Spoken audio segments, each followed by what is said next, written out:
Test 1, 2, this is a check. I'm guessing you've got some form of audio now. Audio test. Yes. Hey, we got audio.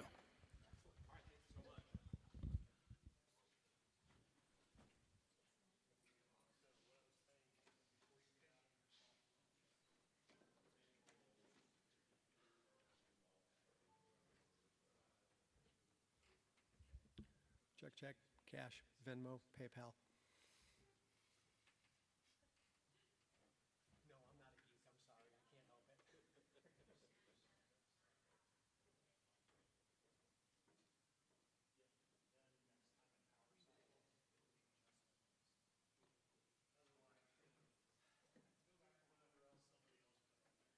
So what did you all do? Crash the gate? No, we got passes. Vendors.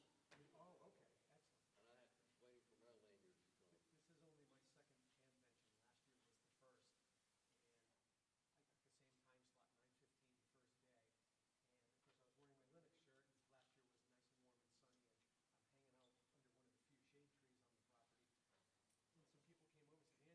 I said, well, let's hang out under the tree. I don't mind. That's half the reason I'm here, right? We have resolved all issues. Thank you, sir. Appreciate it. Unfortunately, it didn't involve fixing anything.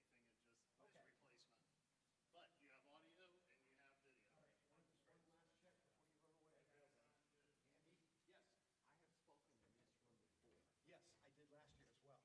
I offer you this one thought. What's that? On the one occasion I was here, they turned on this fan. This was loud. I believe the gentleman has turned it off. Yes. And what I had to do when I was taking the questions from the audience is I had to come down here in order to hear the question. Okay, So I'll keep that in mind. If the fan goes on, It will. Okay, that's all right. be sure to come down here, Okay. otherwise you won't hear the audience questions. I've had coffee this morning, Fred. I'm not going to be standing still. But thank you. I appreciate that. Oh, I'm going to borrow one of your cars. Oh, no, take it. Don't borrow it. Thank you, Andy. See you later. Take care, Fred. Uh-oh. Uh-oh, this worked before. Page up, page down, is that what you did? Yeah, is it stuck again? Yes. Whoop, wait a minute. Hit escape. Okay, Like it's, restart your presentation. all right, you're talking to a guy who doesn't know Windows. Just hit escape. Oh, you don't know Windows? No, sir. He doesn't do Windows, huh? I'm a Mac. Okay, it's changing here, it's not changing there. We had this issue before. I don't know what magic button was pushed or not pushed. Wasn't really one.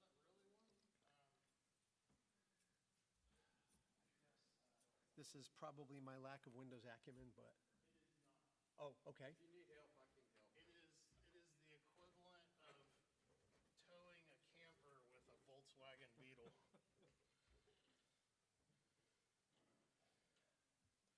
My guess is that they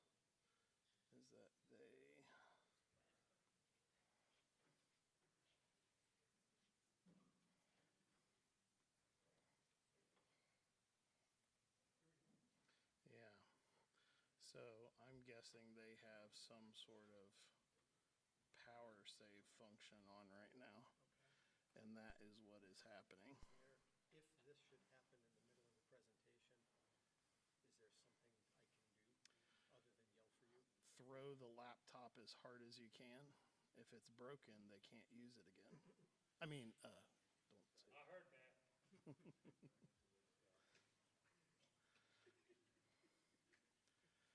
I still. You notice I didn't argue with him. Okay. Andy, are you from California? I'm sorry? Are you from California? No, Massachusetts. Okay. I grew up in Connecticut. Went to college in Massachusetts and stayed. Okay, it did. It had a 10-minute, so I'm guessing we hit the 10-minute, Oh, okay. like, relax everything. Sure. So I'm going to tell it to waste all the electrons it possibly can. Absolutely. Okay, I think we're there now. Okay.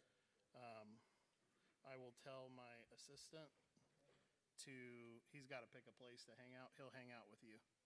Click on the left. Oh, yeah, it's just, I didn't restart the presentation. Okay, there we go. Up and down. It's gradually, there we go.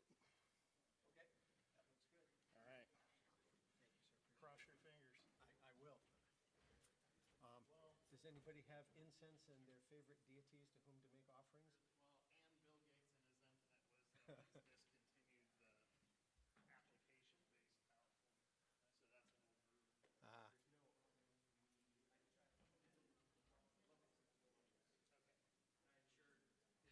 Okay, I'm sure, is that over there? Form one, yep. Yep, all right, let's head over there. I spent the last 2 days driving over from Massachusetts for this, and I'm happy to be here. I don't fly, so I figured I would drive. I drive everywhere. Yeah. Where was your halfway point? Lamar, Pennsylvania. So I looked at the map, and yeah, it's about 400, or I'm sorry, 820 miles approximately from where I am in Massachusetts to here. And I looked on the map and said, that's a good halfway point. And that's, well, the map says 6 hours of driving with stops and everything. It's more like 7.5. And that's about my limit for one day. But my car is a 6-speed. It's a Mazda 3. And it claims I got 39.5 mpg, and I was not nursing it. So I'll take that. Where in Massachusetts did you say you're from? I live in a town called Westford, Massachusetts. It's about 25 miles northwest of Boston. I used to live in Newport, Rhode Island. Used to go through Fall River and Yep. Boston. My youngest sister went to college in Newport. She went to Salvan. Okay. She got her teaching credentials there. She's been a school teacher for, 25 years now or so. Thank you. Oh, yes, I have a few business cards up here. If anybody would like one, please take one.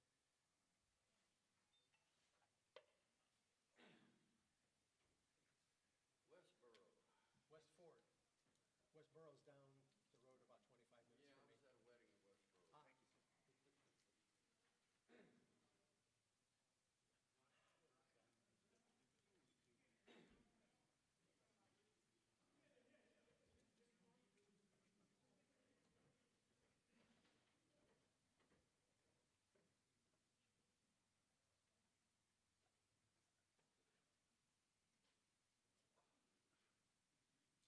Hey, there's Tony.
I know.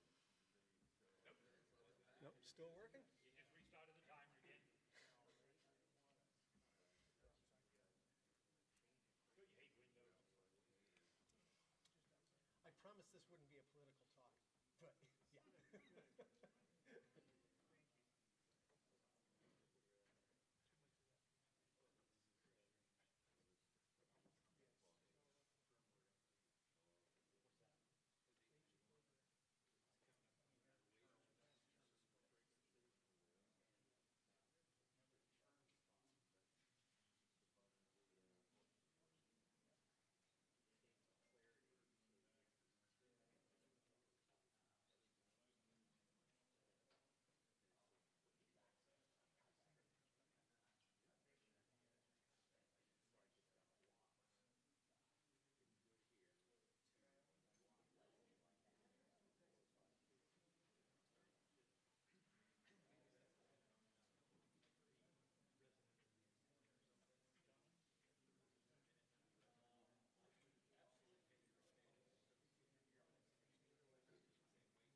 Test, test. What's my signal report from the back row?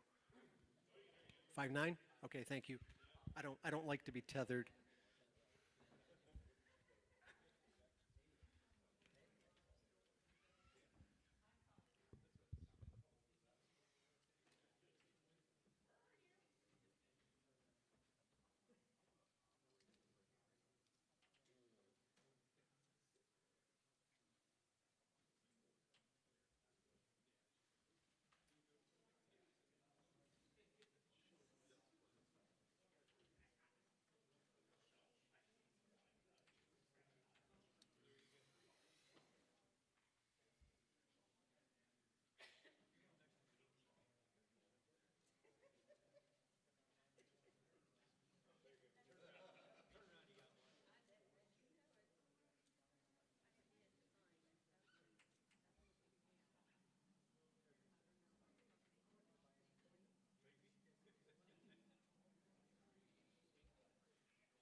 on starting late unless my cell phone clock is wrong.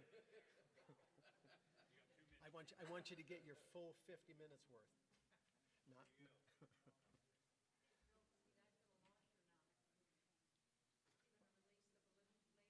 I might, yeah. I've got, I've got 9:12, 9:13.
All righty. Good morning, everybody.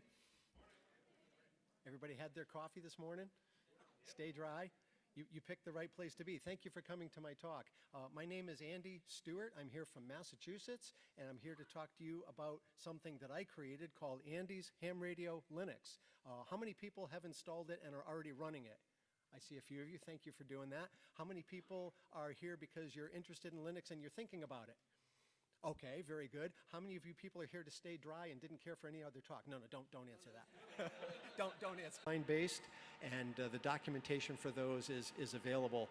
Now, for people who are familiar with Linux, there's a man page in there, but for those of you who aren't, I've tied it to the menu, so you don't have to know that detail just yet.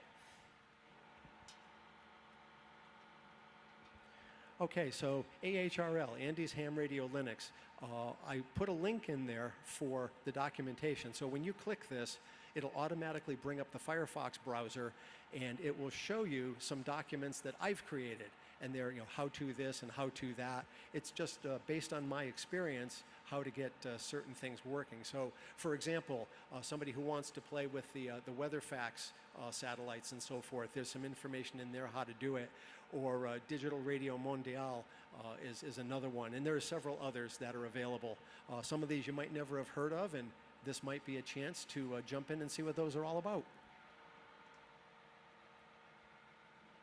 So at a high level, I'm just going to go through the menus here. And so you'll see off on the left-hand side, there's a few programs related to antennas.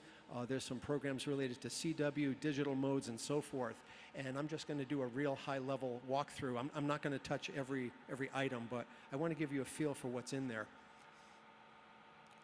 So of all of the software that's in this collection, probably about 3 or 4 programs were actually written by me, and the rest are things that are out there on the internet. And for those of you who like to build your own antennas, this is a program that I wrote several years ago so that you can construct a Moxon rectangle antenna. Now, it looks an awful lot like a very similar Windows program, but this is a complete rewrite and is free and open source software. It's very simple. You type in the frequency of interest in your wire gauge, and it will tell you the dimensions, and it will also output a file that you can use in your antenna modeling software, and it'll output a PDF file so you can print it and go to your garage and build one. And here's a quick screenshot of the antenna modeling software. You can see that the Moxon rectangle is vertically polarized, and it was designed for the 2-meter band, and you can see some charts that talk about front to back gain and certain other things like that, the SWR, the radiation pattern, and so forth. And this piece of software is available. It's very powerful, and I've made it easier for you to start because the other program wrote the file for it. So another activity that many hams are interested in is CW, and for those people who are new to CW and would like to get started, there's a program that will issue random characters, 5 characters per group, and you write down on a piece of paper what you think you heard, and you come back later and compare it to the screen here and see if you got it right. There's other ways to do that. One website that I like is called lcwo.net. That's Lima Charlie Whiskey Oscar.net. Learn CW online. And that's another good resource for those of you who might choose to learn CW. How many people out here already know CW? Quite a few of you. How many people are interested in learning? A few. Okay, this is one possible way you might do that. Another program that's in there that I wrote with the help of Bionics is a program that interfaces to their Microfox device. About 10 years ago, I saw this device, and I contacted Bionics, and I said, hey guys, you have a cool device, but there's no software for Linux. It's only for Windows. I said, would you be kind enough to tell me your interface so I could write a program for it? And very surprisingly, they said yes. And they posted it on their internet website. So Bionics, thank you. 10 years later, I'm still thanking them for this. And I wrote this program so that you can use their Microfox device on Linux. They already supply software for Windows, so that audience is all set. But this would just configure the characteristics of what gets transmitted on a periodic basis by the Fox device. Okay, the next menu is digital modes, and you'll notice there's an awful lot of them in there. How many people are familiar with FLDigi? Okay, many. That program runs on all 3 major operating systems. How many people are familiar with FreeDV, the free digital voice? A few people, okay. And how about the M17 project? A few, okay. I've got some software in here for all of those and many, many more. So this is a program that should be familiar, WSJTX, for running FT8. How many people play around with FT8? Quite a few, okay. This program shouldn't look any different to you. You've got the waterfall at the bottom, the decode of the transmissions in the upper windows, and you click on it, and your computer talks to their computer, you make a QSO, and it logs it automatically for you. Okay, this is a most excellent piece of software. How many people are familiar with Grid Tracker? Quite a few. I'm happy to see that. So for people who are interested in watching grids in particular, it doesn't just have to be for Fred Fish on 6 meters, but this will tie into WSJTX quite nicely. And it draws really gorgeous maps of all of the grids that you have contacted, that you have QSL'd, grids that are on the air. It's a live map, and it's really, really excellent stuff. And Stephen Loomis and company have done a great job writing and supporting this. And it will talk to Xlog, which is a simple logging program that I am now the maintainer of, but I didn't write it originally. Xlog's been around probably about 20 years, and I'll talk more about that in a bit. So this picture, if it's up there, doesn't entirely do the software justice, but you can see the really nice map, and there are many, many different maps from which to choose. You can see the colored rectangles that indicate who's on the air, have you chatted with that grid before, and so on and so forth, as well as the day-night line.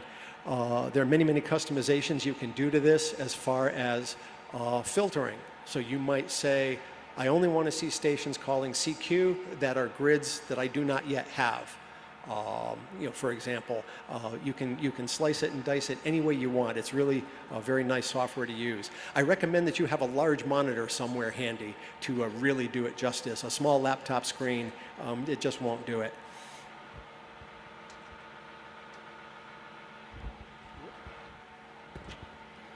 Okay, the next one down is electronic design. So there are a lot of people in this hobby who like to design circuits, they design kits, and other such things. They might want to model such circuits in something like SPICE, and for that segment of the hobby, there's a whole bunch of software available for you. So how many people here are familiar with Arduinos? Quite a few. Okay, so I've put the Arduino IDE in here for you. I don't think it looks any different than on any other operating system. The MicroBitX family of radios from India, a few different pieces of Arduino software available on the internet to customize your MicroBitX radio any way you want. But this is the standard graphical interface for that, and many people use this as a way to start with computer programming because you can hook whatever circuit you want to this thing and control it, and it can be a lot of fun for those who are into it.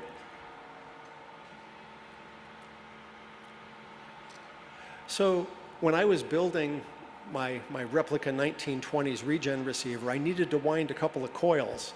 And I wasn't quite sure how many turns to put on the form to get the desired inductance. And I found this program out there called Coil 64, which will make those predictions for you depending on how you're going to wire your coil. And so I used this, and it got me in the ballpark. I put a few extra turns on just in case, because it's easier to take them off than to put them on, and was able to get a coil that would resonate nicely with my variable capacitor, and got a circuit that worked.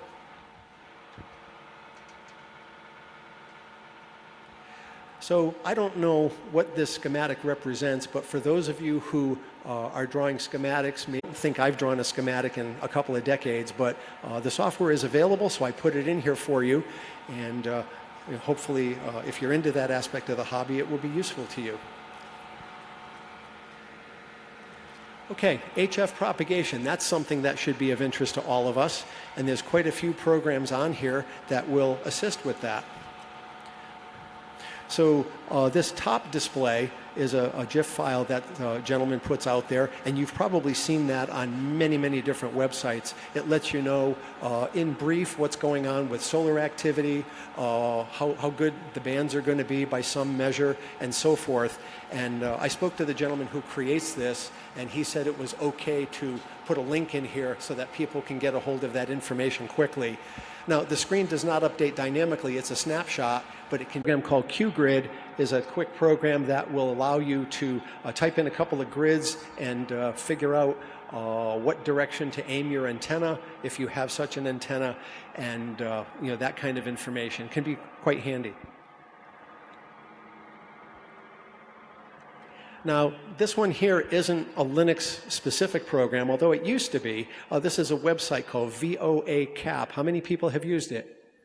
Quite a few. I find this website very, very helpful, and all you have to do on the map on the left is click where you are, click where you'd like to talk to somebody, and if you put in some information about your power level, your antenna, your mode, and so forth, you'll get a display that looks very much like the one on the left, which will tell you at certain times of day and on certain bands, here's the probability that your QSO will go through. Now, it is just a probability. It's based on prediction. It doesn't know anything about recent solar flares and CMEs that have blacked a lot of things out. But if you follow this, in general, you'll improve the likelihood of communicating from point A to point B. So earlier, I mentioned some logging software called Xlog. This software has been around for at least 15 years, probably more like 20. It was written by a gentleman in Europe many, many years ago. And how long have I been doing it? 10 years maybe on this software? And the gentleman put out a post on the internet, and he says, I don't want to write this software anymore. I don't want to let the bits rot. So who would like to take it over? Send me an email with your credentials. So I had been using it. I sent him an email. Didn't hear anything for 4 or 5 weeks. I figured, oh, he found somebody else. Well, then he sends me an email, and he says, Andy, thank you for writing. Yes, you have the credentials. Yes, you can have it, and nobody else asked. So I was very happy to take ownership, but not full credit. And really the only updates that I've had to put in it is updates to the ADIF specification so that the files that this outputs would be accepted by all kinds of other programs on the internet. It's a very simple bare bones logger, but if you know the control key sequences, you can use it for something like field day. I have for many years. It outputs to a flat text file, so if you make a mistake, your favorite editor can fix it. And it just has your basic QSO information. It doesn't go out to the internet and fill in the blanks or anything like that. So if you want that feature, you'll want a different piece of software. But for casual logging, it works very well.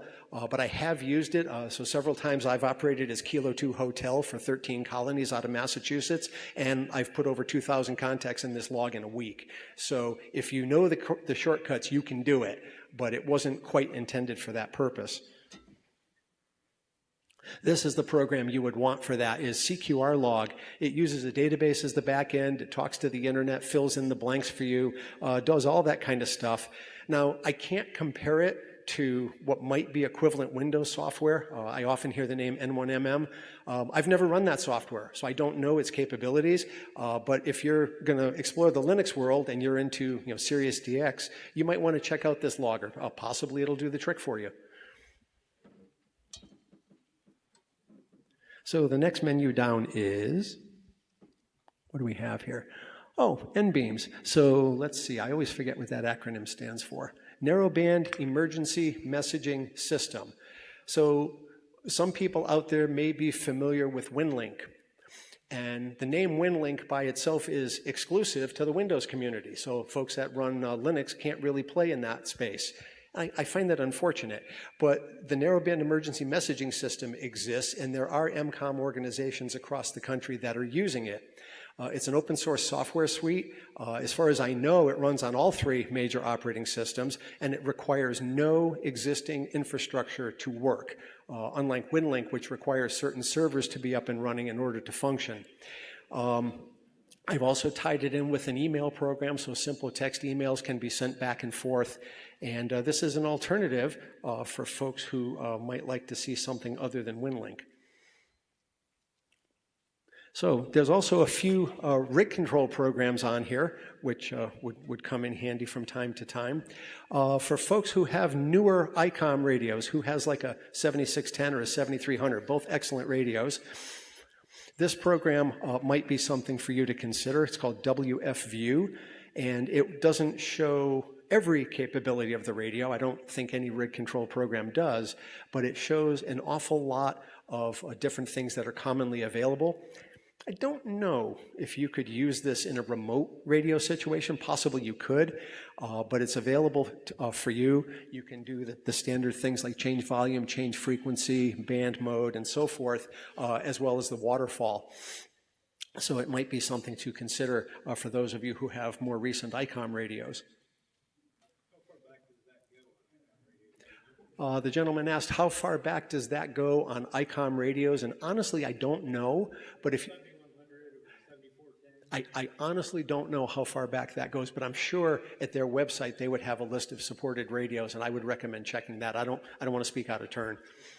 Sure. Okay, satellites. How many people have ever played with or are currently playing with amateur radio satellites? A few people. Do you find your life revolves around the satellite? No pun intended. It does. Many years ago, I built one of those Kent Britain cheap Yagis for a satellite, and I was living in Chelmsford, Massachusetts at the time. I got it built. It was a very cold, snowy January day in my driveway when I aimed it up to the sky and made my first satellite contact with a guy in Nashua, New Hampshire, which was about 10 miles north. Now, he had a beautiful QSL card, which I still have, but I went to a lot of trouble to get that. But it was a lot of fun. I don't do too much satellite now because I live the next town over, and I have too many trees on my property, which is great for hanging antennas, but not so great when you want to see the sky and do satellite contacts. But this is a program that AMSAT puts out there called Fox Telem, and you can aim it at the satellite, set the frequency up correctly, and get telemetry information from the satellite, which of course will have voltages and temperatures and health of the satellite and so forth. And I believe this program forwards that information to AMSAT so that they can keep track of the health of the satellites. Another satellite program which I was using quite a bit back then is called gPredict. I rather like this one. It draws a nice map. It shows you the footprint of the satellite. It will show you, when the next satellite pass is going to be for a given satellite. You can update the map to show the path over the Earth of where the satellite is going. You can download the TLE file, which is the updated orbital information for the satellites. And it also has an interface to antenna rotator controllers. And when I built my satellite antenna, I used a very simple interface with an Arduino and a couple of motors, and I built my own rotator controller that the whole thing sits on top of a camera tripod, and it works quite nicely. The only trouble is when the antenna goes from one side to the other, your cable gets wrapped around the tripod. Haven't quite figured out how to solve that yet, except with a longer cable. But it all works, and I know people, one gentleman I know in town recently got worked all states via satellite. And that's not easy to do from Massachusetts. I don't know how he got Hawaii, but he did. Okay, software-defined radio is something that a lot of people play with. You can buy one of those little dongles for 25 or 30 bucks, plug it into USB, and dip your toe into the experience. There's some much more sophisticated hardware out there for people who are quite serious about this. And there's a piece of software that can be used to help with software-defined radio or any signal processing application. It's called GNU Radio Companion. It's all free and open source, just like everything on here. It quite literally allows you to draw a block diagram of your signal processing application. And after you've drawn the diagram correctly and set all the parameters for each block, the tool will write some Python code for you, and then it will execute it. And so you'll get to, one of the things I modeled in here was an FM radio. So I plugged in my $25 dongle, hooked it up to an antenna, found something online and copied it for an FM radio. And next thing I know, the blocks are there. I hit the go button and I had FM sound coming out of the speaker of the laptop. And so that just gives you a brief taste of what the software is capable of doing. And as I said, there's a lot of sophisticated hardware out there, HackRF and many other devices, and this supports them. And there are a lot of tutorials online. With any sophisticated piece of software, it takes a while to learn all of its capabilities, and this has many. So this is a picture of a very simple block diagram. You can quite literally see, each block has a name. The arrow shows which way the data flows, and from that you can get something that functions. So you'll see, I'm not going to go into this in too much detail, but on the left it says RTLSDR. That's the block that represents your USB dongle that you've plugged in. And on the right, I believe it says audio sync. Yes, it does. It says audio sync, and that allows you to hear the sound on your laptop speakers.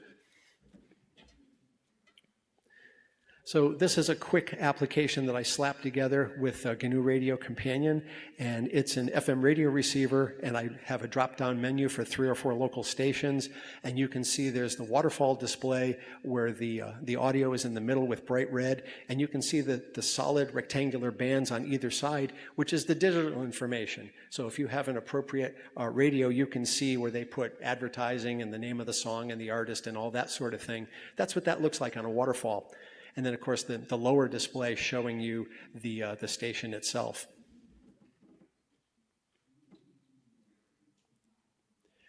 This is another software-defined radio program called GQRX. It's a bit simpler, but same thing. You hook up your SDR dongle, you fire up the software, you tell it what frequency, what mode, bandwidth, and so forth. And you may recognize this as the NOAA weather radio frequency, or one of them. There are several, and with that, I was able to get get weather reports over the air. So this is a program that I have not played with much, This is called SDR Angel, and it takes a lot to build it and provide it to you, but I did that. It looked fairly sophisticated, and so I put it on there. Another reason that I put it on there is it's one of the few programs I have found that supports M17. And M17 is a project that is using codec 2 on the 2 meter band. And so I think I have a slide coming up about that one. Okay, under what's new and cool. So FreeDV, the free digital voice software, was invented by an amateur radio operator in Australia named David Rowe, and his PhD thesis is considered the prior art for this work. So nobody's challenged it from a patent standpoint or a copyright standpoint yet. And what he did is he created digital voice, and largely it's used on the 20 meter band. It was designed to work on HF. It was designed to understand, fading and static and all those sorts of things. And it was designed to degrade gracefully. Many digital modes will, it'll work beautifully, and then boom, you go off a cliff and it doesn't work at all. If you have an HD TV, you'll notice that. You don't get the static knowing, oh, my antenna's almost aimed in the right place. You don't get that. So, David did this work. Codec 2 is just that. It's the coder encoder. So it takes your voice, it digitizes it, your radio transmits it at the other end. The radio grabs it, the software decodes the ones and zeros into a voice, and then you can hear it. And the M17 project took that, and they took the low-level codec 2 protocols, and they're trying to, I believe the way to explain it is they're trying to recreate the kinds of devices that already exist in the D-Star world, except using M17. So if you Google it, it's tricky because you'll find a military weapon. You won't find this software. So I put the link on there for you, m17project.org. And one of the things that they have available is you can modify a TYT MD380, which is a DMR handheld. And you can modify it, or as I would say, you could liberate it so that it's not running DMR anymore, it's running the M17 protocol. So if you and your buddy have one of those, you can use this M17 protocol and do digital voice on 2 meters. Maybe 440 also, because I believe this radio does both. And so to help out the M17 project, I've put some of their software on Andy's Ham Radio Linux to expose you to it, and maybe you'll be interested in that aspect of the hobby. So here's the cool thing that I have not yet announced publicly. I saved this for Hamvention. Up to now, for the last, 10 or 12 years that Andy's Ham Radio Linux has existed, it's worked on your standard PC, laptop. For a long time, I supported 32-bit. 64-bit machines became popular. I supported both.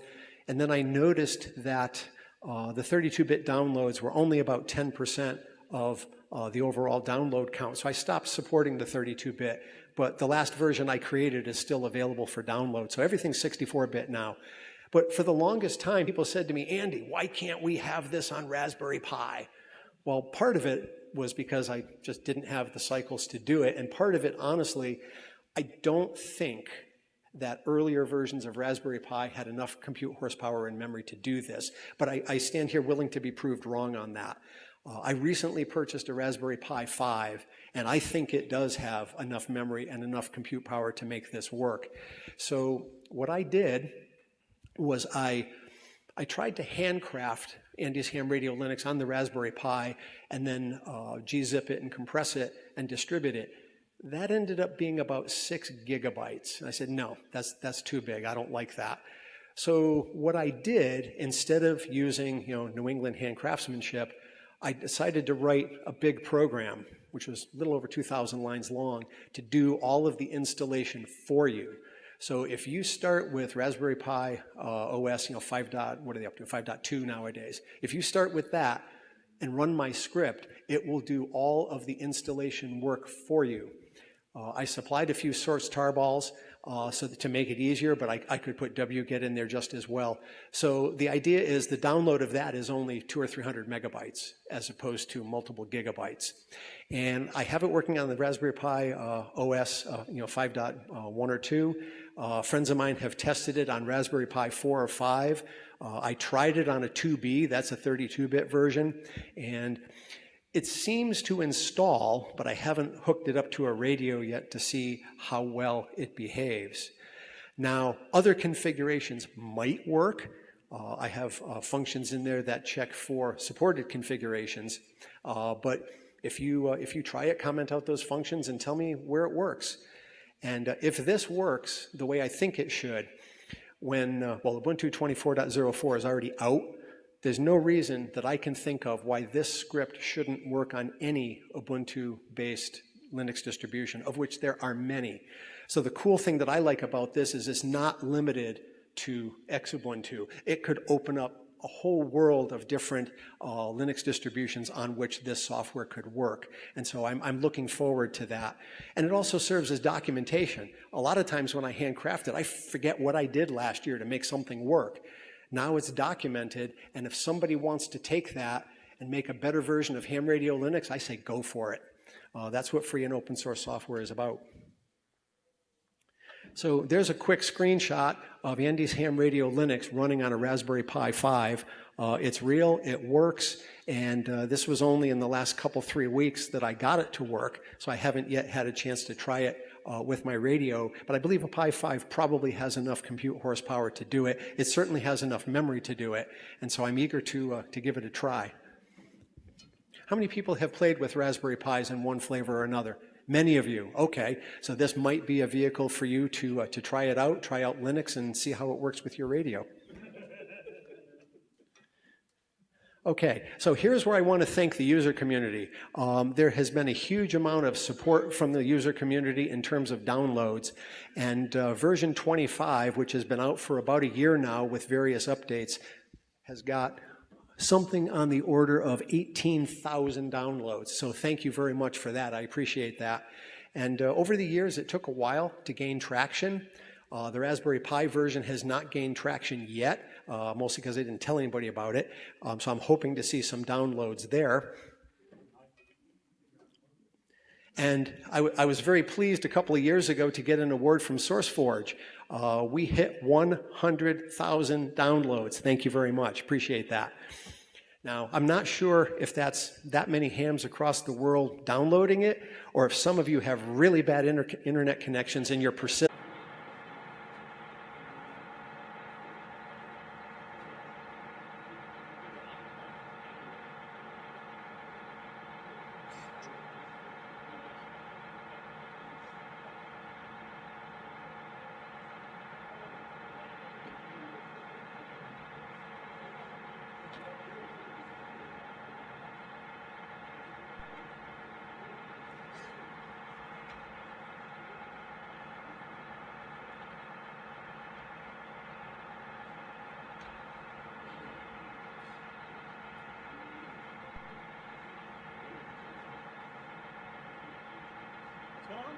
You're sending one problem.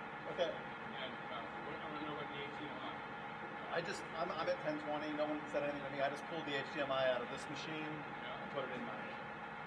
So when I'm done, I'll pull the HDMI out of mine. If you have a laptop, you should be good to go. Just plug it in. We got 3 laptops at different times for the presentation. Yeah, I mean, you just have to pull that over. I've got a switch. Okay, good. As long as I know where the main input is, I'm good. Both of these work together. Yeah.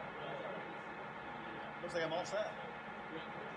Good luck with your talk. Oh, yeah. Break a leg. Oh, yeah. Down the steps.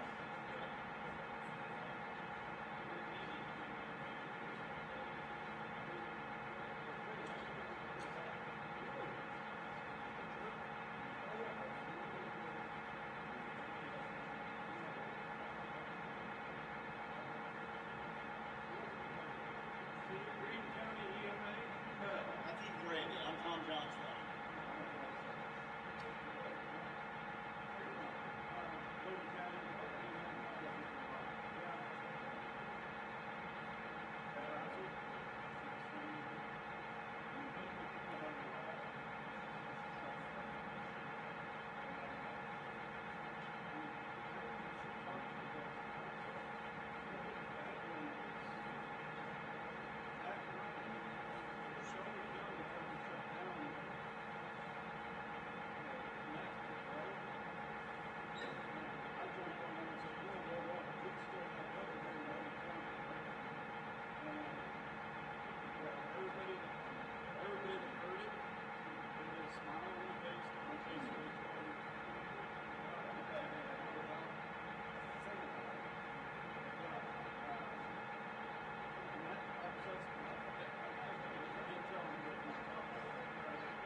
So I think what would be easiest is, when I'm done, I'm just going to close my laptop, and then you can just plug right in to the HDMI. So let's, I want to make sure it looks all right.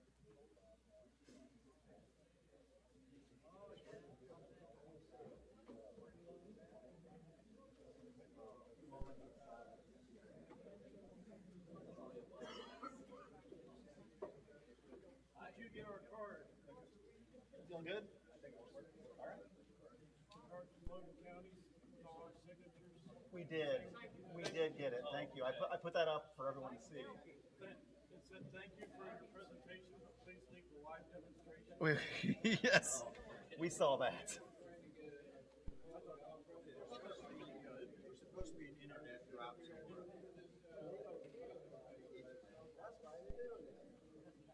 I think I'm gonna be okay. Are you? Yep.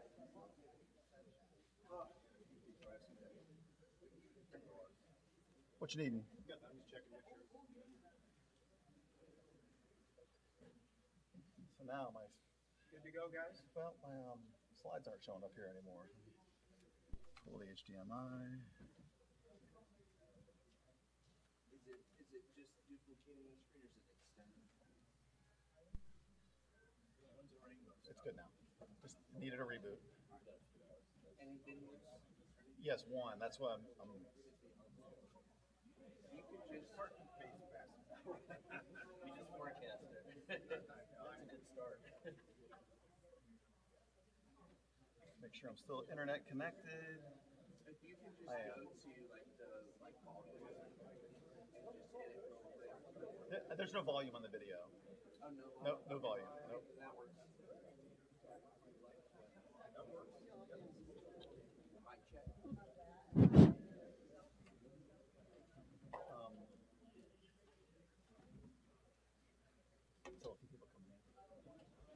We'll get started here in a minute or two. Just sit tight. Got a few people still coming in.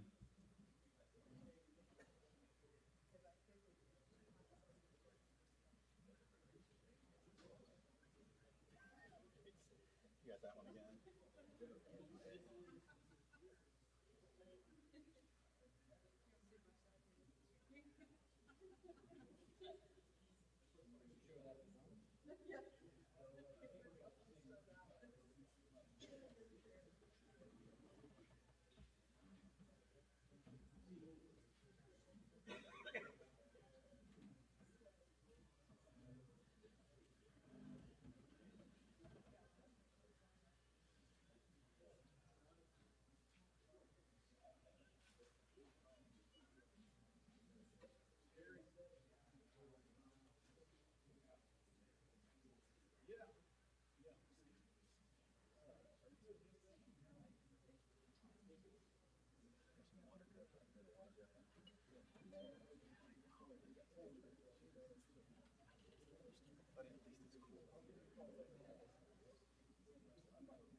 Good morning, everyone. That was a nice response. I like the. Well, Never heard that before. fortunately, we got this one right, so we got at least a few more hours of rain. But maybe that means we're gonna have a nice big crowd in here where it's dry. My name is Brandon Peliquin. I'm what's known as the Warning Coordination Meteorologist at the National Weather Service out of Wilmington, Ohio, not too far away from here in Xenia. It's my pleasure to introduce Tom Johnstone. He's my boss.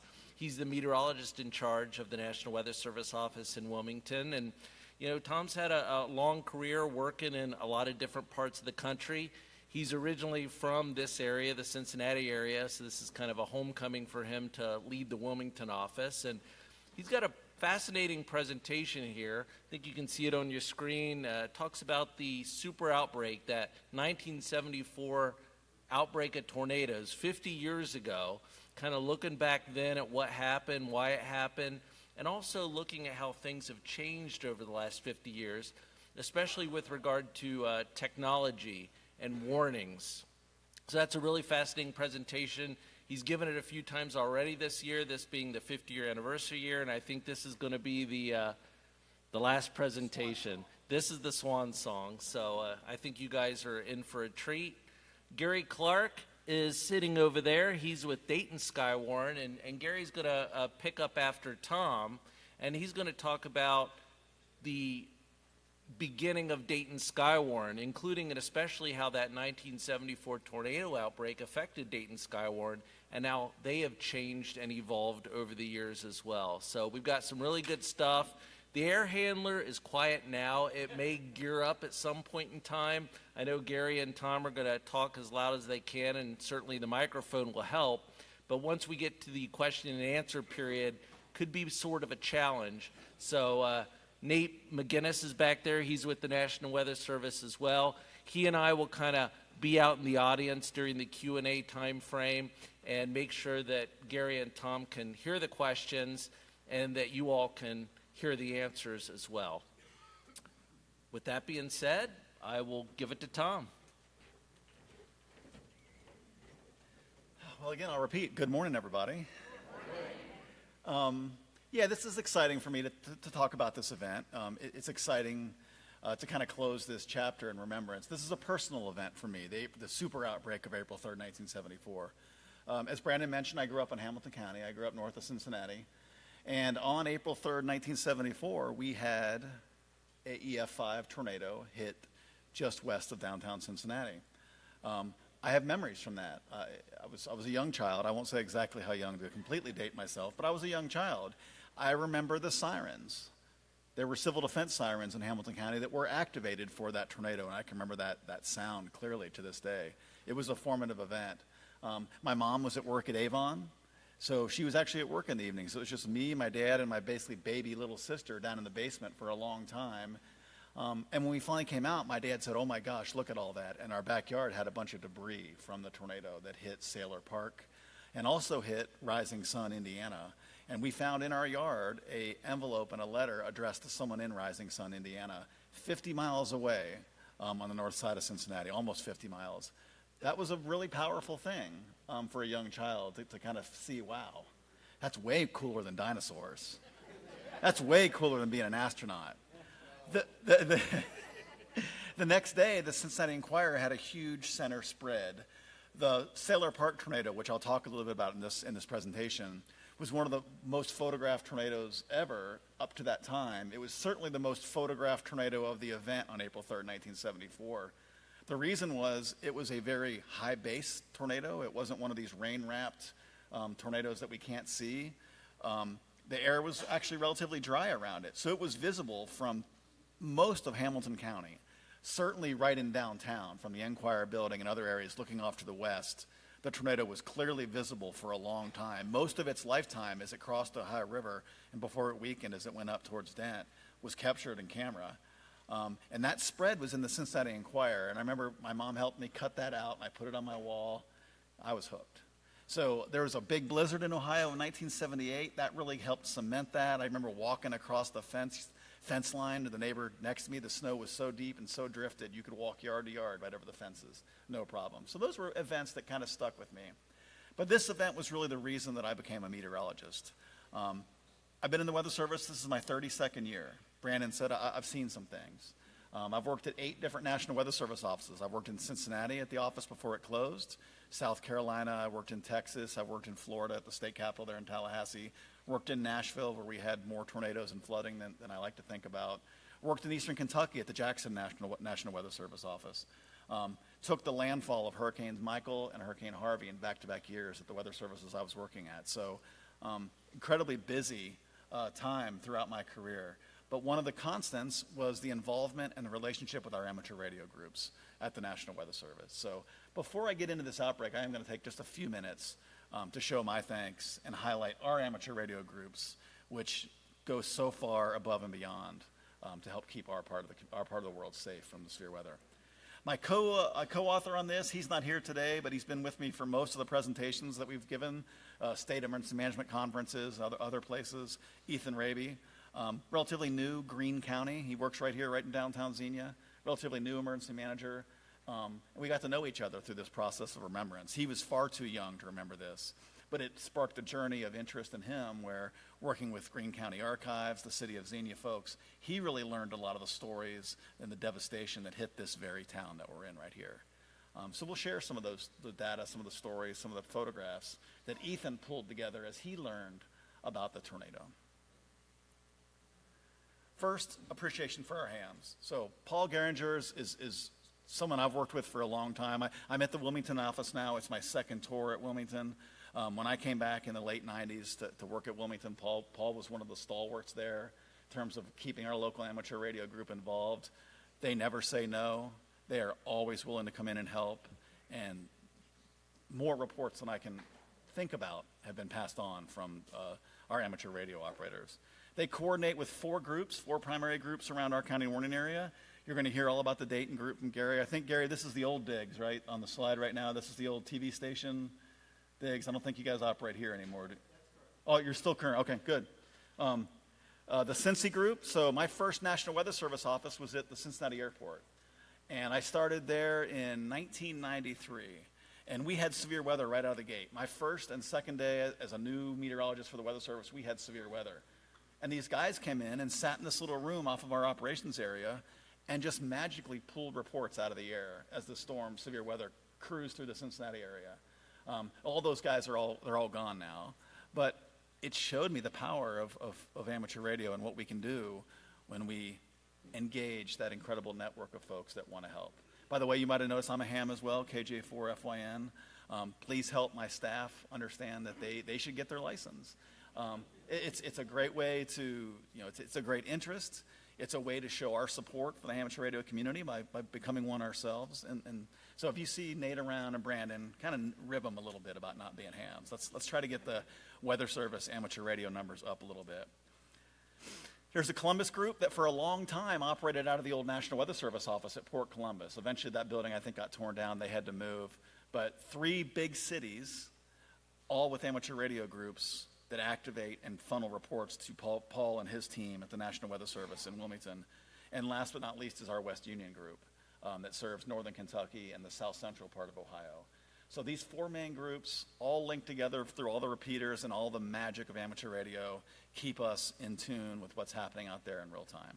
So I just want to say a few words about how important that relationship is and how much we depend on the information that amateur radio operators provide. All right, we're going to talk about Ohio tornadoes. I'm going to talk about some national tornado trends. I'm going to share some data with you today that may surprise you a little bit. Kind of goes counterintuitive to what you might have heard through other sources. At the end, I'm going to run through a couple cases that we had in Ohio today. We've had a horrible spring of tornadoes in Ohio this year. Logan County as bad as anybody. I'm going to talk about some of the tools that are evolving in terms of machine learning and artificial intelligence that you can look at right now. It's not better than the Storm Prediction Center. It's a tool they're using as well. But I want to show you what it looks like, talk about how it can be used, the strengths, the weaknesses, but just introduce you to it a little bit, because if you haven't seen it, there's some pretty cool stuff. All right, so the last couple of years have been hyperactive as it relates to tornadoes in the Ohio Valley. Ohio had 60 tornadoes last year. The tornadoes last year were a little more skewed to the northern part of the state. I know Toledo, Norwalk, Huron, all those areas really got hammered by tornadoes. We had our fair share, but the stronger tornadoes were really up in the northern part of the state. That shifted this year. Much more of the central part through central Ohio and west central Ohio. The I-70 corridor has been especially hard hit. 56 tornadoes already in Ohio in 2024. And I'll show you how that compares to average in just a few minutes. We've had an EF3 tornado. Those are very rare in Ohio. And 10 EF2 tornadoes. Anything EF2 or stronger, you're going to hear me refer to it as a real tornado, because that's where people really start getting killed and injured, even when they've sought some kind of shelter. It's EF2 and above. And we've seen that. So we average 1 tornado fatality a year, and that really is still skewed by April 3rd, 1974, where there were dozens of deaths in the state. But that said, a bad year, it's considered a bad year in Ohio if we have a tornado fatality. We've had 3 this year, all Logan County, and a bunch of horrific injuries with that EF3 tornado that hit up on the lake. We've had 4 EF5 tornadoes. So, and I'll show you a map of where those have been. That's as many EF5 tornadoes as Mississippi has had. It's more than Kentucky, Indiana, Tennessee, Illinois, Missouri, Arkansas, and Michigan. Oklahoma and Alabama have had 7 EF5s each. Those are the kind of the big numbers. But Ohio is right up there. And I'll show some more stats that show that Ohio doesn't have the tornado frequency of other states, but we have our fair share of strong and violent tornadoes. And those are real tornadoes, right? So that's something that we share. This high-tech, very well professionally done map that I put together shows where the 4 EF5 tornadoes have struck in Ohio.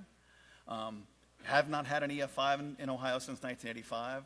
The main takeaway when I show this to folks that are Ohio-based is more or less the 4 corners of the state. There's nowhere in Ohio that is immune from an F5 tornado. The Wheelersburg tornado tracked all the way across the southern tip of Ohio. So it wasn't just Wheelersburg. It tracked all the way over through Gallia County and hit that area too. So the whole state is at risk. There are rare events. F5 tornado is just 1% of all tornadoes. They're extremely rare, but they mean business. So this is where F5 tornadoes have occurred. When you look at the 30-year trend, and the latest maps here were just updated for 2022, so we don't include the tornadoes that have happened in the last couple of years, you get a feel that, and there's that one average annual tornado fatality in Ohio. You can see Tennessee, Alabama, Missouri. That's where people have been dying in the greatest numbers over the last 30 years. Certainly Alabama is affected by the 2011 outbreak. The Joplin tornado killed over 100. That's really skewed the numbers for Missouri. But the Mid-South, and now encroaching on the Ohio Valley, is where deadly and strong tornadoes are happening with a higher frequency than they used to. So I won't go into the reasons for that, but that's a trend that we're noticing over the last 30 years, certainly over the last 10 to 15 years. And for my team, it's a real challenge that we've got to stay ahead of this and make sure that we're doing the best forecast and warnings we can. And they really have this year. They've gone above and in the gradient. So I imagine a lot of you in the room are not from Ohio. You can pick out your state on here and get a feel for whether you get more tornadoes on average than Ohio or less. You can see that historically, even going back to the early 90s, the central part of the country has maintained that higher number when it terms to average. Texas kind of has an unfair advantage in that just because they're so large. So you could fit 3 Oklahomas in Texas. So of course their numbers are going to be higher. It's just a big state. But you get a feel that there's a gradient of tornadoes from the Midwest and the Mid-South through the Ohio Valley.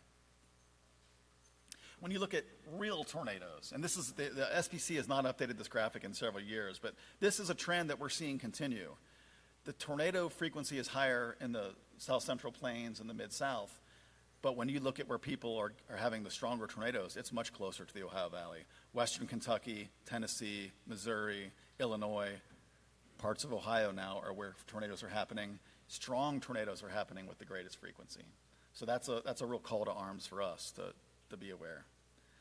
What I'm going to show next is some national trends. I added these slides from our state-based presentation just because I knew we wouldn't have a 100% Ohio group in here, but I wanted to show you some of the national trends, maybe spur a little bit of discussion, but also enlighten you. This was enlightening to me. So all of this is available to you at the Ohio State Severe Weather Dashboard. Dr. Jana Hauser is the new director of Ohio's meteorology program. They just purchased a Doppler on wheels. How cool is that? Ohio has a Doppler on wheels now. Her research is groundbreaking in terms of tornado formation and the evolution of tornadoes. She's really discovering some things about tornado genesis that's groundbreaking. So we're lucky to have her in the state. Her dashboard is an amazing resource. It's an amazing resource for the state, for the county folks in Ohio, but she has national data as well. So if you get a chance, just Google Ohio State Severe Weather Dashboard, and this will be the first screen you see. So on that opening screen, you can see all the counties in Ohio there on the map. The darker, brighter the color, the more tornadoes they get. So you get a general sense that southeast Ohio gets less tornadoes than central and western part of Ohio. That's the general trend. Over 1 million years, I think that you would continue to see that happen. Most tornadoes in our area, the highest frequency, time in, time out, is going to be somewhere in west central Ohio, Miami Valley, up into the Lima area and back west towards the Indiana border. But this is how things have played out. You can see there's a graph that shows tornadoes in Ohio by month, and you can see that April, May, June, a significant concern for us is that we're just now really getting into the peak of our severe weather season, and we've had 56 tornadoes already, 3 fatalities, horrible destruction. So we've got a long way to go to get through this devastating season. And so if you look at the top right, you see it says tornado trends. next to dashboard, public safety, tornado trends. It's one of the pull downs at the top. So some of you in the back probably can't see that, but tornado trends is where you can get all of this really cool information. So this is tornado trends for the whole country. This uses the Storm Prediction Center database, so it's as close to official as we can get. And this is all tornadoes. And I think this is interesting because it shows a few things. This map goes back to 1950. So 1950 is when we attempted to start really tracking, categorizing tornadoes. The rating of tornadoes really came into its own with Dr. Fujita right here in Xenia, in large part, through the late 60s into the 70s, the actual rating of tornadoes happened. So tornadoes before 1950, there is a database of them. It's just not as trustworthy. There just wasn't really a mechanism to detect and predict tornadoes. And so that's where we are. But you can see a few things on this that are interesting. You can see overall, if you look at the trend back to 1950, I see a general upward trend with a flattening at the end. So you can see some important things that happened.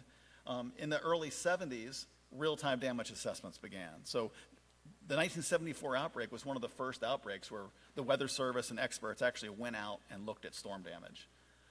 And you can see you can see that on this chart. And then you can see the modernization of the National Weather Service in the late 80s through the mid 90s. There was absolutely a bump in tornadoes after that. Now we have a super resolution upgrade that happened 8 or 9 years ago. We're seeing, and Nate can attest to this, he's finding tornadoes almost every day on our radar. These little tornadoes are happening and spinning up all over the place in certain weather conditions. We never detected those before the Doppler radar. One of the tornadoes I looked at near Wilmington 10 days ago, it was tiny. We would have never known about it. It was just a tiny little path with trees down. So we're detecting more tornadoes than ever. It's probably more important than there's more tornadoes happening. And we'll get deeper into those numbers here in a second. So this second chart is the last 20 years or so, the last 30 years of this first chart. So when you look at the last 30 years of all tornadoes, it's a flat trend, even with all of this additional detection going on. So it's a pretty flat trend. Nothing really jumps out at you. There's nothing to be overly concerned about when you look at all tornadoes. EF5 tornado trends. We haven't had an EF5 tornado in over 10 years now. And before that, there was another long break after the year 2000. Look back at the 50s, 60s, 70s on this chart. Look at the frequency of F5 tornadoes historically back in those times and compare that to how less frequent they are now. In many cases, there were some really devastating tornadoes in the 20s, but in most cases, these are the ones that are still killing people in the largest numbers. But the overall trend is for there to be a decrease in the frequency of F5 tornadoes. One of the things, this is something we talk about internally in the office, is it's very, very difficult now to rate a tornado F5. The rating scale that we use is not necessarily directly based on wind, it's based on damage, and not just damage, but quality of construction and a lot of other factors. What that means is if a tornado strikes an area in rural Mississippi where the homes are not well made, even if it destroys all the homes, it's probably not going to get an F5 rating because the homes just weren't constructed well enough to rate that. So for a tornado to be rated F5 now, it really has to hit some kind of school building or hospital or something that's a really large building that can actually demonstrate it took 200 plus mile an hour winds to do this damage. So that's part of that plays into this too. But now we can start to see some trends that are a little more clear. This is F4 tornadoes. F4s are deadly. They kill a lot of people. They tend to not be quite as bad. We're going to compare and contrast the April 3rd, 74 F5 in Xenia with a September 2000 F4 tornado that came right through the fairgrounds here, and you'll see some differences there. But the trend here is down. The trend is unmistakably down long term, the frequency of F4 tornadoes. I don't know how well the yellow will show up in the back or in the room, but the same is true for EF3 tornadoes. EF3, EF4, EF5 tornadoes are getting less frequent with time. EF2s peaked in the 70s, and they've also been on decline. So strong, real, violent tornadoes are becoming less frequent with time, and that trend continues. But again, when you look at the EF1, and I apologize, we warned you about the air handler, so if anybody has trouble, just raise your hand, and if you can't hear me, I'll do my best to speak over it. Looking at the trends for EF1, you do see that the numbers are going up here. They flattened out the last 20 years. This is all about detection. We're detecting tornadoes that we did not detect before, therefore the numbers are going up. we were always detecting EF2s. We were always detecting EF4s. Those numbers are coming down. It's interesting. I'm not a climatologist, I'm a meteorologist, but it's interesting what might be causing that. One theory is that as our Earth warms, it warms faster in the northern latitudes. The poles are warming faster than the tropics. That creates less of a temperature gradient from north to south, which weakens the jet stream. So a theory is that that weakened jet stream means that we're still getting tornadoes, and the tornadoes are shifting into the Mid-South and Ohio Valley, but the occurrence of the stronger violent tornadoes is decreasing as that happens. It's interesting, possibility, but this is the facts. And here's the EF0 trends. Again, clearly up. When you look at the ones and the zeros, it's an up. And boy, look at some of the jumps in there as we changed how we operate. All right, now we're going to shift gears to April 3rd, 1974. How many of you have seen this map before? Yeah, I'm among my people here. This is the map, right? This is Fujita's. He did other ratings before this. I'm sure you've heard of Dr. Theodore Fujita, a fascinating guy. Anybody know where he started his damage survey journey? No, Xenia was his first, where he really made a name for himself. He started surveying at Hiroshima. So he was a damage surveyor that was sent to Hiroshima to try to investigate what happened. And while he was there, he noticed that the damage just wasn't every which direction. It had patterns. And the pattern that he saw was kind of a starburst, or a pattern where the initial blast point caused everything to fan out almost in a circular pattern, not unlike a microburst. And it's not a mistake. It's probably no error that later on he became a groundbreaker in us understanding microbursts and their impacts on aviation because of what he saw at Hiroshima. But he was fascinated by damage. And when he came to America, he started learning more about storms and eventually was brought over to the University of Chicago to do a fledgling damage survey program and research. His big first work was this outbreak, and they painstakingly ground and aerial surveyed all of these 100+ tornadoes that occurred on that day. You can see that Ohio was on the northeast part of that first day outbreak. It was a horrible outbreak in Middle Tennessee. It was a horrible outbreak across Kentucky. Certainly a horrible outbreak right here in Xenia. Still the largest tornado outbreak ever in terms of the amount of area covered by a tornado outbreak. 148 tornadoes across 13 states and Ontario. So very expansive outbreak of tornadoes. 335 fatalities, huge numbers, 6,000 injured. It was a terrible day. It was the most violent tornadoes are 4s and 5s. It was the most violent tornadoes still to this date in an outbreak with 23 4s and 7 EF5s. And those were 2 in Ohio. So Ohio was on the edge of that outbreak, but caught some of the strongest tornadoes. The longest continuous track on April 3rd, 1974 was 121 miles across northern Indiana. And Dr. Fujita surveyed it all. Led to teams of folks now that worked with him at the time that became experts in their field. And it really started right here in this city. So Sailor Park and Xenia were 2 of the F5s in that outbreak. Xenia was the strongest tornado of the outbreak, possibly one of the strongest tornadoes ever. There's a couple that have happened in Oklahoma that you can make an argument were stronger, including El Reno. But it was a massive, deadly, strong tornado. Fujita originally ranked it EF6. So the original Fujita scale was kind of aligned with the Buford scale, the sonic scale. It went to 10 or 12. But the winds associated with EF6, when he went back and looked at photogrammetry and really got into it, the winds were not over 300 miles an hour. So it was rated an EF5, and EF5 is the accepted top of the damage rating scale.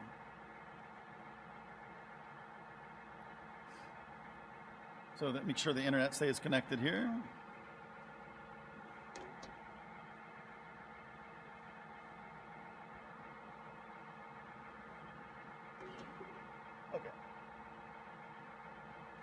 All right, we'll take a closer look, and I'll apologize that we don't have great internet in here, so some of the slides will load a little slow. I'll get through it.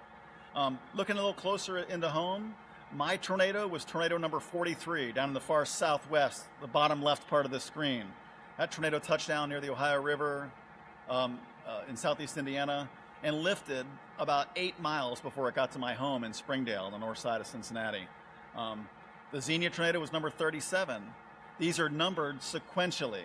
So tornado 37 means it happened before tornado 43. Thank you. The Xenia tornado happened before the Cincinnati area was struck. There's a misconception that that was the same tornadoes. It was not. The Xenia tornado was much closer to the warm front. It was a different kind of tornado in terms of how high above the ground it was visible and how large and multi-vortex it was. Here's number one. This is Sailor Park. A classic presentation of a tornado that looks more like something from Oklahoma or Texas as it's crossing the Ohio River and about to impact parts of Cincinnati. As it crossed the Ohio River, all accounts are that the tornado got much larger. You can see a lot of the spray at the bottom of that tornado as the water's drawn up from the Ohio River. We had a great anniversary event in Sailor Park to commemorate this year, and multiple people swear that they saw the bottom of the Ohio River as the tornado crossed. I've not seen photographs of that, but I'm not gonna say that didn't happen. You certainly can see, in this picture, the tornado's picking up a lot of water. It looks different there than it does here. As we wait for the next one to load, this is the center shot that I told you that I had on my wall as a kid. This is from the Cincinnati Enquirer. And this is taken from right downtown Cincinnati, looking about 7 or 8 miles to the west.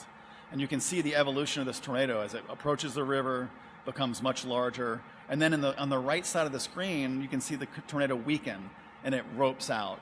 So this tornado was used in Skywarn training for decades as a life cycle of the tornado depiction as it crossed from a large tornado to much more of a rope tornado. And again, pictures of it, very large, very scary tornado. It's the only tri-state tornado that day. It hit 3 states, Indiana, Kentucky, and Ohio. It was on the ground for 21 miles, moving forward at 55 miles an hour. So very tough to outrun a 55-mile-an-hour tornado on the curvy, blind streets of southwest Ohio. It was the most photographed, as I mentioned before. Lots of people could see this tornado. It was very photogenic.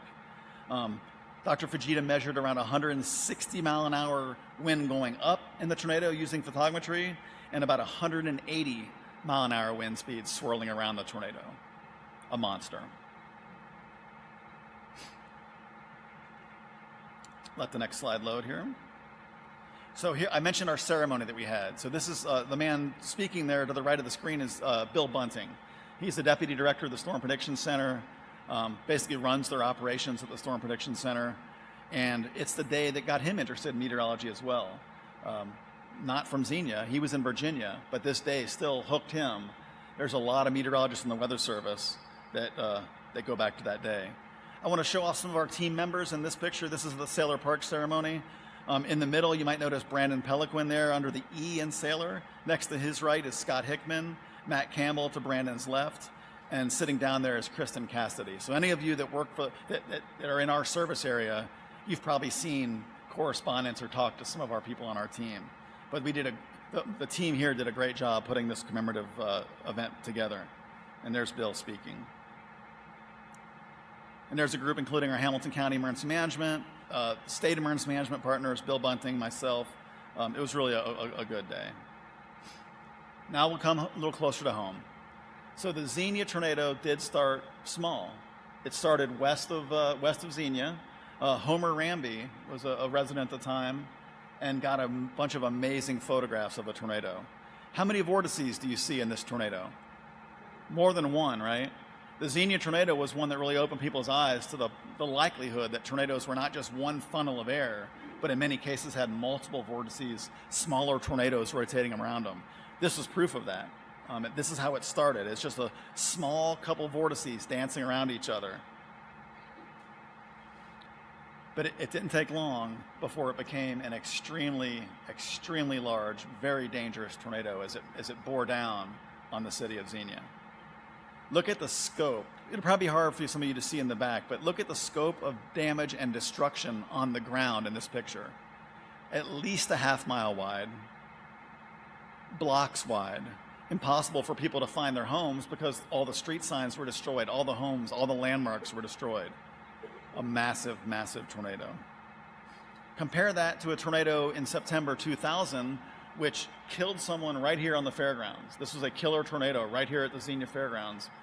About 5 miles northeast of here, this tornado went through a neighborhood and destroyed several homes. That tornado was about 2 homes wide. You can see how it just went right through the neighborhood, and home damage from one home impacted the other homes. This was an F4 tornado, a violent tornado, but much, much smaller. So 33 fatalities in Xenia and Greene County. If you get a chance, if you're not from this area, and you get a chance to walk around downtown, there's a great memorial for the people, those 33 people that died, plus a couple more that died during the cleanup. It's powerful. Before our remembrance ceremony in April, we went over and looked at that, took the team down and looked at that. That was powerful. Citywide destruction, right? Hospitals were overwhelmed. I always tell folks, especially with emergency managers, is your disaster plan needs to account for going from 0 to 1,000 critical injuries in 5 minutes. That's a realistic worst case scenario. Amateur radio is going to be needed in those cases. A lot of coordination is going to be needed. If it's like the Joplin tornado, your hospitals might be destroyed. You need to have a plan for that kind of stuff. It was described as a battlefield. So Greene County's come a long way since 1974. This is some of the stuff Ethan talked about. First responders were overwhelmed. There was, lots of looky-loos came in. Everybody knew about it. It was really a terrible day. There was no water. All the grocery stores were destroyed or out of service. All the dead would overwhelm the hospital. There was no electricity, no phone service. All the roads were blocked, damaged cars. It's just one of those biblical destruction scenarios where it goes from everything's fine to your life is never going to be the same again in 3 minutes. And that's what an F5 tornado can do. They've got a great emergency operations center now in the county. Ethan talks about that a lot. They sent out damage assessment teams with our tornadoes back in February. We got great information from Greene County as we went out and did our damage surveys. A great working relationship with us, the National Weather Service, and engaging their residents. We were really happy with the 1974 ceremony, which we had to get from Xenia to Sailor Park in 1 hour and 10 minutes to make both ceremonies. We did it with about 2 minutes to spare. It was kind of a crazy ride. But the governor was here. The Governor DeWine came and talked to the group as we looked back. And I didn't know until just that day that our governor was here in Xenia as a lawyer and saw the tornado. So the Ohio governor has been a great partner with us in terms of tornado awareness. As the state gets hit, our governor's really been supportive. He was right there with us on this day to say some great words to the folks of Xenia as we look back at this event. Time to look back and look ahead. And then we went over to one of the senior living facilities and had a great event there with over 1,000 people came by. A lot of our team again set up, showed maps, pictures, heard stories. This was kind of a full circle for a lot of us, from the event actually happening to 50 years later, remembering it, celebrating how far we've come, but also recognizing how far we still have to go. Amateur radio will be a part of it the whole way. Here's a picture of the memorial. This is a giant flag the fire department in Xenia raised as part of the memorial, but the memorial's powerful. Like I said, if you have a minute, go down and get a picture, think about it, think about the people who were lost, the families that were torn apart. And think about, just take that charge to make sure we're doing everything we can to keep people prepared and warned for storms like this. So there was no storm prediction center in 1974, but there still was a group of meteorologists that did severe weather prediction. They were, at that time, I think they're called CELS, National Severe Storms Forecast Center, the equivalent of SPC today. They had what would be the equivalent of a moderate risk out for the Ohio Valley the morning of that. There was a tornado watch in effect, issued by the National Severe Storms Forecast Center ahead of those tornadoes. We had gotten to the point in 1974 that the meteorology was there to tell us, hey, this is a dangerous day. We couldn't pinpoint exactly where then, and we really can't pinpoint exactly where now, and that's one of the things we have to get better at. But there was a watch out. There were warnings out for all of the tornadoes that struck. The National Weather Service had warnings. There was a lot of things that weren't in place then, but there was watches, warnings, and so people had word. One of the meteorology axioms that I like to use is never trust a warm front. The Xenia tornado happened along a warm front. It's going to be impossible for you all to see the numbers on the screen. These are hourly observations at Dayton Airport, at Cincinnati Airport during the day of April 3rd, 1974. As the sun came up that morning, the air temperature was in the low to mid 50s. The dew point was in the low 40s. It was just a cool April day. But you jump ahead to 4 o'clock in the afternoon, it's 75 degrees and the dew point 64. A tremendous change in air mass occurred that day. Those kind of air mass changes only happen when the atmosphere is supercharged to the nth degree, and that's what was happening that day. Very similar situation in Xenia. At sunrise, 52 degrees with a 37 dew point. That's not a tornado weather condition.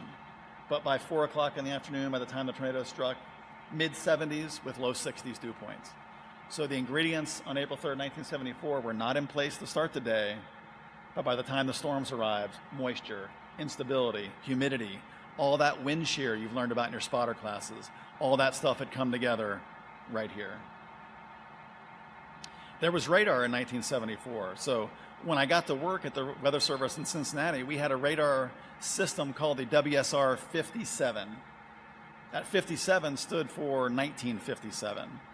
And by 1974, it was a little more than obsolete already.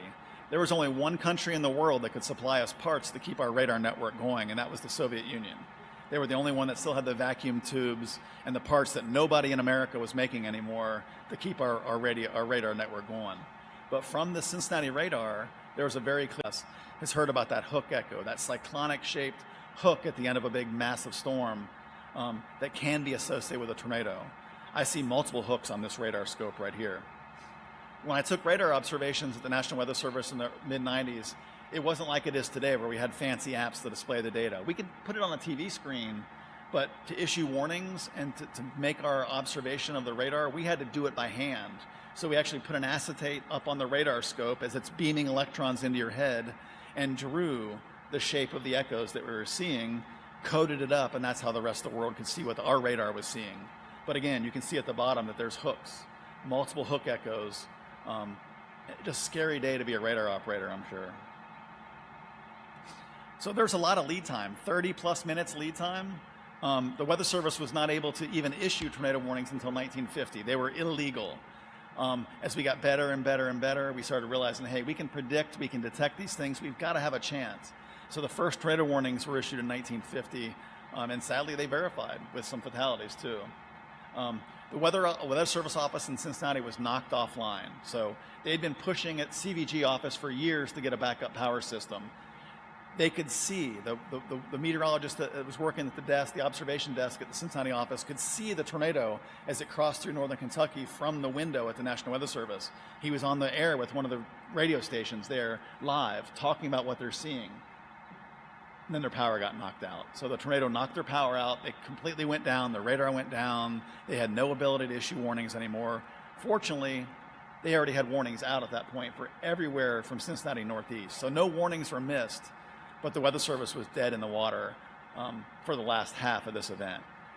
We have a letter in our memory kit from this day from the meteorologist in charge at the time in Cincinnati, thanking them for finally giving them a backup power system a year later. So this did result in backup power at National Weather Service offices. Any of you that have been to a National Weather Service office or come to our office, we've got a full building generator that can run us for days. The radar has its own separate generator that can power the radar for days. We've learned our lessons. And this was the day that really showed how critical it was to have redundancy in the systems that we use. Anybody remember these? Yeah.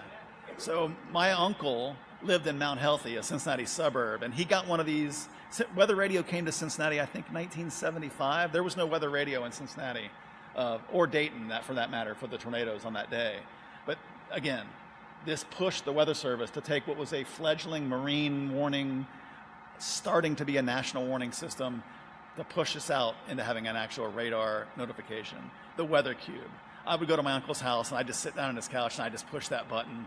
And man, I love to hear the temperatures come on and the forecast come on, and it was really cool. The Weather Service modernized since 1974. So when the 1974 tornado outbreak happened, there was Weather Service offices in Dayton, Columbus, Cincinnati, Mansfield, Toledo, Youngstown, Canton, Akron, Cleveland. Those all consolidated into basically 2 offices. By closing the offices, we were able to fund a multi-billion-dollar Doppler radar expansion. So we modernized the staff, went from a primarily technical staff to a primarily meteorologist staff. And we upgraded the radar system to a radar that was not solid state, that had real issues, to one that is solid state, that's computer driven, that has the ability to see through precipitation and detect air motions in storms. Thank you. It'll be back. So this is our National Weather Service office. So we launch weather balloons at least twice a day at the National Weather Service in Wilmington. We've got a Doppler radar system. You can see our building generator and the radar generator and just everything we have. So I urge you, if you haven't, reach out to your local National Weather Service office and come visit. The fact that you're a ham will definitely open some doors if you have any issues there. One of the biggest improvements with tornado warnings since 1974, in my opinion, in addition to weather radio, which is the number one, is WEA, wireless emergency alerts. So the idea that we would have a device in our pocket that's going to warn us of a tornado as long as somebody detects it all the time is really an amazing thing. So we now get message and alerts directly to your phone as long as it's activated. So this is a big advancement in where we've come. This is an example of a Doppler radar picture. So you can see the top left is the classic reflectivity, and look at that hook and even like an eye in the middle of all that. The top right image is correlation coefficient. That's where we can actually determine that there's tornado debris. And just south of the Ohio River, you'll see a little dot in the middle of that circle right in there, which is where the tornado is occurring. And the bottom right is velocity. Your greens are air motion towards the radar, your reds are air motion away from the radar, and swirling all around. The thing is, this is not a National Weather Service radar. This is a private radar from a company. This is plans for radar modernization. But our private sector partners are investing real money, and several of these are going in Ohio in the next year. So really fascinating stuff. I suspect this video will not work just due to the slow internet. We'll give it just a minute. Any questions while we have a bit of silence and we're waiting for the video to load? Yes, sir. Oh, hold on.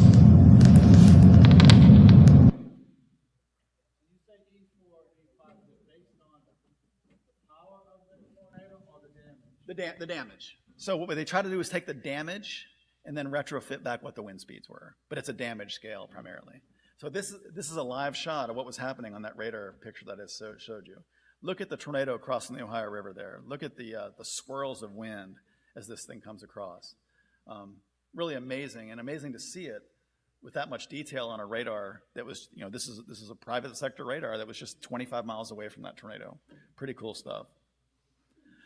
So Radar Next is the Weather Service's next radar system. It's in the most infancy of its phase right now. The hope is to have something in the 2030s, certainly by 2040, to have a replacement to our aging WSR 88D network. All of you will probably have some opportunities. Yes, sir. Just a quick question on the rating of the tornado. Yeah. So something that's very intense but very narrow might be rated less than. If it doesn't hit anything. Yeah. So we had a tornado in west central Ohio that it just stayed in the fields. There was no damage. We couldn't even rate it because we have no damage to correlate with the tornado. So we have to use what's called EFU, EF unknown. So in other words, even if it's a huge tornado with terrible wind speed that's going through a meadow, it's not a It won't. Nope, not currently. So look for more news on that too. So the Weather Service modernized radar is coming. I want to make sure Gary has plenty of time here to move forward. So I'm just going to run through a couple slides to lay out some of the advances that are happening with machine learning and artificial intelligence as it relates to our business in weather forecasting. It's amazing. The last year to 18 months has seen advancements in technology and the ability to predict, and that's really what AI is, right? It's about making predictions. Still not better than the human forecasters, but it's really, really becoming a powerful tool for us to utilize and help keep communities safe. Two main ones that we look at. One is from Colorado State, machine learning probabilities, CSU MLP. You can Google CSU MLP and you can look at the data yourself. All of this is on there. 9 years of weather data has been training that model. 8 day severe weather outlook and excessive rain outlooks, and they're pretty skillful. They're pretty good. Just like NATOcast, as I'll show you in a minute, the Storm Prediction Center has been involved from the beginning with the developing, training, and use of the models. but the main folks from both of these are outside of the National Weather Service now. NATOcast is trained off model data and observations. It is used by the Storm Prediction Center. NATOcast does a little more than tornado forecast, but that's primarily what we use it for, day 1 and day 2. It tries to do a delineation between tornadoes and SIGTORs. EF2s are stronger, real tornadoes, I call them. And it's done pretty well. So February 28th, actually, I'm going to skip this case just for time purposes. I want to show March 14th. March 14th, this was the NATOcast forecast for day 2. So on day 2, an EF3 tornado hit Logan County, Ohio. Multiple EF2 tornadoes struck around the area. It was a really deadly day, and NATOcast locked in pretty early to that potential. When you look at the significant tornado potential, it was already showing. It's just a 1% chance, but a 1% chance of a significant tornado is much different than a 1% chance of rain. That's meaningful information. So it was trying to lock in on the potential for some tracks that were a little stronger. SPC wasn't super impressed, so NATOcast was showing 5 to 10% chance of a tornado within 25 miles of a point. SPC was more like 2%.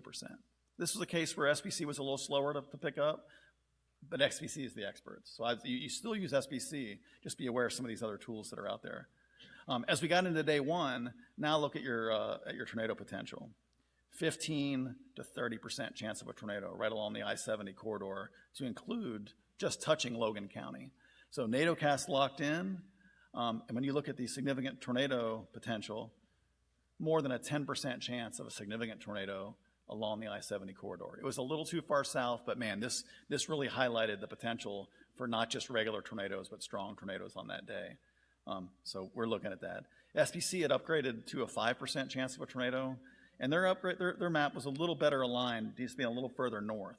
So it did make some improvements there. And here's what actually happened with the tornado tracks that day, including multiple fatalities, dozens of really horrible injuries. So I want to make sure Gary has plenty of time, but I do have a minute to take a few questions if anybody has any, in addition to the damage scale. Yes, sir.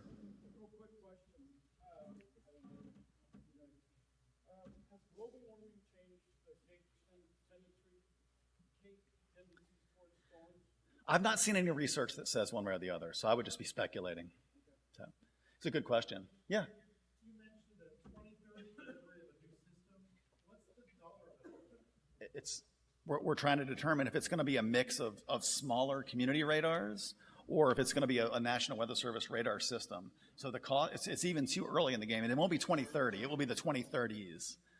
So hopefully 2034, but I know, right? Yeah. So you're going to cover the gap between the Cleveland and you guys' radar? There's going to be a couple radars that are going to go in to cover that gap. Yeah, one around Bucyrus, I think. Yeah, a couple that will help with that a lot. One near Zanesville. All right, I'm going to turn it over to Gary. And, one more question. I just want to add something to him. There's several apps there on you get for your phone, tablet, or even desktop. Yeah. Radar Omega. It does allow you to pick 2 towers to pick from. So you can pick from like the Wilmington Tower and the Cleveland Tower and actually get a spread of the radar between the 2 of them. Yeah, but we're right in the gap. In the middle. All the radars go over us. I think your coverage is about to increase. Take it away, Gary. Thank you, everybody. Thanks, Tom. My name's Gary Clark. I'm a code coordinator for Dayton Skywarn, call signs KC8TND. I am going to be quick through this. I'm not as prepared as I'd like to be because my computer crashed and I lost my presentation. So I am winging this through my notes and what I have here. So if you all will bear with me.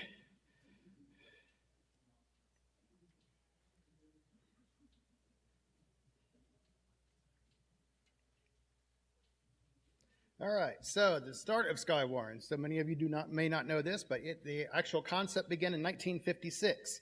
Program developed in Goodland, Kansas with the weather collaboration with the NWS, emergency managers, and personnel in the field that had communications equipment such as public safety, utility workers, and eventually ham radio would be involved with that.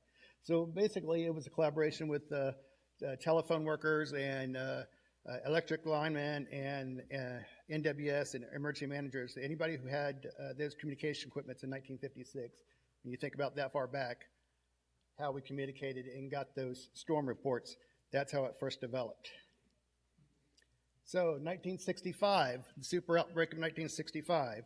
Here in Ohio, as you can see, we did have one F4 go through Fort Loramie up in Shelby County. Even though Skywarn here, it hasn't been started yet. That was the catalyst that did start and officially adopt the Skywarn program nationally. That particular outbreak, there was the Palm Sunday outbreak of 1965. It did have 42 tornadoes touch down and killing 271 people. So that was why one of the reasons why that program did get officially adopted in 1965.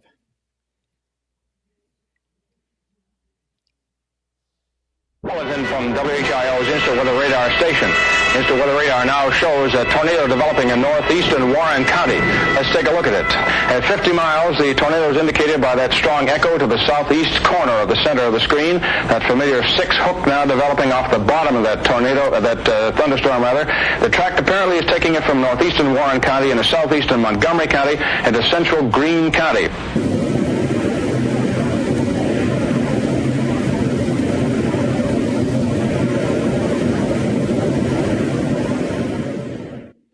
As Tom alluded to, the radar technology back then, we were still using, that was the 74 tornado outbreak, and that was still the WSD 57 radar program. And so Dayton did not have a radar program. They had to get from Cincinnati. Cincinnati would have to be in touch with Dayton and call them. And here at Channel 7, Gil Whitney, one that was broadcasting that particular hook echo broadcast, there you see the red phone there next to the map. So along with the Weather Service offices, the National Weather Service would also have to call the TV stations, and that red phone was a direct link from the National Weather Service to call the TV stations and tell them there's a tornado warning. They also had the teletypes that they could pull off the teletype machine, but the most direct was calling the red phone there at the stations to alert the meteorologist. So the National Weather Service boundaries and technologies were quite different in '74. Like I said, Weather Service offices in Cincinnati served the greater Cincinnati tri-state, and Dayton responsible for the Miami Valley with Central Ohio. Not every office was equipped with the radar. The WS-57 was installed in Cincinnati in 1960, and they gave them reflectivity data but no velocity data, which made it extremely difficult to detect tornadoes. So storms and radars from meteorologists heavily relied on manifestations of hook echo, what's now known as the Boonshoff Museum of Discovery. They decided that we couldn't just go out there willy-nilly, that we needed some training, that we did not know what we were looking for, and that we needed some help. Here was the first office we were into. That was the first Dayton office, and our first home, that was the Flight Service Center at the Dayton Airport. So we were there until 1994 when the National Weather Service decided to build their new office down in Wilmington, and all the local Weather Service offices would close due to the technology advances of the WSR 88 radar. So Columbus, Dayton, and Cincinnati would close, but they would still have to figure out the logistics of how to coordinate the amateur radio portion of those sections of 52 counties that Wilmington is now going to have control over. So that's when the Dayton section was born. We were split off into 4 different sections, and the Clinton County section is the home of the Wilmington group. So we kept basically our same area, but we just had to find a new home. And new building was installed, and so we would lose our home eventually in 2012. But in 2000 was the great Xenia tornado again, touching down the second time in Xenia. This one was an F4 that would go through Xenia and almost took the exact same path. And so we did have spotters on the ground that day. They did contact us and tell us, it was at this location, and it was coming through Xenia. One of the things here, here's the shopping center right across 35. We joke about Xenias. I mean, we joke about tornadoes hitting mobile homes and stuff. No, they're the Walmart. So here in West Central Ohio, it seems as though that tornadoes are also like Walmarts. I don't know why that is, but we'll see it again later. So here is our first home now in Channel 7. So this is us in 2012. Our first activation in 2012 was the derecho that came through July 2012, into June 29th, 2012. That was actually our first activation in our new home. In 2024, we would have another significant activation with the Cedarville tornado. If you look on the screens there, you can actually see the tornado being broadcast live by Channel 7. So here it is, the EF3 tornado would go through here in Greene County, here in Cedarville, just not too far from here. And we would get reports that would actually help this family here. So the Dobbins family farm there would take a direct hit, and 7 people would take cover in the basement and survive that direct hit because they heard the report on Channel 7 that was relayed from us. The spotter report that was laid that the tornado was actually on the ground. We relayed it to Wilmington. Wilmington got it out, and the news media picked it up.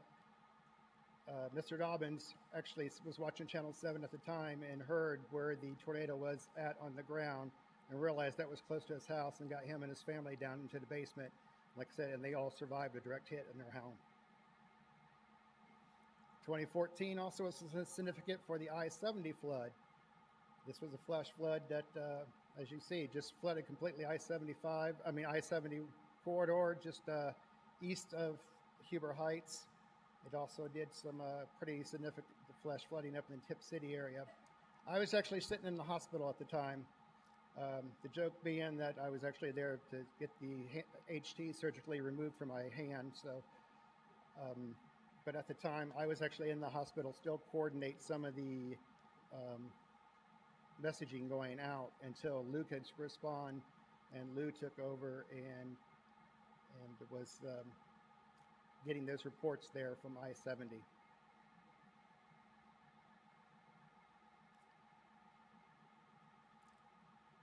So if you're familiar up north with the KOA campground, we have seem to be a little pocket up there of F0s and F1s that seem to touch down on Phillipsburg, Clayton, Inglewood area. This happens to be one up in that area. And like I said, with Walmarts, if you happen to be at the Walmart up there in Clayton, Inglewood, you would have seen this one right here because it was headed right for it.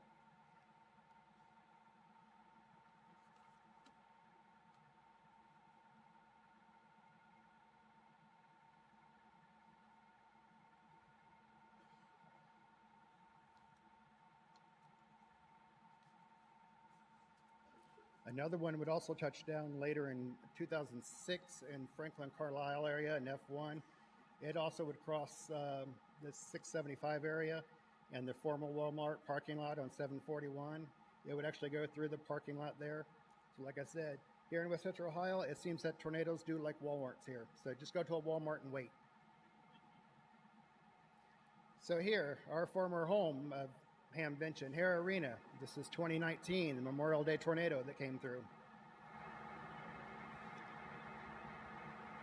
We were working that night as well. We was actually responsible for getting the tornado emergency out. We had one of our spotters in the field that night who spotted it from New Lebanon area. He was looking north, could see the tornado on the ground through the lightning flashes. We called it in. They was looking at the radar at the same time and upgraded that tornado to a tornado emergency. And this is us working that night there at Channel 7. And you can see on the TV screen there, Channel 7 is also reporting live. That happens to be the tornado that was going into Beaver Creek at the time. And some recognition for us that we got for our work. This, as Tom's alluded to earlier, was the F3 that went through Logan and Auglaize County. We was working also that particular night too. Also down here in the lower corner was the Winchester tornado that came across, went into Darke County, into Greenville. So that was actually a F3 that was started out in Indiana and an F2 that would come across in Greenville. And we took multiple reports that day as well. significant damage coming across Greenville and Logan County, up in Indian Lake. So Indian Lake, as stated, had 3 deaths. 2 women were in one mobile home together, and one particular gentleman who died on Orchard Island as the tornado came across and just completely devastated it. We were activated at that time, again, sending real-time reports to Wilmington. This is the tornado that went through Greenville 2 weeks ago.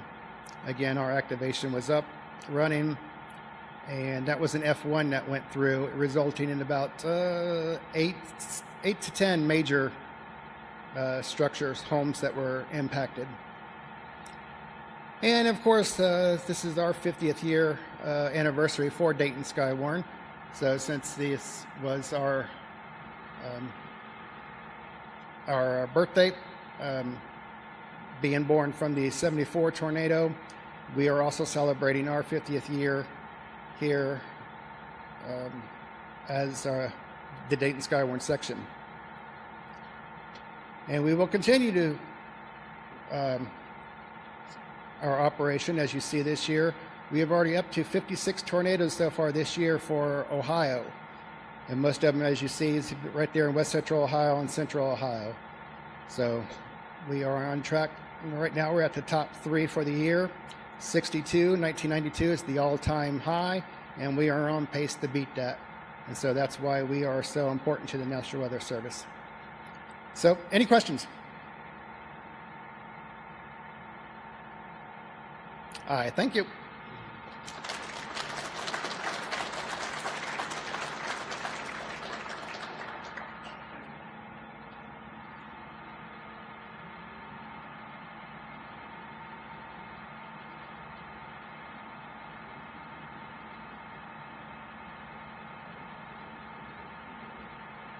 Yeah, thank you, Gary. We really value the partnership we have with our amateur radios. So any last questions for me or for Gary before we break?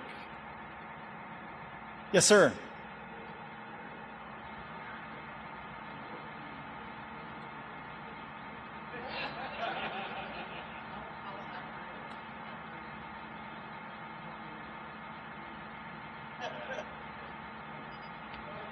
How accurate is the 1994 movie Twister?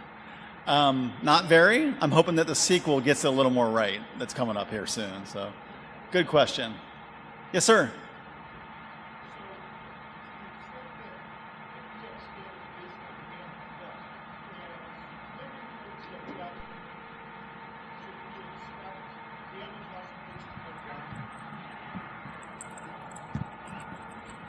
So the question is, as building codes get better, and they're not getting better everywhere, but certainly parts of the country they are, should we expect damage estimates to go down?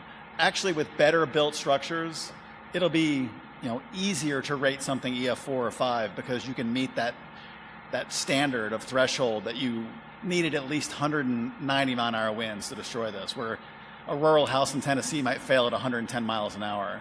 So it might start normalizing that a little bit, but it shouldn't have a big impact. Yes, ma'am. Oh, do they have the sirens so you can hear now because of what happened? What's the criteria for a city that they'll have the ones you can hear? I mean, I've seen videos of them and neighborhoods, and you can hear them.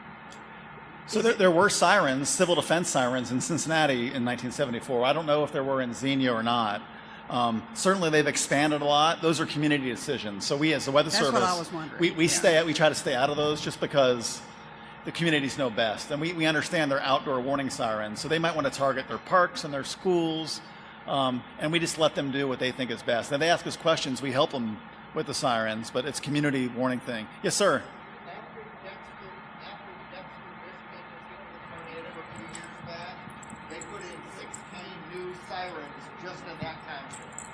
So Dexter, Michigan got 16 sirens after a big tornado there. Again, sirens come with a lot of baggage, and the baggage is people feel like they should be able to hear the siren even when it's pouring down rain outside and thundering and lightning and they're in their basement. So just have to constantly remind folks they're outdoor warning sirens. One of the things is they're very costly to operate now. So that's why a lot of the communities, the technology is upgraded. We got Wiias on our phone. We have internet. We have the local media is on there 24. They're broadcasting 24/7 when a tornado warning is on the ground. So one of those things about sirens, again, it's a local decision whether or not they want to use sirens or not. Same with Right Pat. Right Pat, they'll set their sirens off all the time because their personnel is working outdoors, out on the flight line, and they may not have phones with them. They may not have the capacity to hear warnings. And so they may set their sirens off just for wind damage or for tornadoes coming through to alert their personnel on the ground at Right Pat. So there is no rhyme or reason why they will set their sirens off. One last question. Yes, sir. I'm sorry, I might have mentioned this earlier. I went a little bit late, but did anybody talk about the F2 tornado in April 25th of 1989, right over about 2 blocks that way? I know that Xenius had 7 tornadoes within the city limits since 1950, so it's had its more than its fair share. So didn't talk specifically about that one, but Xenia is no stranger to tornadoes. All right, we're going to break now. We'll be up here for a little bit if anybody has anything they want to say direct. But thank you everybody for your attention and being here today.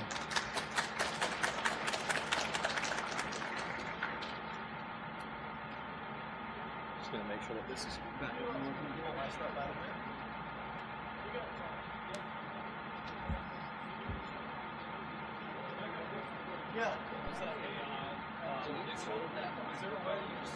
Yeah, I was about to say, right now it's pointed like away from everyone. You want to just say like right here? A little more up? Yeah, because most people are, it's really quiet for most people.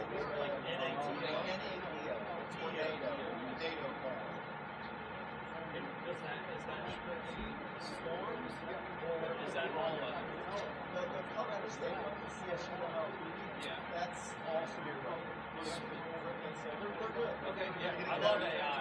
It's interesting to see. They're learning from that. Yeah. It's still as good as the guy from the I mean, right now, I've pretty much been flipping between all of them and just making sure that stuff's working. I was about to say, if At least they didn't have video for the whole thing, and I was like, what is causing it? And then,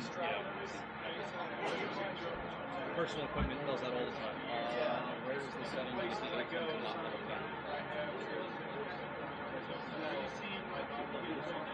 Not a big. Other warning technologies and platforms. it's just kind of relax. I still carry it. I do too. I have taskbar. So we move the mouse. It looks, are they off right now? They look like Yeah, so you move the mouse. it's over there. I can't see it from here, but that's also because I have a really bad angle on it. If it's visible, then it's fine.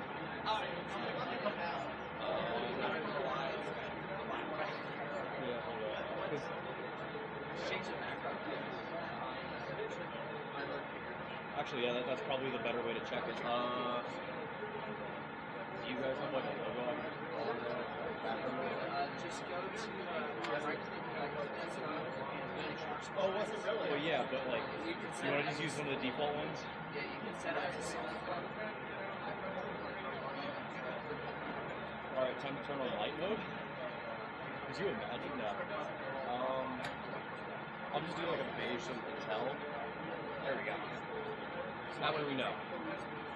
It doesn't look nearly as slick, but that way I can tell at a glance.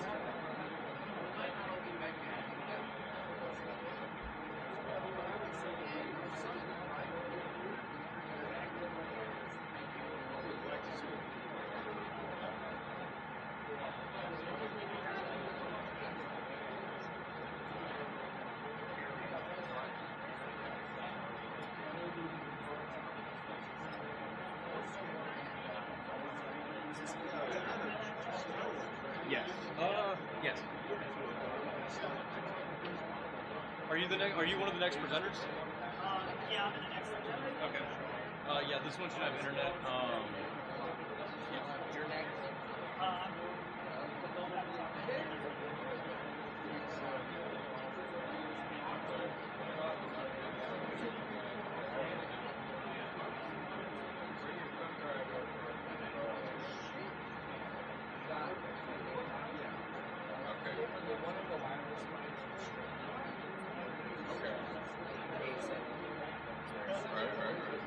bunch of radio waves around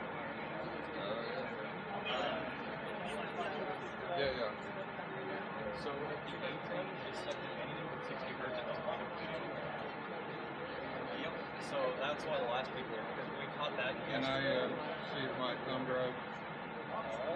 You guys don't have any locks on the USBs, right? Because it should work. Are you using it as an iPod? Yeah, yeah. I'll be using it. You're fine. We just need to make sure that these don't get closed because And any of these? You got more than one slot here? Yeah, we got a bunch of them in there. You got another one there.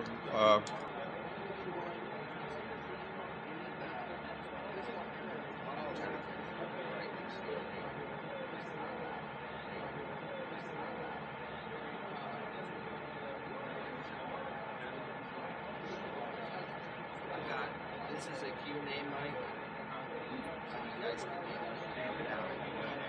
I'm running back and forth to all of the different groups, so this will be over on that team.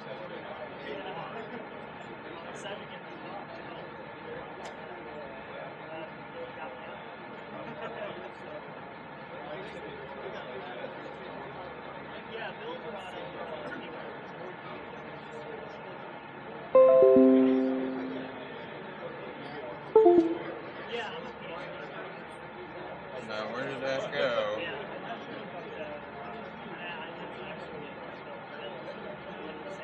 Well, I copied it to the desktop. Oh, there it is. It's right there. Let's make sure that works.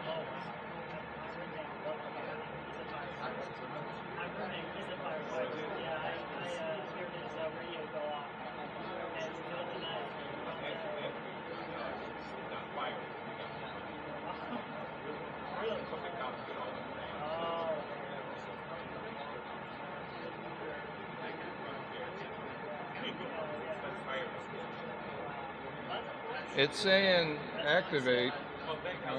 It says, oh geez. It won't allow me to go to presentation mode. What was that, Bill? Where's the IT? Go to slideshow here. From current slide. See if that works. No, it came up and asked me to sign in. Here, open it again. It's an unregistered PowerPoint. Activate. Oh. Here, can I? We can do it like. It's asking for a subscription for PowerPoint.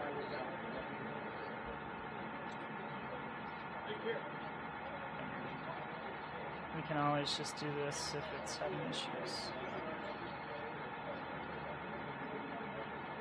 Go ahead and copy Nick's. Nick's, what's your last name, Nick? Q. It's asking for Yeah, that's what I thought. Yeah, it's asking for a PowerPoint login. Oh, I was on 365. Maybe that's. Well, I downloaded it as a PDF. You can, I'm pretty sure you can present. But to get it straight, I gotta run back and get one more thing Okay. out of the form. Okay. Do you know why that would be? That you can't. So hit that present button. Yeah, it's having issues because it's trying to. I think they're double open. I think there's two open. Oh well, it's going up. Oh, okay, it is working. It's just going up to the other slide. This is the issue we're having, I think. Here, let's close out of this. It's weird. Why is it? Yeah, he's got it. Here, open it.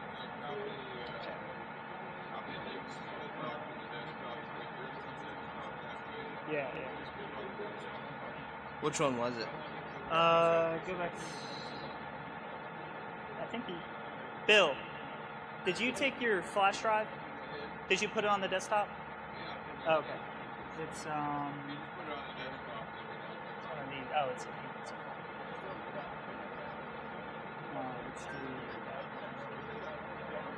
This one? This one. 24. What's the date? 5/17. When was this one updated? Okay, do that.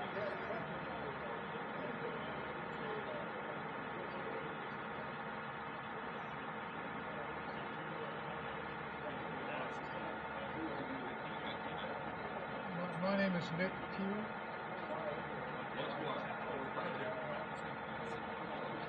Okay, yeah, that works. Yeah, it must just not have. Okay, let me put mine on the desktop as well. QXJ.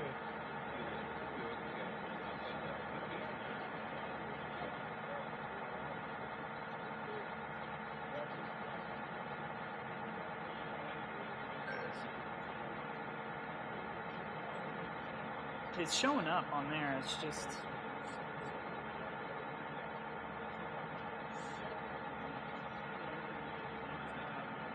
There we go. Okay. It just didn't have presenter view on. Okay. That's why that was Gotcha, popping up. gotcha. There you go. Okay. Want me to do yours? Yeah, same Okay. title, Dayton. Dayton 2024.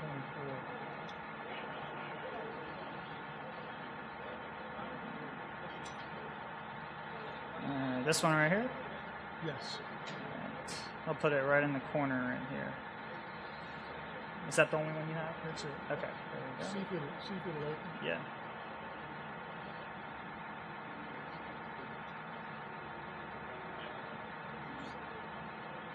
That's it. What was that? There's a YouTube link, so it's fine.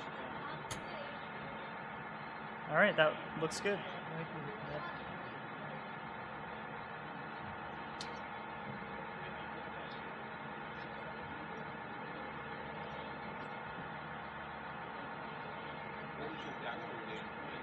Atmospheric science.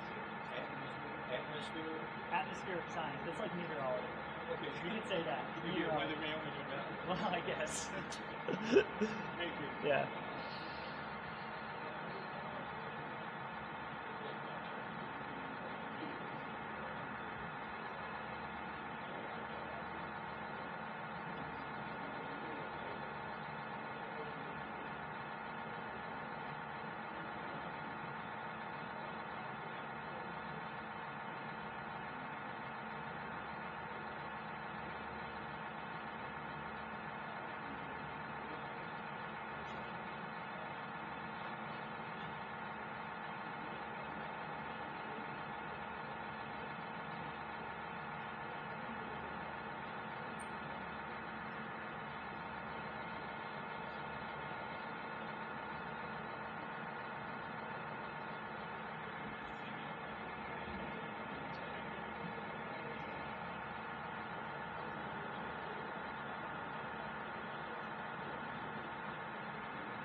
Good to go.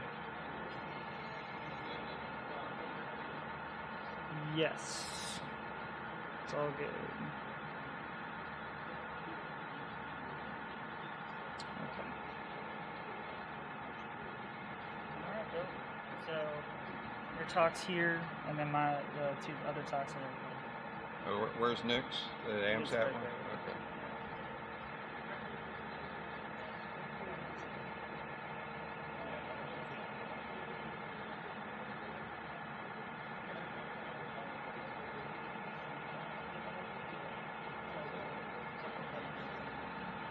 Okay.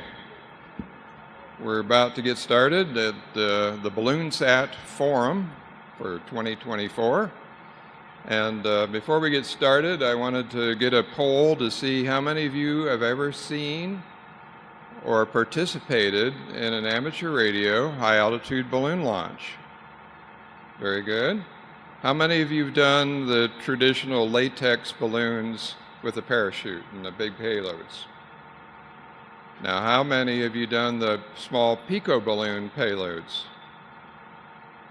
There's a big difference. The big weather balloons, they take a big tank of helium or hydrogen, and they cost quite a bit for helium nowadays. I've got some prices for a 200 cubic foot tank of helium that were approaching $300 to $400. And just a few years ago, it was about $100 for that same tank. And then you've got about $100 into the weather balloon, but you can carry 6 pounds per payload up to 12 pounds under the current FAA regulations. Of course, that doesn't mean you can carry big lead weights and shot puts up there. You have to get some density around it, some foam to protect it from aircraft strikes. But in the history of the National Weather Service, there's been 75 launches twice a day from across America, North America, and it's been going on for 70 or 80 years. There's never been a case where one of these weather balloons has actually struck an airplane or an aircraft. Now, on my very first flight, one of my second flights actually in the Mojave Desert, we had a chase plane and we were running amateur television. And we had a live video coming down from the plane, from the balloon payload. And the antenna broke off, it burst, because it's pretty violent sometimes, and the parachute fouled up, so it was tumbling. And the guys in the plane could still see the video and said, it's getting stronger and stronger. I could see a lake. I can see houses. Hey, we're over that lake and houses. I can see an airplane wing. And then whoosh, it went right by their airplane. So that was about the closest call that I can remember. So I'm going to talk a little bit. Those are big weather balloons. The latest trend in the last 7 or 8 years has been something called Pico balloons. And there, your payload is your biggest expense, and we're flying 32 to 36-inch diameter party balloons.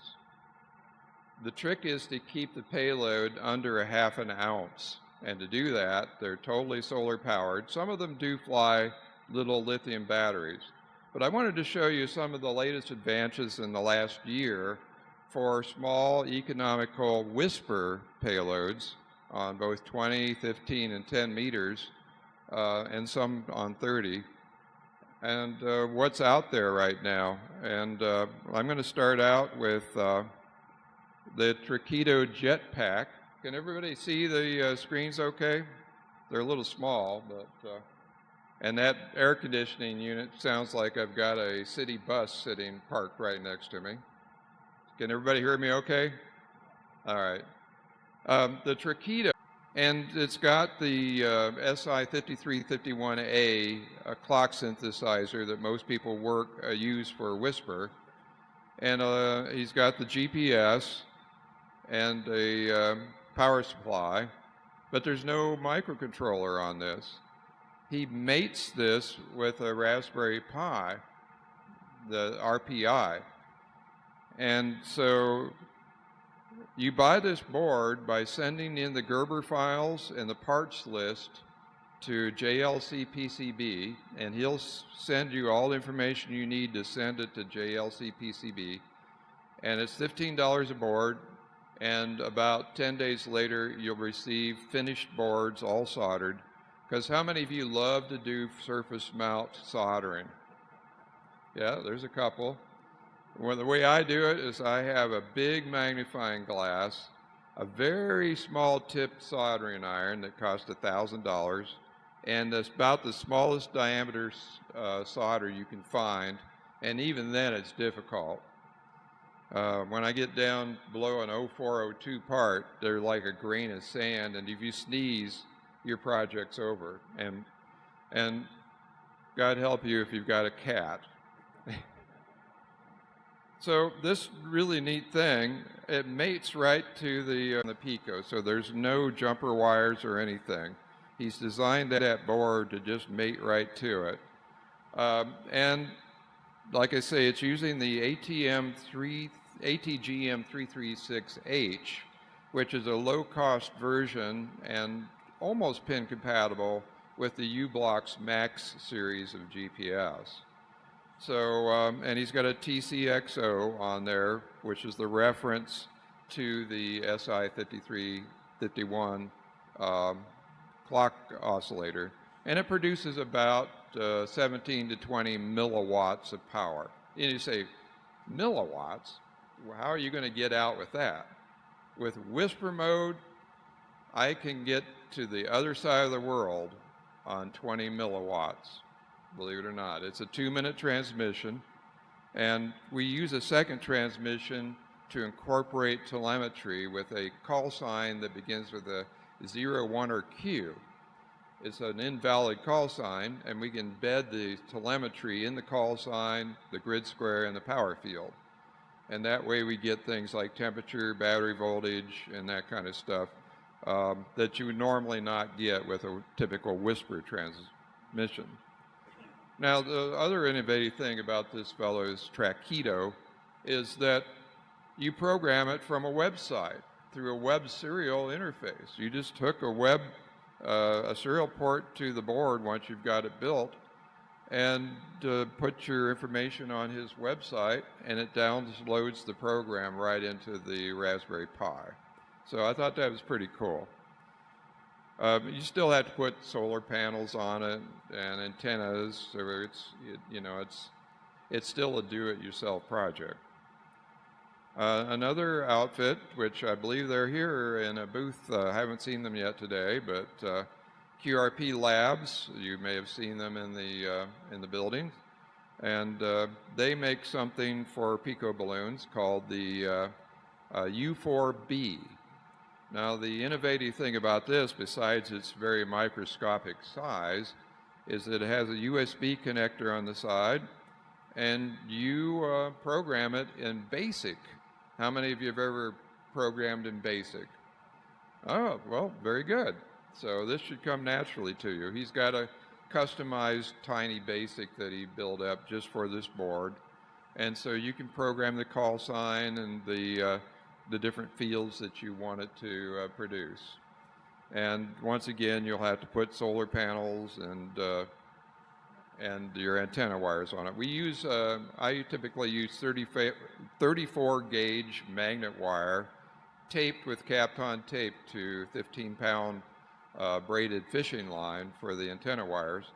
An HF antenna for one of these Pico balloons on 20 meters weighs 3 grams. And sometimes I can get it down below a gram. But check out this in their booth. I believe he's got some for sale. I'm not sure which building he's in, but look for QRP Labs U4B. Now, I also sell one called the Sky Tracker, and I sell it with everything. It's ready to fly out of the box.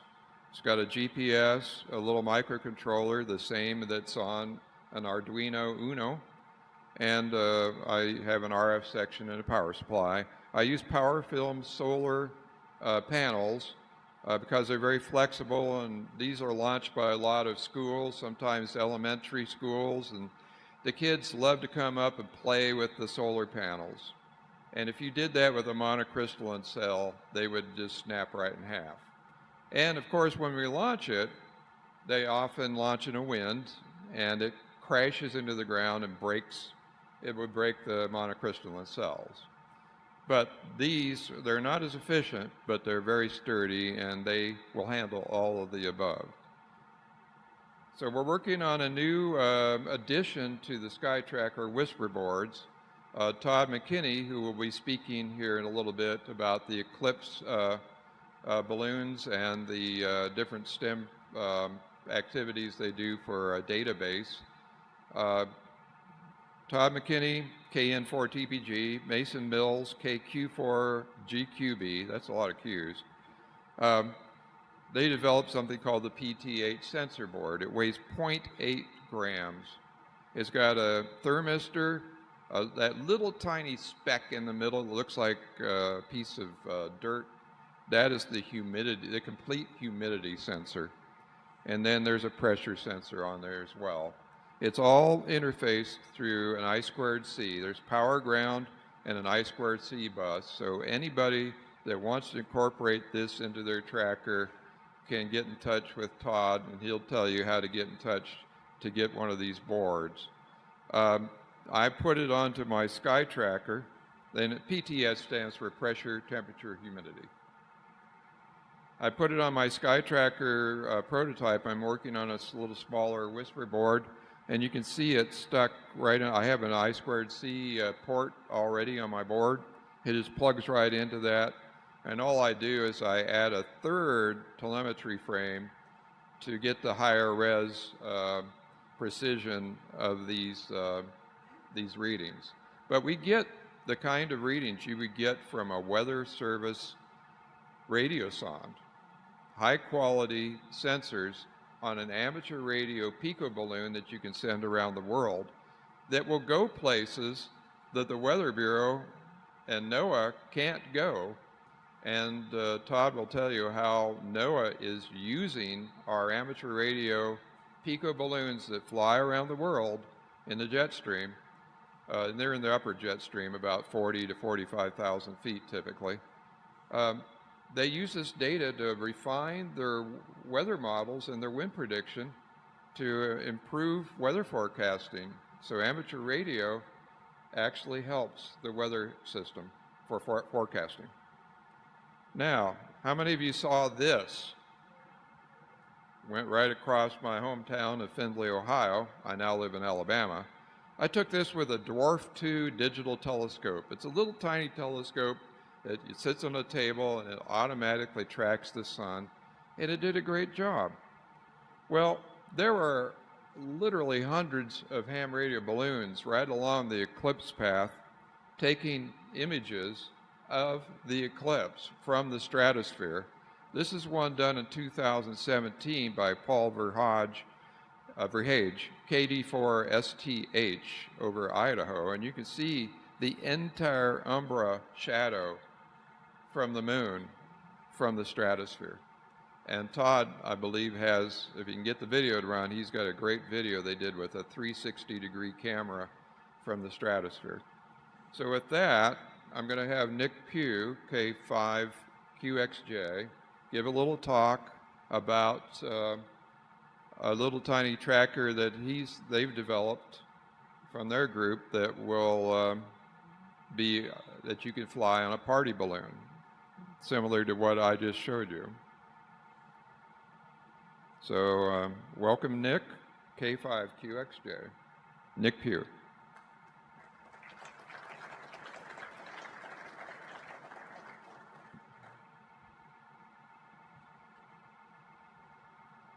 There you go. Well, hello, everybody. I'm Nick, the Raging Cajun from the University of Louisiana. And, you might not know what a Cajun is, but a Cajun is a guy, kids when they go to school, they learn about the seasons. When you're in our area, you learn about the seasons like garlic, onions, bell peppers. Now, a Cajun, when he goes to the zoo, let's see. When the Cajun goes to the zoo, he looks for the exotic animals, but he also wants to see how to cook them. In our area, we eat boiled crawfish and alligators. But I want to talk to similar to what Bill's doing. And our group is we want to get kids interested, and our deal is to try to get the next generation excited about STEM. And we're going to do it through balloons, and then eventually we want them to put them in orbit. So what we do is we take a little 4-inch board like this, And if you guys want one at the end of this talk, you email me and send me an envelope with a little postage on it, and I'll send you one. So after we get the board, the next thing we want to do is we want to put a controller on it. We picked a real expensive one. This is a Shao. This is really an Arduino in steroids, and it's about the size of a postage stamp. So the next thing we do is we need a radio. Well, we've picked the radio, and this is a LoRa module at 433 megahertz. You know, look at it, how expensive it is. And this thing like puts out about 20 milliwatts, and on VHF, as long as you got line of sight to this thing, you can talk to it. So the next thing we do is we want a GPS, and we went, and if you don't fly this thing too high, you go get one of these $5 GPSs and you put it on the board. So what's the next thing we might need? Well, we probably want a battery. Oh, we want a sensor. So we just went to Adafruit and got one of these pressure, altitude, temperature sensors. It's an I²C, and we just plug it on this board and wire it up. And then the next thing we might want to do is we might want to put a battery in this thing. And I just grabbed one I had. This is a big battery, but you don't need one this big. And because we don't want to let these balloons go too far, we want to put a cut-down device on it. So we have a resistor and a transistor, and we warm this thing up and wrap a piece of fishing string around it and release the balloon before it goes too far. So now we've got the package. Now, how are we going to get it up there? Well, you know, hams are pretty cheap. So we go to a party store and we buy one of these 36-inch balloons, and you see a picture here with a little fourth grader holding that thing, and at 36 inches, that's almost as tall as he is. Now, if that thing is going to be up in the atmosphere a while, you know it's going to get cold. Here's how we insulate it. We go down to Home Depot and we buy some of this insulating material, cut it down, take 3 slots, we cut a hole in the middle, put our payload in the middle, and here we go. We got a balloon that can live in the cold atmosphere. Notice at the top there's a cut down wire. That piece of fishing string is looped around a resistor inside, and the antenna is a real long 6-inch piece of wire. So now we have a balloon that can fly, and anybody can go to a store, doesn't have to buy helium, just buy the balloon. So the next thing is that we want to be able to capture this data. So there's a device out here called a Heltec LoRa V32 Wi-Fi, expensive device. Notice that this device has got Wi-Fi on it and a display and a LoRa radio, and all for $6 if you shop around a little bit. And of course, that thing is not suitable for kids, so we got to go find a case for it. Well, you know, we go to Amazon, and of course, Amazon wants to sell you 2 when you need 1, but you know, that's in our budget.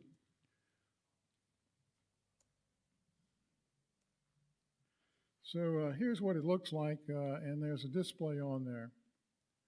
So now, if your eye is about like mine, that's kind of hard to see. So what we do is we take the Wi-Fi connection and we connect it up to Adafruit.io, which is a free server. And now the data from the balloon comes down to this ground receiver, which is tethered to your cell phone, which is connected to Adafruit's server. And here's what the dashboard looks like. So look, we got a map on there that's GPS. We've got some data. We record the signal strength. We record any of the things you want to do on there. We have a pressure sensor on there. And so anybody around the world can now see the live data as it comes down from your balloon. So we don't want to stop at balloons. We want our students to actually fly these things. So we take that balloon board, we add a board with solar panels on it, and now we have a satellite that we can fly. Now, how in the world are we going to get that thing launched? Well, we were lucky enough to, we were lucky enough to get NASA to give us a grant to launch 20 of these things. So in the time frame of 2026, we hope to find 20 of you guys who got curious enough to want to fly this thing. So we're going to stick them in a box that looks like this. We're going to kick it out. And NASA we have the ability to probably put up 20 of these things.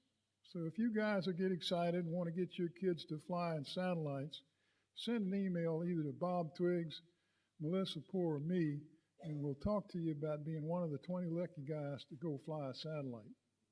That's it, guys.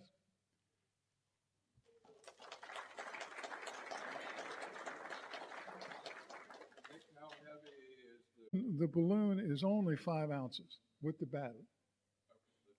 The payload. Yeah, that includes the insulation on it.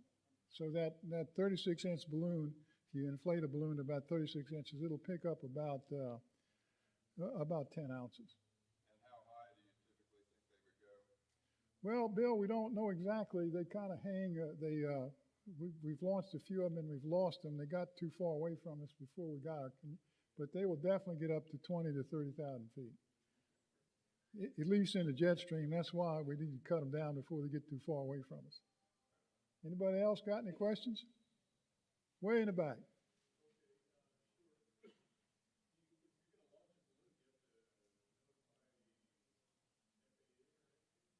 Bill, you want to take that? Yeah.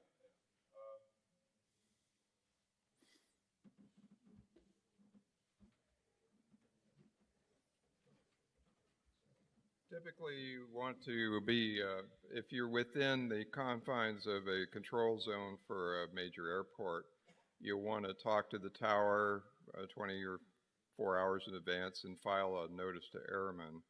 But if you're out in the country, particularly flying these really small balloons, there's really no hard requirement to file a NOTAM. But I would if you're near an airport within 5 miles of a small airport or within the major control zone of like Dayton International here. I mean, you want to talk to the tower and file a NOTAM. Now we're doing some Pico balloons probably tomorrow, and we have contacted, Joe here has contacted Wright-Patterson so that the fighter jets don't shoot them down like happened over the Yukon, because one of our ham radio balloons were shot down with a $500,000 Sidewinder missile. They said, hey, what is this thing? It's hanging from a small balloon with a wire. I bet it's another China spy balloon. What do? You shoot it down, of course. So this $100 student experiment that had been around the world 6 times for several months, from a group in Illinois. They shot it down over the Yukon, and then they spent $1 million to search the mountains of the Yukon for what was left. And a little Pico payload probably was instantly vaporized. So prior to the coming up here, I talked to Bill. All of us in this room with flown balloons have got really good stories, and I'm encouraging Bill to archive them and share them with us. Any other questions? Way in the back. Yeah, I got a question with regard to the solar panels. Like, what's the lowest temperature that those will operate at? Because I know I'm reading there, you get up around 42,000 feet for like -50 C. Well, actually, our biggest concern is that a solar panel would be more efficient in those kind of temperatures. And so if you have a voltage limit like on a supercapacitor, or you don't want to charge a LiPo battery too much, you don't want to exceed any voltages, you have to plan for it increasing about 0.8 volts from the ground to the atmosphere to those kind of temperatures. I've actually seen it actually be 0.8 volts higher in the jet stream. Oh yeah, they work great. They like it. Cool. Oh yeah, the colder you get, the more efficient they are. And when we get on orbit, we get about 40% more sun than we do on the Earth. Our major hazard in orbit is ultraviolet radiation, and of course we're flying these little cells are pretty cheap, and we don't have a good history on how UV is going to degrade them. But our satellites, because we're going to launch them below the ISS orbit, they'll only be in orbit for under a half a year, so we can live with that. What satellite is going to be? We haven't got a launch yet, but we've got a grant to deliver them to NASA, and NASA will get them up there for us. Could you say what the direct range is of the LoRa link that you're using, and have you considered trying the mesh network overlays for LoRa?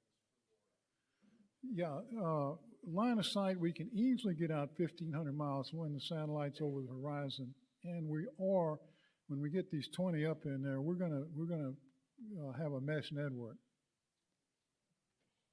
Do you plan on launching the 20 at once over a region? Bill, NASA is going to make us kick them out about one at a time.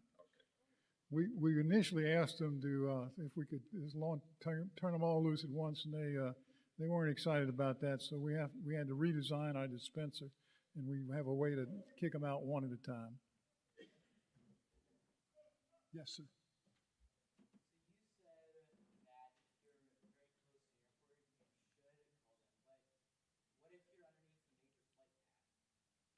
You talk to the tower after filing a NOTAM and ask the tower when a good time to launch would be. And they will tell you when the best time is to avoid commercial traffic. That's what I have to do when I'm near major airports.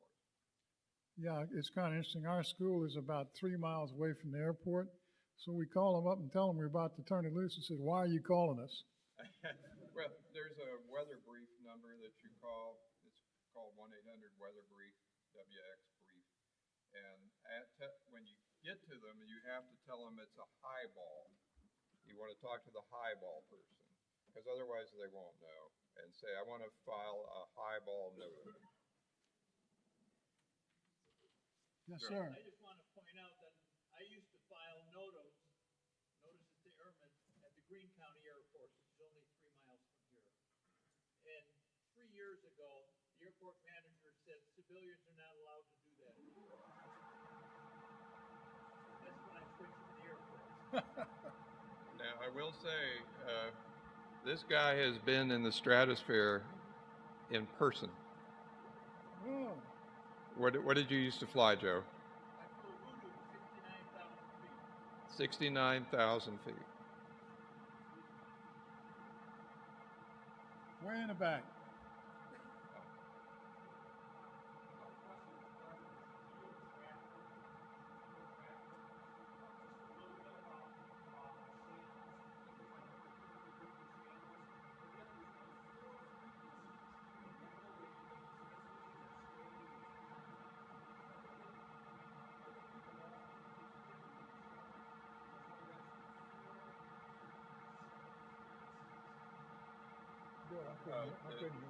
The channels on LoRa, but there's only 4 frequencies. How do they do the 300 channels?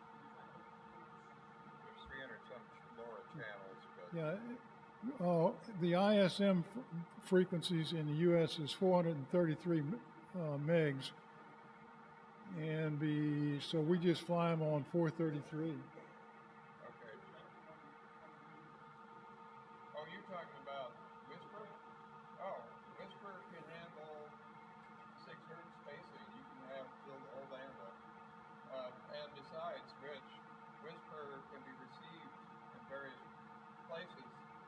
somebody's going to pick it up even if there's interference on another. All right. Thanks, Dick. I appreciate it.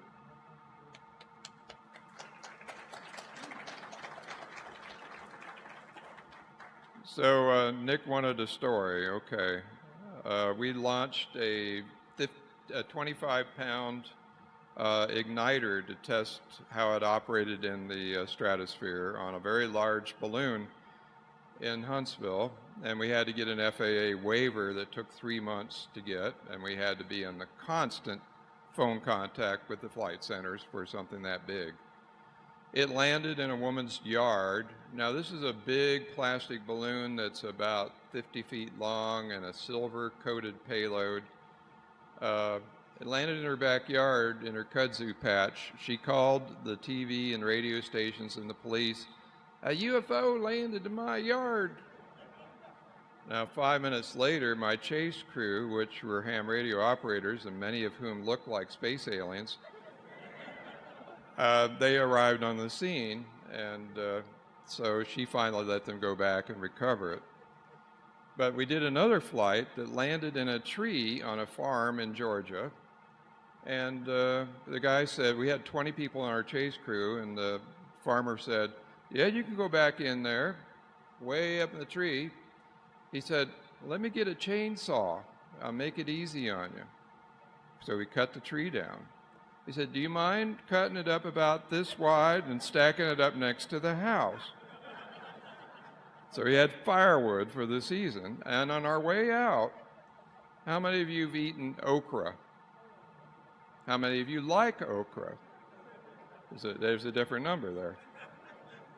He had big bags of freshly picked okra from his garden. He says, they're only $20 a piece. I hate okra. But I bought one just out of the kindness of my heart for him letting us come out to his farm. So that's one of my balloon stories. Well, next up, we have Todd McKinney. And he's going to give actually 2 talks.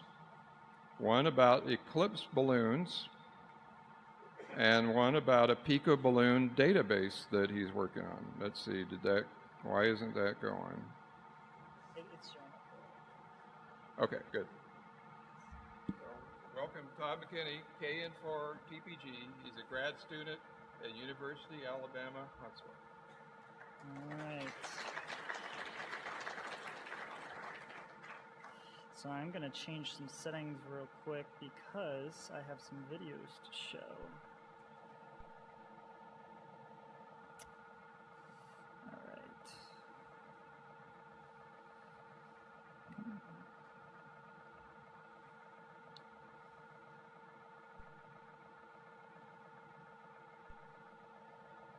All right. All right.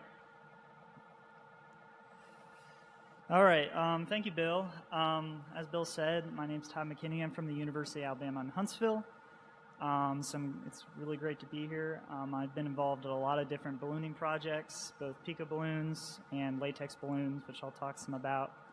But today we're going to talk about the solar eclipse and some awesome things that students at the University of Alabama in Huntsville under the Space Hardware Club did during the solar eclipse. So let's get into it. So I just want to, say what the Space Hardware Club is, because it's a really, really great group. Basically, it's fully student-led. There's many different projects, so I've kind of listed the projects up here. There's AutoSat, which is like rovers and autonomous payload competitions. BalloonSat, which I'll talk a lot about today. Rocketry, it's Space Hardware Club, you have to have rockets, right? And spaceflight. This is actually a newer project where they're working with NASA to send some satellites up, so it's really exciting. And then we have this program called 2 Month, which essentially gets young freshmen involved. We kind of pitch them a challenge, and they come up with their own designs and stuff, so it kind of teaches like STEM kids, the benefits of pursuing like a STEM career, so that's a great program. So now I want to talk about the solar eclipse. So Space Hardware Club, we participate in the solar eclipse, many different projects. Over 28 University of Alabama and Huntsville students participated. So this is a picture of the team out in Illinois, where we went for the second solar eclipse. So we all drove out there, and we launched a bunch of balloons, which I'll talk about in a second. So it's a great group of students, and things I'm going to show. It's really it's not just me. It's everybody in the team putting in a lot of work to accomplish some cool objectives. All right, so I want to talk really quick about some of the things we did during the solar eclipse, specifically some of the science that we wanted to understand. So the first one Has anyone heard of shadow bands? Eclipse shadow bands, right? So if you saw their solar eclipse recently, you probably noticed these little bands of light right before and after totality. So basically, it's this hypothesis that the Earth's refractive index is causing these wave patterns right before the moon fully covers the sun. So there have been experiments in the past, specifically from 2017, but we wanted to build a whole project to understand shadow bands. So it's really exciting. So basically, when we went to the drawing board, we wanted to make this instrument, we call it the SBI, to understand the frequency of these waves. So basically, our thought was we have these light sensors on 4 corners, right? And as the shadow goes across the board, it can be picked up by these really high-resolution photodiode sensors. So we can characterize the size and frequency of those little light oscillations. So that's the drawing board. We ended up building custom PCBs to do this, right? So this is the top of the payload, the bottom of the payload, and then we have this mounted on a line because we are going to fly these, and we did fly these on balloon payloads. So you can see these are the 4 photodiodes that I mentioned, and then we have a Raspberry Pi that's running everything, as well as some batteries, and then of course we have our standard atmospheric measurements like temperature, pressure, humidity. It also, we installed a GPS with a little patch antenna. So the photodiode data saved really, really quickly. I think it was 60 hertz, whereas the GPS data we saved at 1 hertz. So again, all custom-built hardware by students, right? So I think that's pretty cool to be able to say that we can do something like that. So this is our concept. This is kind of funky. We wanted to build a bunch of these, right, and fly them on a really long balloon line, because essentially what we're trying to do is we're trying to get a profile of the atmosphere. So I have this little funny cartoon here. As the balloon line is rising, we have some reference height here. Each of these payloads is going to sample that altitude, right, as it's rising up. So you can essentially get a really cool profile of a particular altitude with a really long balloon line with different sensors. So this is kind of fun. If anyone knows the height of the Saturn V, if anyone's been to Huntsville, Alabama, we have the Space and Rocket Center, we have the Saturn V. This is the scale we went for the balloon. This is one of the longest lines we could possibly do. So we also put streamers on here so it's visible, and we also followed a NOTAM when we flew this. So this was a success. So these are some photos from the second solar eclipse. What we actually did, this is really cool, we actually flew one of them and we cut it down at 7 kilometers, and another one we left tethered on the ground.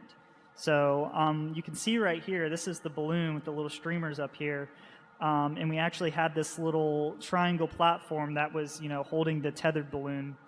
And then this is some of our students getting all the different payloads ready. So this is pretty awesome that we accomplished this, especially we had to dodge our final schedule because we are students. So it's kind of like we were doing all this work and building all these payloads, and we're still trying to study and get good grades. So life of the student, I guess. So we got back from the campaign doing the eclipse. We have so much data to look at, it's making our heads hurt.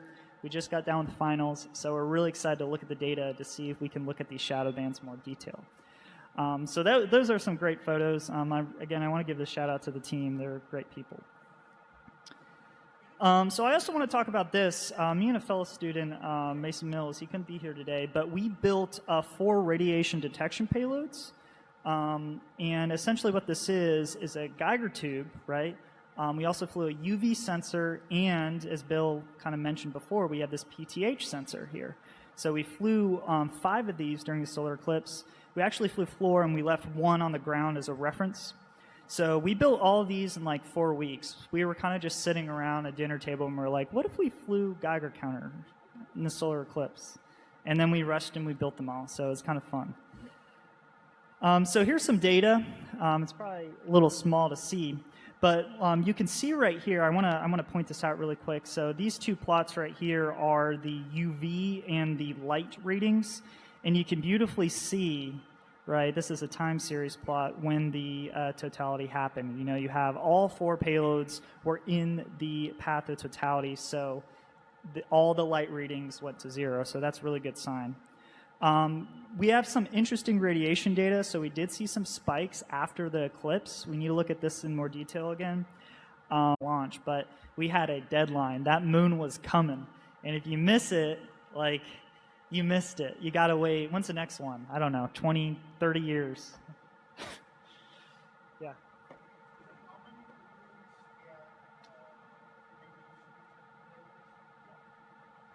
So in total, I think I mentioned this, we left 1 radiation detection payload on the ground as a reference, and then we flew 4. So in total, there were 5 payloads.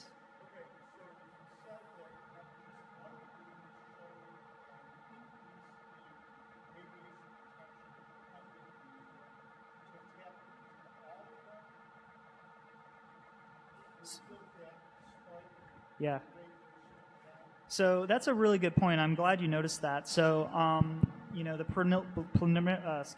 data we looked at originally, 2 of them had that spike, but the other 2 didn't. So that kind of aligns with the question he asked: where were those 2 in relation to the other 2 balloons where we had that spike? What's really cool as well in the 2017 eclipse, before you know, I was at University of Alabama in Huntsville, they flew 1 single radiation detection payload in 2017. And they actually saw that too in 2017. So there might be something interesting going on. So when we look at the data, it might be something we can actually do with that. Yeah. Yeah. I wanted to interject just for a minute. Todd goes out with a group of students to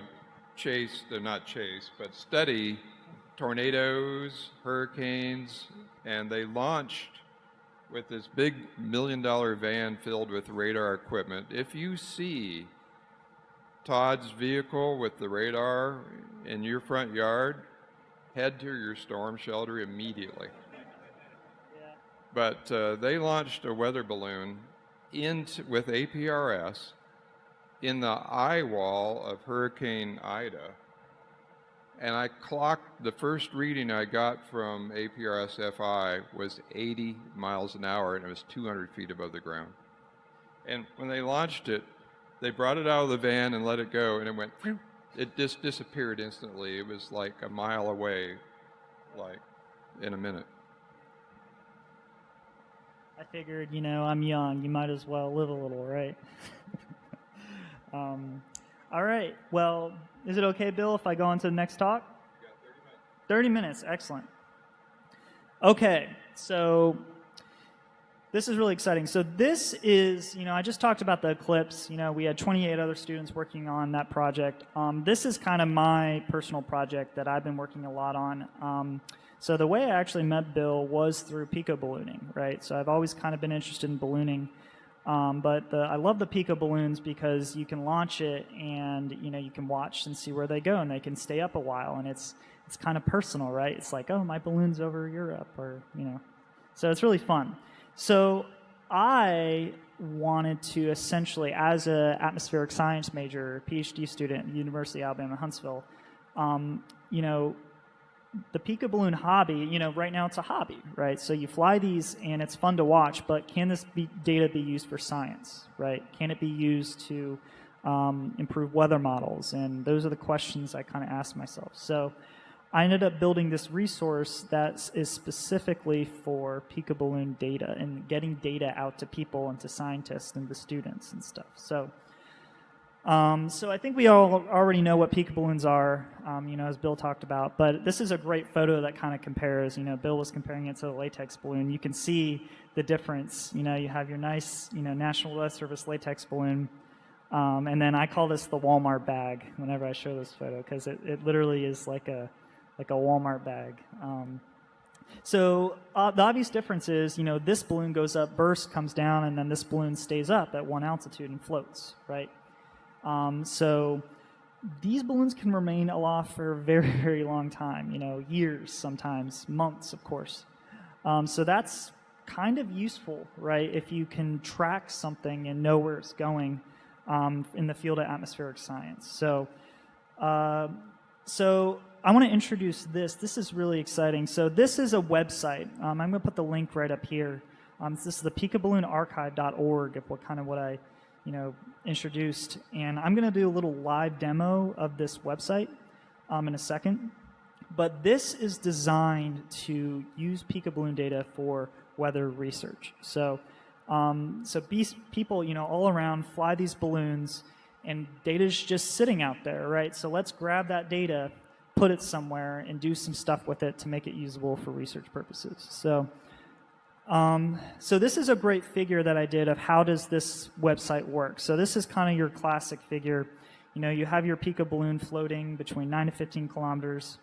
In this case, for over-horizon transmissions, we're talking about HF.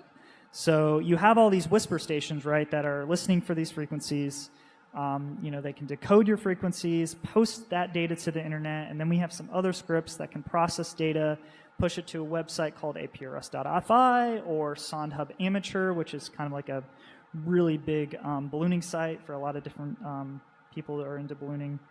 And then our website, what it does is it downloads data from both those sources, both Whisper, APRS, and SondHub, downloads that raw data, and it basically standardizes all the Peekabaloon data into a single file format. So instead of, people launch these balloons and they might be sending something different, or there's different file formats. When we're talking about atmospheric science research, it's so much better when everything is in the same format. It's less of a headache for scientists because scientists would rather be doing the science than trying to configure files. That's what it comes down to. And then what I do, I'll show you in a second, there's some charts and some quicklit plots, and then we have, just the archive that people can download the data from. So I am going to do a live demo now. Let's see if this is going to show up. Okay, he disabled my thing again. Stand by.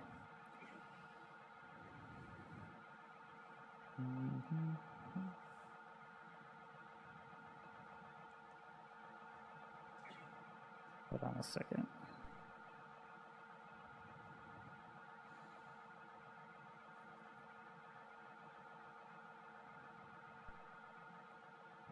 Nope.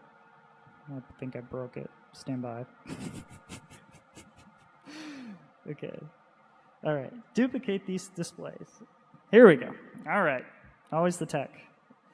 Okay, so this is the website. Again, I put this website link up. Anybody can go to this. This is publicly available to everybody. It's peekabaloonarchive.org. So it takes you to this website. The homepage is, some photos, some, information about the archive. We also have an Amazon web server, so the data is also sent to this kind of classic, data repository. So, this is kind of everything I've talked about, how the website works and naming structures for the files. So this is really cool. So what I can do is I can go over to the archive tab, and this will give you a chart of all the current Peekabaloon that are in the archive. It also tells you if the flight is occurring right now. So let's say there's a balloon up, you can see if it's in progress or if it's, quote, finished. Basically, the archive looks to see if there was data the last 5 days, and it says if it's finished or in progress. So, so that's really cool. So you have some date ranges, your total data points, latitude and longitudes, how long it's been flying, minimum, maximum latitudes, as well as if it has any other telemetry data like temperature, pressure. So what you can do, this is really cool. So I can click on this Quicklit tab, and it will actually pull up a custom Python generated plot for the Peekabaloon. So it gives you wind speeds versus time, latitude versus time, altitude, and then your U and V wind components of the Peekabaloon. So this is like a quick, I just want to look at the data really quickly, give me that. If you want to do something with the data yourself, I got you. All you got to do, if you click on the call sign, it will actually download a text file. So anybody can look at the data, if you want to put it in Excel, and it gives you, a header file of all the information, how many data points, how long it's been up, and it's all right there for anybody to use. So that's really, really cool. So let me actually go back to here, is kind of what I've just talked about. This is actually the file format structure. So I actually have this chart here that explains, you know, in this case, I'm using the BS43 balloon as an example. There's the payload type, right? We post both APRS and Whisper balloons to the archive. The total data points, how long it's been up. We also do this like calculated number of circumnavigations kind of estimation, which like looks for when it crosses, you know, the start longitude, and it kind of like does a running tally. Sometimes that's not right, because sometimes these balloons do weird things, and it's like, you know, not really a circumnavigation, but it's close enough. And then we have headers and, of course, the data. So that is the file. And again, what's great about this is every single Pico balloon in the archive is formatted like this. So if you want to download all the data on the whole archive, everything's the same format, which is really useful. Okay, so you can also, this is really neat, this synopsis tab actually kind of gives you a rundown of current flights in progress. So this was updated, this is UTC time, so this was updated today. Everything's automatic. This shows the current Pico balloons that are in the archive that are still sending data. It's on a map. This tab actually shows you, this is the whole archive. And what we've done is we've colored this by wind speed for all the data points and float altitude. So you can see there's this nice jet stream over China, which is very prevalent. We've actually broken this up by spring and summer and fall and winter like domains or seasons. So you can see all the data there. This also shows you some histograms of all the data. And this can also tell you how many balloons have been aloft, you know, in the database. Again, this goes back all the way to 2021 when I did my first 3 Pico balloon flights. There's some other cool things, like if you want to look at latitude versus wind speed, right? Because remember, this is a global database. Pico balloons fly everywhere. So you can actually look at these mean, you know, wind speed values, and then I'm actually doing a mean average off of spring and summer and fall and winter means. So look at this, you can see there's that big jet stream. So we can get, these balloons can move really, really quick in the jet, really, really quick.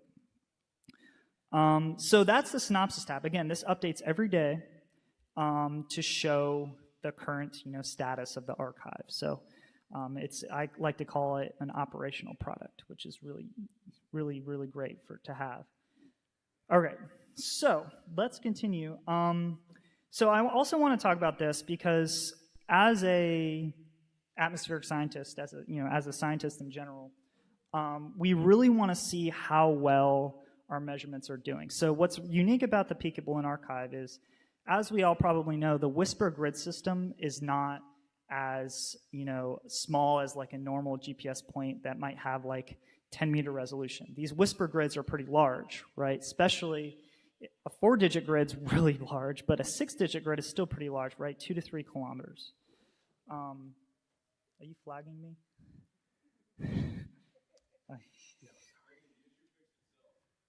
Sounds good. Okay, I'm breaking things up here.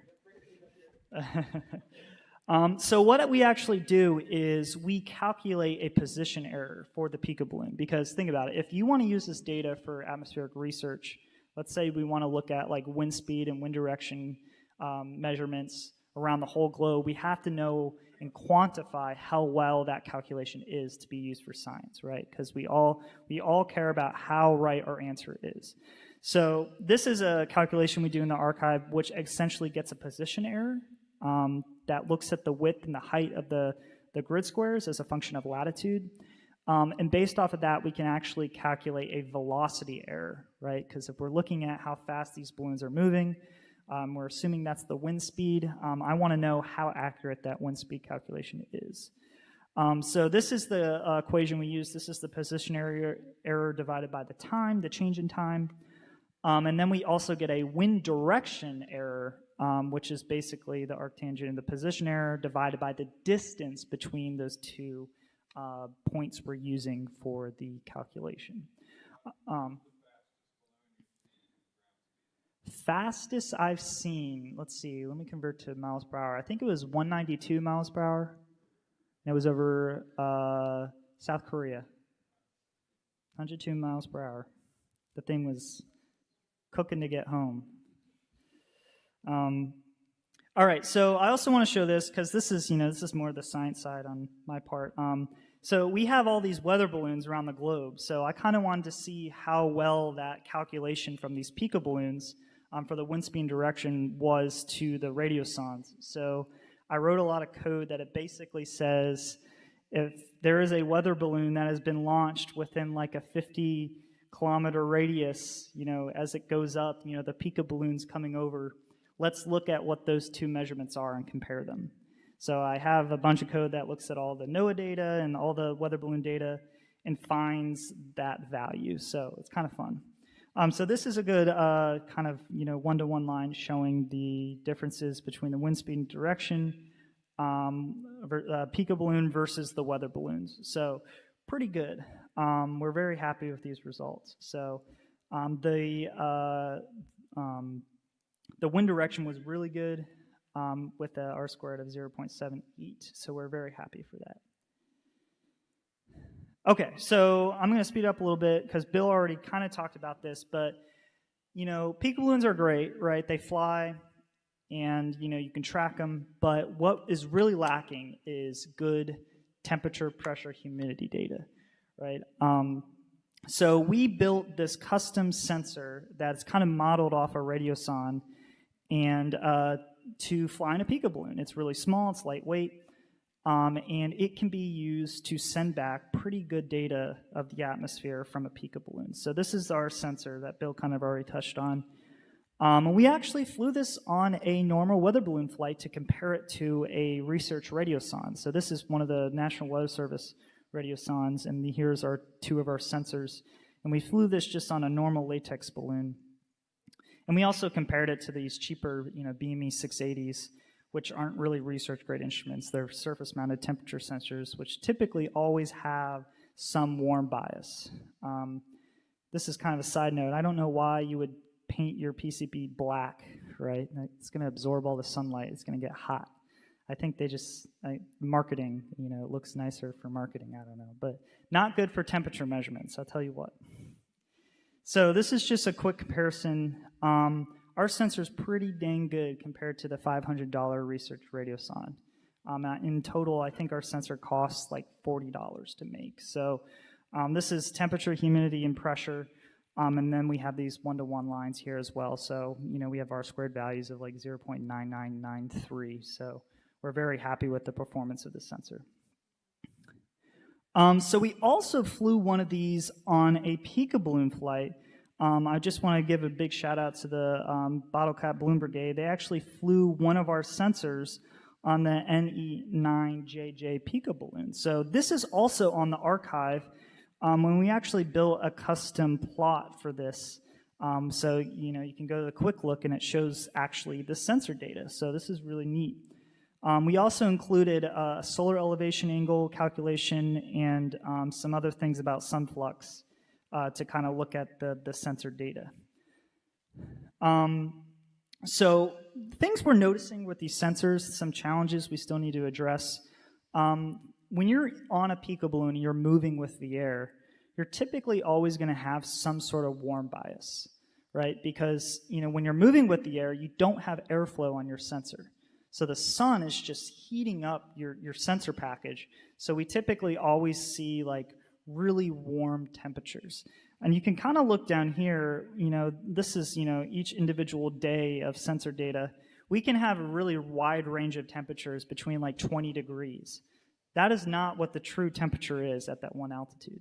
What's happening is the sensor is rotating and is pointing away and towards the sun over and over again. So it's like you're stepping in a shadow and out of a shadow like 5 different times, and you're looking at how you feel. I'm warm, I'm cold, I'm warm, I'm cold. That's exactly what happens for these sensors. So we're working on a way to shield the sensor more from sunlight, maybe put it in some shade. But the key is, we also thought about is just a fan, right? Let's put a little tiny fan on, on the sensor. But that itself is like power requirements, the weight requirements. How long can that fan really operate? And when you actually look at all the, the details, you're going to probably, if you're putting more weight on your balloon, it's not going to fly as long. And we're trying to maximize the flight of these balloons. So I think our next step for that is we're just going to try mounting this sensor in different locations. I really want to see if we can put it in a place where it's always shaded, maybe build some sort of enclosure around it. What's the difference from the sensor we flew that was in direct sunlight? So that's kind of our next step to look at that. But that's a really great idea for what you mentioned. Yeah. Could you mount the sensor on, say, both sides of the board so that one's always in the sun and one's not? Or both are in the sun or whatever? So that's a great idea. The biggest constraint is, the more and more telemetry you're sending down, the more whisper transmissions you need. And, it's more likely if you're sending, all these transmissions, it's more likely one's going to be missed. We have thought about just putting 2 on and just taking the difference of the 2 and just sending that value down. So that, yeah, we have thought about that, and we, I think that'd be a great test. Yeah.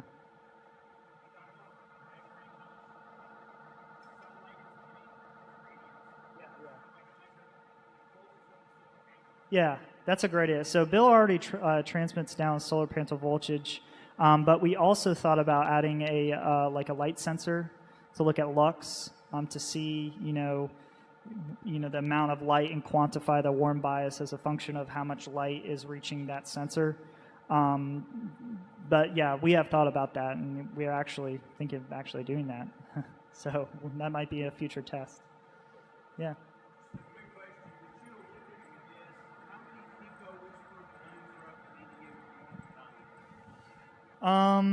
So right now, I can speak to the archive. If we go, I have 1, 2, 3, 4, 5, 6. There's 6 up right now, but in some cases there have been. If we actually scroll down to, yeah, I can go to that. But you can see this is the concurrent balloon flights over time for the archive. There was 12 aloft one time. But the max I've seen based off this archive is 14 aloft at the same time. So. Again, it can vary because, someone can launch one, it could only stay up 3 days, it would go down 3 days later. But, the ones that stay up, if you actually go to the archive, you go to the synopsis tab, if you go to the archive tab and you scroll all the way down, this is kind of my favorite one to check every day, is if anyone is familiar with SonDub, you probably see the BS-43 balloon. That's been up for 728 days. You can go to the quick look plot.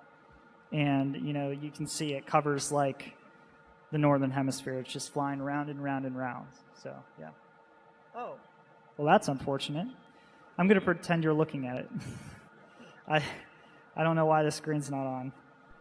Let's try this. Okay, there it is. So this is the BS-43 balloon. It's been up for 728 days. So it's, it's been flying around. That was launched from Sweden. Yeah. SA6BSS. So that's very impressive. Really great for science. So that's a really great case study if I wanted to do that. Okay, I have to make an announcement. Mm-hmm. Your solar eclipse activity, just wonder what the frequency of the shadow bands was that you found. What was that? The frequency of the shadow bands, did you notice? Frequency of the shadow band. So like I said, we haven't looked at the data yet. Everyone just got done with finals. So we are going to look at that soon. But I will speak to this. We saw them. We actually put out a white sheet, and we actually had a camera with like really, I think it was really high exposure, and we have video of them. So, it's going to be interesting to compare the sensor to, we can actually manually look at the video and like draw and count like the frequency. So that's a good like sanity check. But I'll get back with you once we actually have time when we're not full-time students. So, yeah. All right. Okay, thanks. Yeah, thank you. All right, let me shut down here. Now I got one announcement. We were going to fly 2 Pico balloons from the food court today, but if you don't like the weather in Ohio, wait a minute, it will get worse. Now, this is a demonstration today of the kind of weather you don't want to fly a Pico balloon in, or any kind of balloon. So we have done it in past years at the Hamvention. We sent one up that, you know, remember the cobweb antenna that W8BI is way up on the tower there behind the Marconi building, and it looks like a cobweb. We launched a Pico balloon and it landed in that cobweb. It caught it like a spider web. They rocked it back and forth, they lowered the tower up and down, it finally fell off. Then it hit a power line, and it sat in the power line for about 5 minutes.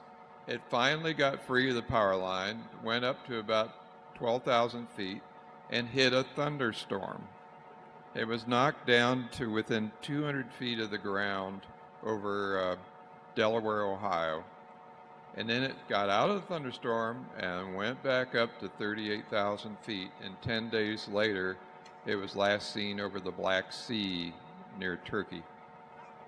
So wild things can happen. The call signs on the balloons, which we're now planning for tomorrow, probably around noontime to give the clouds and the weather a chance to get out of here, is W8BI-11 and W8 Bravo India-12.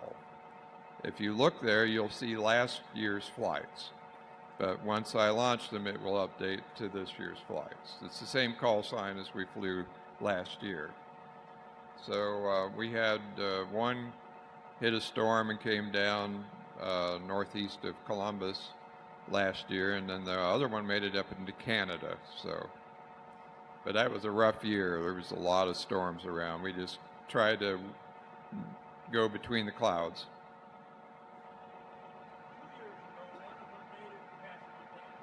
Yes, 2 years ago we had one of the Dayton Pico balloons went all the way to Japan.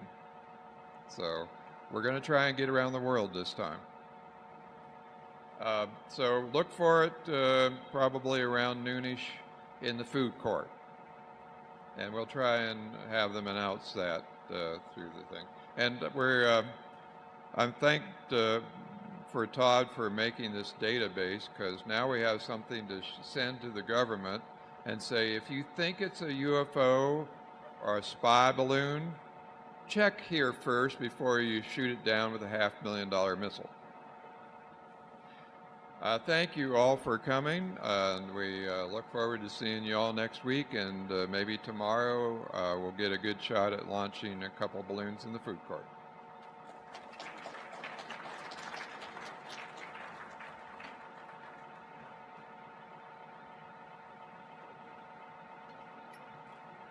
I forgot to mention the website was asked about, amateur.sondhub.org.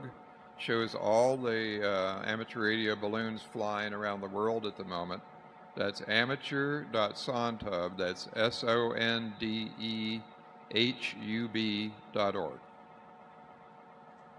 And that's a good resource.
Or did they change it for 11?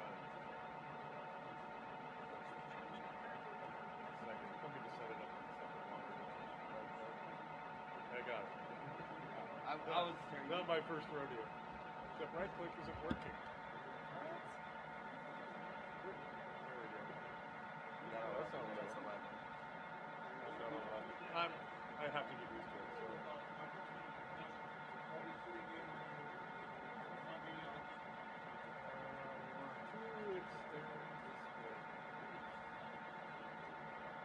Sorry, I don't mean to rush you. I just got the other form. Yeah, you can go. I can do it. Let's see if it, you know, it'll present backwards the first time. So, thank you for your help. Thank you, sir.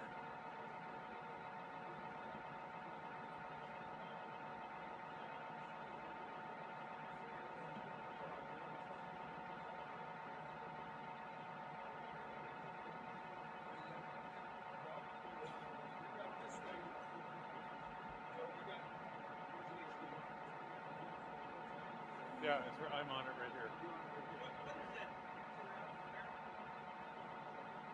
It's a drone shot in Ontario. West of Ottawa. Kelladar.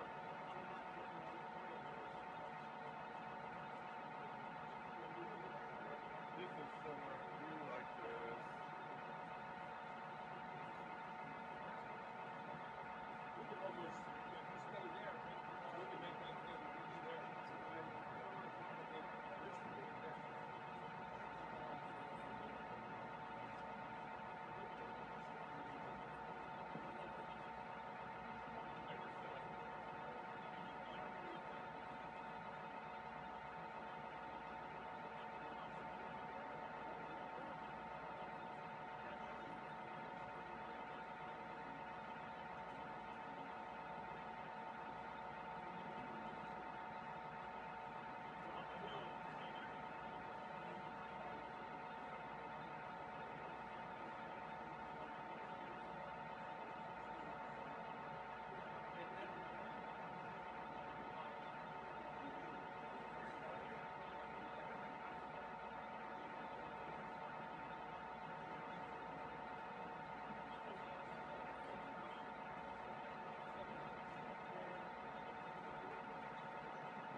Download the presentation from that QR code, and I'll present it at the end if you'd like to.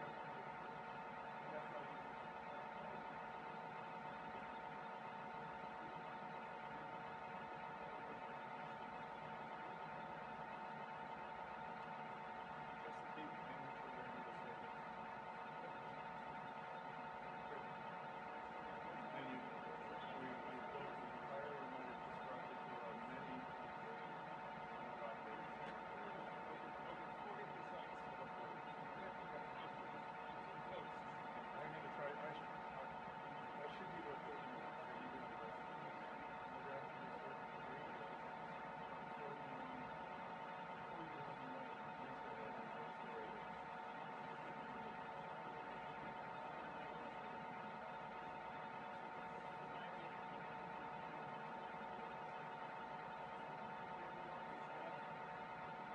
Oh, it never works in my phone.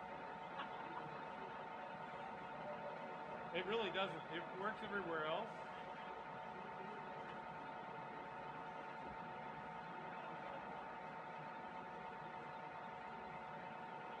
All right, that code doesn't work.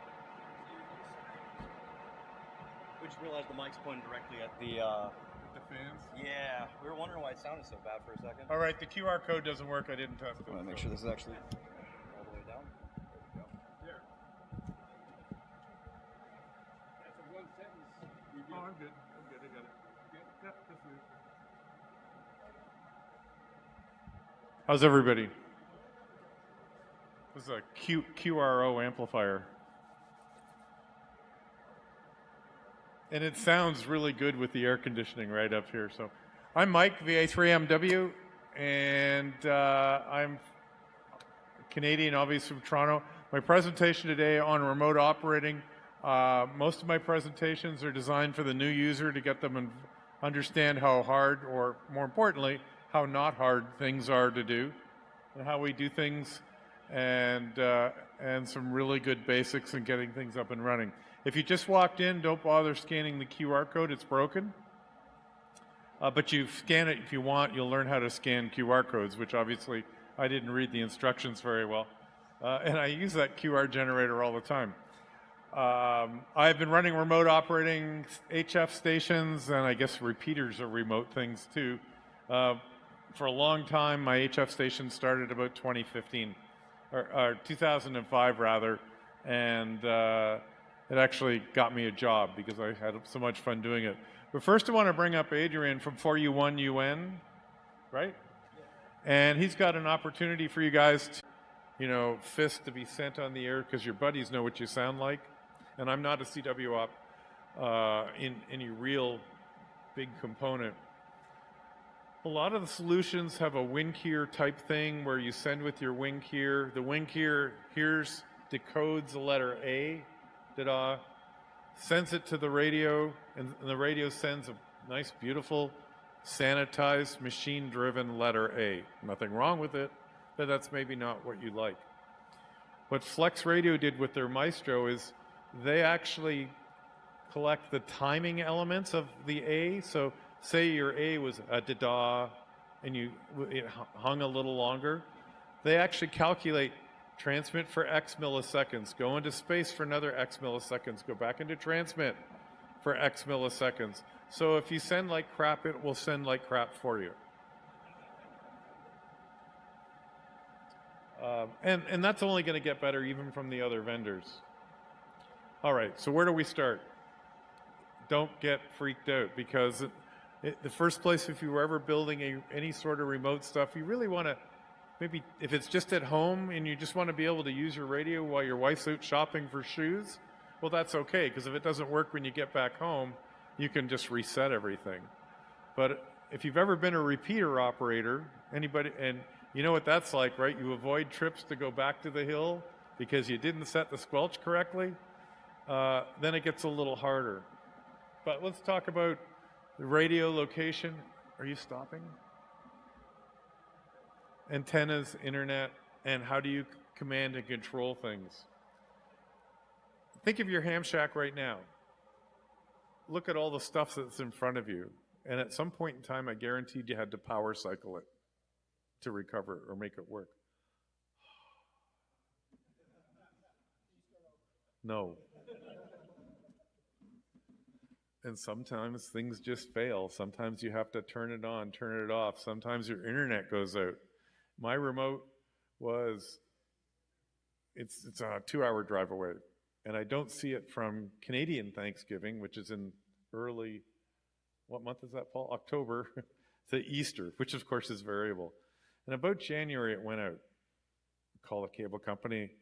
Yeah, I seem to be off the air. And they go, wow, that's no problem, Mr. Walker. Could you just walk over to your modem and unplug it and replug it back in? Well, why do I need to do that? Because I always ask why. Because I'm from Missouri. Some of you got that joke. The Show Me State. Well, we just pushed a firmware update out last night, so it just, you know, it reboots and load. Yeah. So, any Canadians here? Bunch less now. Get in the car after work, drive up, stop in Lindsay for my Ontario friends, into Canadian Tire, which is like going into Home Depot, picked up the Christmas tree timer, plugged it in the modem, and now at least it's going to reboot once a day at 3 in the morning, which by May or early April turned out to be downtime 15 minutes about 4:30 in the afternoon because, you know, it was a mechanical thing. But Murphy's an optimist, and this crap happens. No matter what you think, it will break. And so we have, as you build your station, you'll learn from the School of Hard Knocks, and it's not a bad thing. We keep plugging holes. All right, so we have AC power, DC power, antennas, and maybe a rotator. But for the first, when you first get started, we don't want an amplifier, we don't want a rotator, we just want to turn it on and operate like 4U1 UN, right? You just turn on, you get an antenna on the roof, which is 600 feet straight up. And it's a good thing they don't have to run feed line to their antenna, because the radio is up in the elevator room on the 42nd floor, and they're on the ground floor. So they have a fiber optic link. But now we get to put it somewhere and operate much quieter. I initially added a watt meter because it was a great Elecraft watt meter that I could read on a PC. I always have a PC at the remote end. I'm going to talk about that in a minute. But first we're going to talk about latency. I mentioned it. Fortunately, latency in today's world is so much better than it was even 5 years ago. You know, now we'd be appalled if we had a bad Zoom call. Start of COVID, Wi-Fi, and Wi-Fi to me is evil because Wi-Fi is very bursty, so try to stay off Wi-Fi. It's very fractional, and we're talking real-time communications. And you know, it just wouldn't sound so good if you're copying some CW and the access point decided to hold a few packets for a bit longer, and you get the idea. So this is a powerful tool I use called Ping Plotter. And in this case, I'm just pinging the other end of my tunnel. And you would think that it would be pinging constantly at the same time. This is mid-afternoon on a Tuesday, and the top of that graph is about 30 milliseconds round trip time. So that's all well and good, and you don't hear any of this in the radio. And for my Flex customers who talk about hearing the clicks, this is what happens when you get the clicks. The internet between all of a sudden goes wonky. If you're surfing or watching Netflix, you'd never notice this because that's all buffered. But you know, in real-time communications, we don't like buffering. And this goes to 30 seconds, but there's a lot, or 30 milliseconds. This goes to a lot of 30 milliseconds. So all of a sudden, you know, it breaks up, and we've all heard breakups on, you know, voice over IP calls or Zoom calls. But we end up with this very simple network. We have the operator, we've got the radio on the right, on the other end, and and I said I put a PC at the end because it allows me to do like I'm sitting there. And remote PCs at the end are not hard. We've been doing them, IT guys in here, you've been doing remote desktop for decades now, you know, and they're the ones that got you so you could work at home. So now we can stick a power controller on it to turn things on and off. Digital I/O Logger makes one. I'm going to talk about some simpler ones, but you can use that to turn your radio on and off, your power supply, and other key things. And if it's a dark site, you could have it turn the lights on when you get there. I use a PC at the end. We're going to spend a minute on this. Because once I get in behind the network, I can solve any maybe connection problems. I also install all my ham radio applications on this PC. So especially FT8 and 1MM, my loggers, and you know what? I don't have to do any special networking. They're just all on the local PC. They're directly connected to the radio. My FT8 performance is phenomenal. I don't lose any data over the internet. I have a workstation there to do workstation stuff like, you know, maybe I need to update this radio and the software or the router, and it's all like I'm sitting at whatever remote is to you, at a long distance remote. And even better, say your buddy wants to use your remote station, all you have to do is give them the login to the PC and everything's already configured. Can you imagine your friend wanted to do FT8 from your remote station, and you're going to go over to his house and you're going to spend an evening configuring it all for him, right? And of course, you know the next day it's not going to work. Okay, by giving him a remote access to a remote PC, it's already done. And if you really wanted to get fancy, you could image it and have it automatically refresh or do something. And if you add one tool to that PC called PST Rotator, you can control a lot of things. We can control a rotor. We can control a stepper. We can actually control a whole pile of little internet relay boards, even do funny things based on frequency. It's a very powerful tool. I think for the 500 watts. On the tower, the two antennas at the top we use for a wind link and also for the 70 centimeter transmitters. And we put a end-fed half wave on the side of the tower to do the HF. We are also running a WinLink HF service out of that site, and we wanted to do it all remotely. Because what we found out was once you install something like this, you need operators, and the operators weren't familiar with SDR radios, so we had to train them. So we had to allow a lot of operators to sign on. They couldn't come to the site to do that. They had to do it from their home, their laptops. So we had them have some facility that would train them. So I originally just took SmartLink and just gave everybody the password, which was not secure and didn't work well. So we had to have a better way to do that. We have a second site at our clubhouse at the Chesapeake Amateur Radio Club. The city has given us an old firehouse to operate in, and we put one flex radio in there also and a server. So we have 2 servers now with all of our members of our club, plus the members interested in MCOM that we're going to run the city site. They all have to be able to log on at the same time. So the next site is the Old Dominion University, and the way we got that funded and installed, it's just like the site that we have at PSOC. So I've got Dennis Watson is coming up here to talk about the ODU. He's a professor at the ODU. He's also a naval consultant, and he's a K4 DGW. Hello, not quite as tall as John. Dennis, K4DGW, member of CARS. Let's see, next slide. So I'm a professor at ODU. I've been getting grant money from the Navy because the Navy is very interested in HF again because they feel satellites are becoming more vulnerable. So they gave me some money, and so I was a member of CARS. I saw how they did that, and so that's the radios that we got to do our research. And they're excellent research radios because you can hook them up and we can access them remotely. So we've got 2 there at ODU, and we've also got, we're teamed up with Naval Postgraduate School out on the West Coast.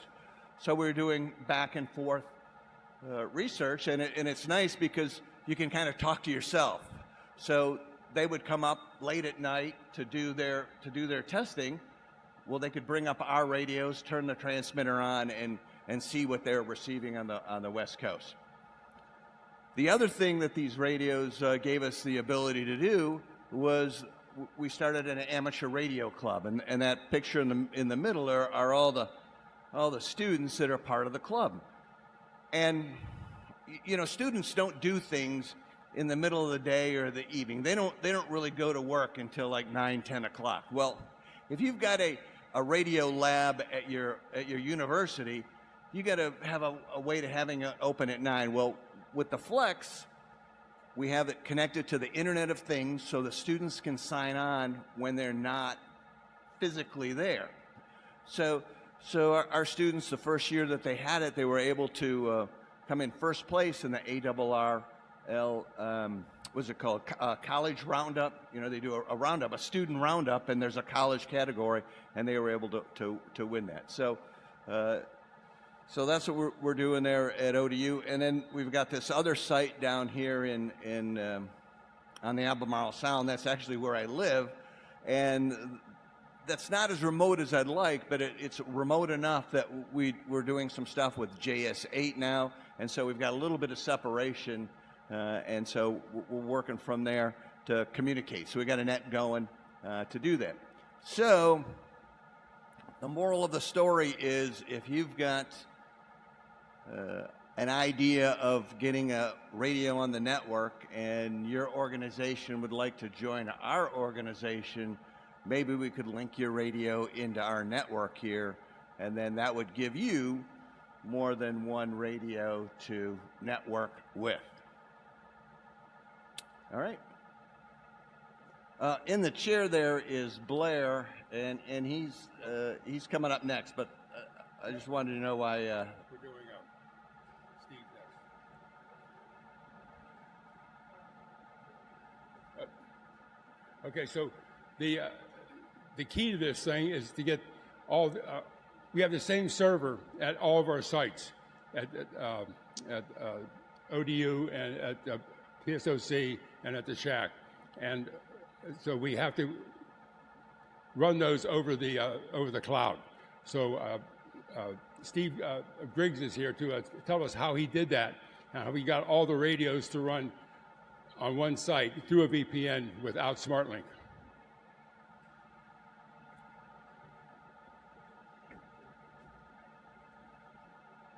Hello, I'm Steve, KC4CAW. I was the one who helped build the infrastructure we use to get our radios all linked up so you can access them through the VPN. So what we do is, since we're a 501c3, we got Azure, a grant from Microsoft to use Azure.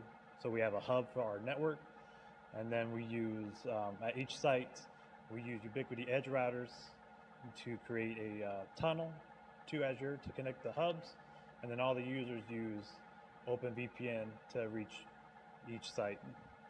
Let's see. So when you connect to the VPN from at home, you can see all the Flex radios that we have on the network. We do have a piece of software that we wrote, or Blair wrote, that captures the packets of this Flex radios and then transmits them over to the user on the VPN side, and then rebroadcast it so they can select any of the radios from the Smart SDR picker. So that's fairly easy enough if you know IT.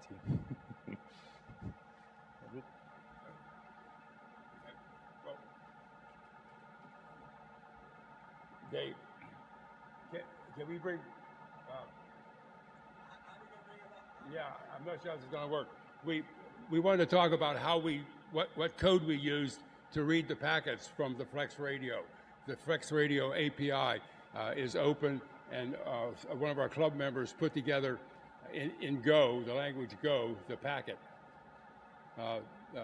processor. I'm sorry. What? Blair. Oh, there's Blair. Okay. Talk to him. Blair, hello, Blair. Introduce yourself. This isn't going to work. This thing is too... Can you hear him?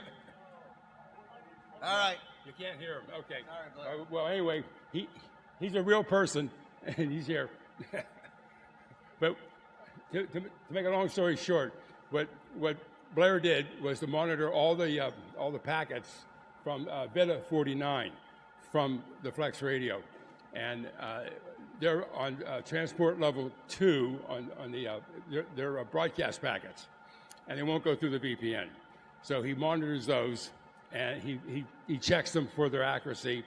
And Flex Radio has a habit of not lining up the bit patterns on the bits like they should be on the bit boundaries. So he actually pads out what needs to be fixed, fixes the packet, puts it on another port on transport level 3. Is this getting complicated? Yeah. Anyway, he puts it on level 3 and then sends it over to the Flex client at our operator's station, and then their Flex client software puts it back on transport level 2 at ports 4992. If you put anything on Flex Radio, port forwarding, you know that port 4992 is what the Flex Radio listens to, but it listens to it on transport level 2. So we sort of trick that out and make it happen so that it will go through the VPN, and it works flawlessly. Whenever our students and our members bring this up, it takes a couple of seconds, and all the packets of all the radios and all the networks show up. on their screen, and they can click any of them, and they can work any radio, from Dennis's radio down in North Carolina to the ones out in California to the ones here in the Virginia Beach area. So they have access to all the radios all the time. So it's just an amazing feat that Blair did.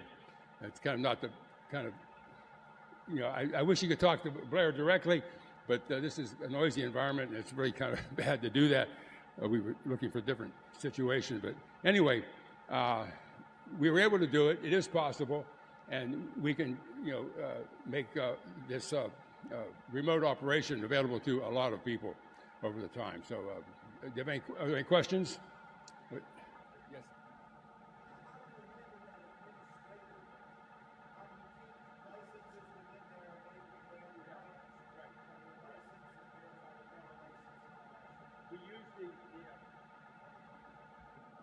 We use the Active Directory on the cloud for Azure. And so we're able to get the login. We get the IP address, the login, and in particular, it's about the person who did log in. That's all we do right now. But administratively, we have to, that's our next step, is to make sure that the right person with the right license is on the right radio. And if you're just a shortwave listener, you can't transmit. We have to do a lot of that work. That's our next step. But all the pieces are there. With the Active Directory, we're able to know who's logged in at any time. That's how we know with a common database and SQLite, we know how to transmit the connect packets to all the people who are logged in at that time, so that they all get a copy of what radios are up right now, because they did log in. But we have to work on putting some boundaries on who can do what. Yes. Any other questions? Questions? Yes.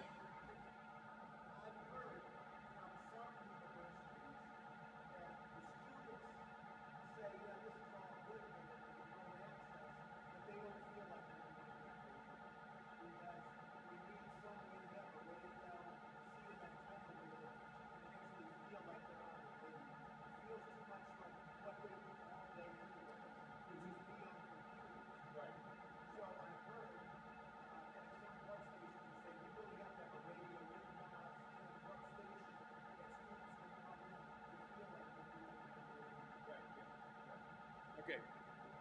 The question was, this doesn't seem like real ham radio, because there's no knobs, there's no radio in front of you. You can't, you know, see the antennas and that sort of thing. And that's absolutely right. That's exactly what it is. And that's one of the hurdles that we have, getting people to use this system. As far as our club members are concerned, they're older, and we have a few that have gone into assisted living. And if you don't have a station anymore, you can still talk to your ham friends that way. Remote ham radio sells a service that does that for you too, but it's the same thing. It's you're on a laptop talking over the transmitter on Mount Washington somewhere, you know, or White Mountain. So that's a problem. It doesn't feel like ham radio. It feels like a computer game, and that's a problem. But for MCOM and for operators that are running, you know, emergency communications, you know, we have to have some trained operators for that. But that is one of the big problems with remote radio. Yeah.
sorry. The question was that the code for the translation of the VITA 49 packets. VITA 49 is a military standard to have small forward defined radios run all of the military radars and radios. Flex Radio adopted that a long time ago so that their radios would be integrated with the regular armed forces. The specification for that is expensive. The book is expensive. But Blair was able to get a copy of it, and he used the Go packet library, and he, with type definitions, structured the VITA 49 packet from what he learned in the spec to run on Go. So that code that we did that with is available on GitHub. So GitHub, if you want to look at the code, you give me your email address. Give me your email address, and I will see to it that you get the links to the GitHub. It's all open source, and you can copy it and change it and do what you want with it. But he did a wonderful job of making that Go language match VITA 49. So, okay, anybody else? This is like being on a ham radio, I'll tell you. Okay. What? Okay, all right. Okay, all right. Well, thank you very much. Oh, wait, I'm going to show you. Yeah, last April, we had a visit by Steve Hicks and Ron Broden in the Virginia Beach area, and they visited ODU, they visited the Navy, and they visited our site at the PSOC. So they stopped by, and when we get back to Virginia Beach, we're going to take delivery of a new military 9600 radio for this ODU site. So we'll have that for our people to operate also. So we were very happy to do that. We had a really good time with Steve, and the group. Blair asked Steve when he showed him how he was manipulating his packets out of his radio. He asked Steve. He said, "Is this making you nervous?" And Steve said, "Keep it behind the VPN. Whatever happens is behind the VPN. We're okay with that." So we got the blessings of what we were doing from Steve Hicks. So we feel real good about that. So we have a big club. This is the field day group that came out for just field day last year. So we want to say 73, and thanks for your attention.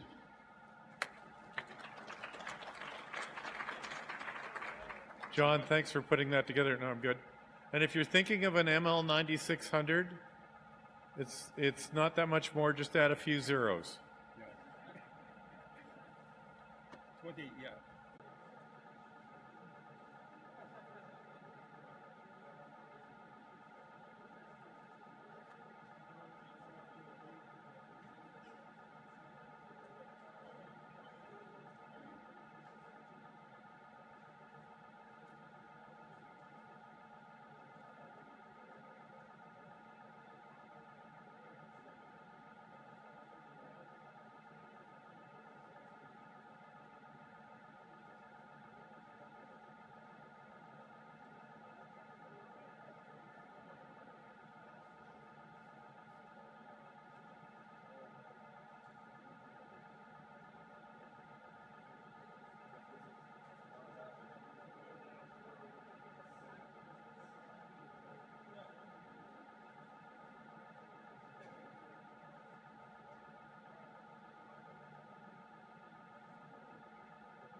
I'll just unplug and I'll put it right here. HDMI in. Cool. Right on. Thank you.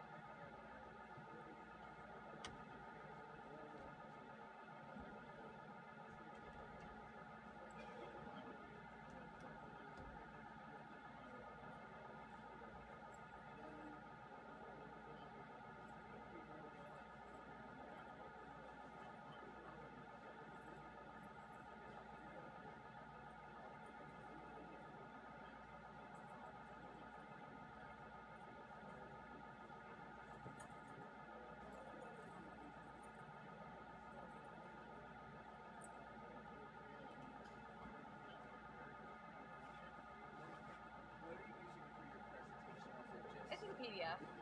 Yeah, yeah. I try to make it lightweight and simple.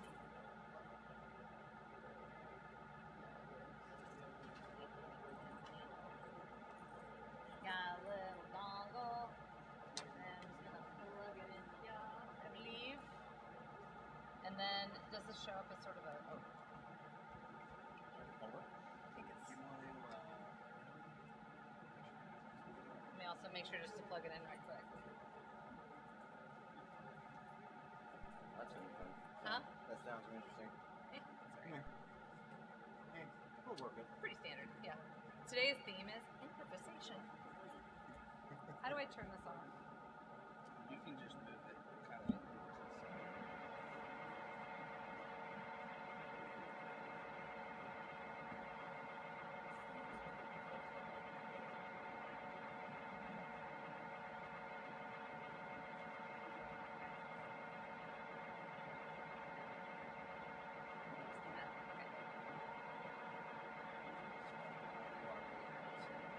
I am here.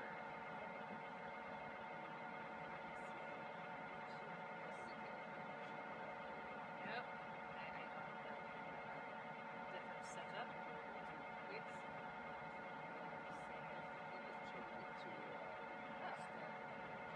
Oh, I would like that. So now I can just like.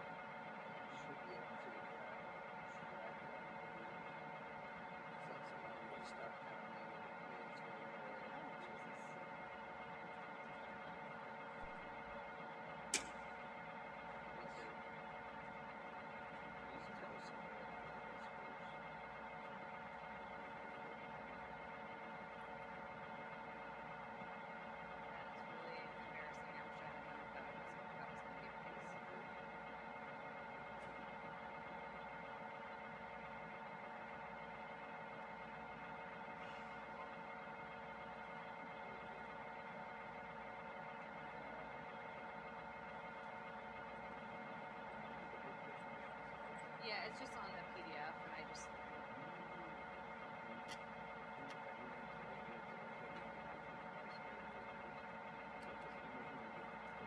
No, it's fine. It's working. It's just I didn't press this.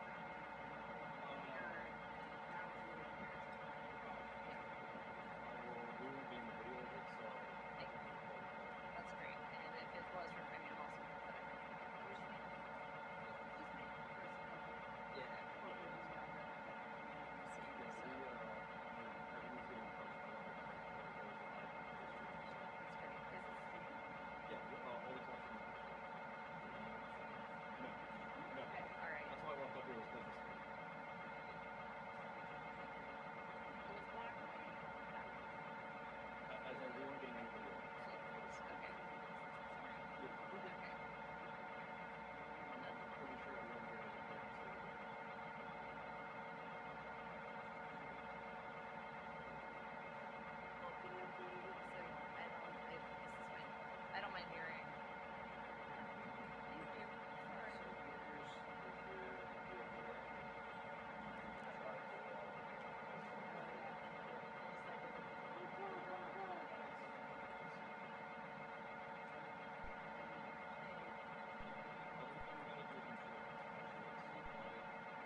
Test, test.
Is this computer configured? Yes. Do you want me to email someone the PDF? Typically a fresh rate down here, because if it can go to 60 hours, that's what that would be using. Phone 60. Either email might work, or Jason still has his little thumb drive that we could use in the Pico acquisition. Okay. Because this is kind of It's been a thing. It's a little janky because we are the way the stream is set up.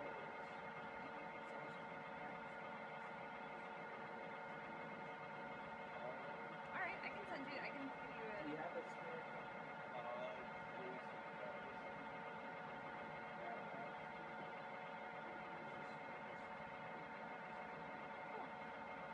Yeah, you just tell me which one it is. I will not make that mistake again.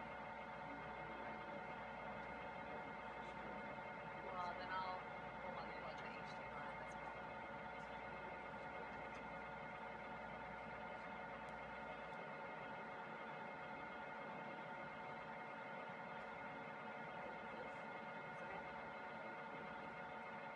It's cool. We have actually like plenty of time to talk. I work feel for these guys, but alright. So who am I emailing this to, or is he getting the drive?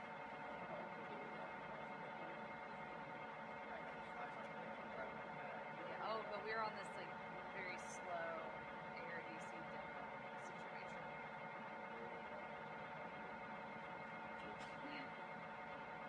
Yeah, if we have a thumb drive.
Check, check, 1, 2, 1, 2.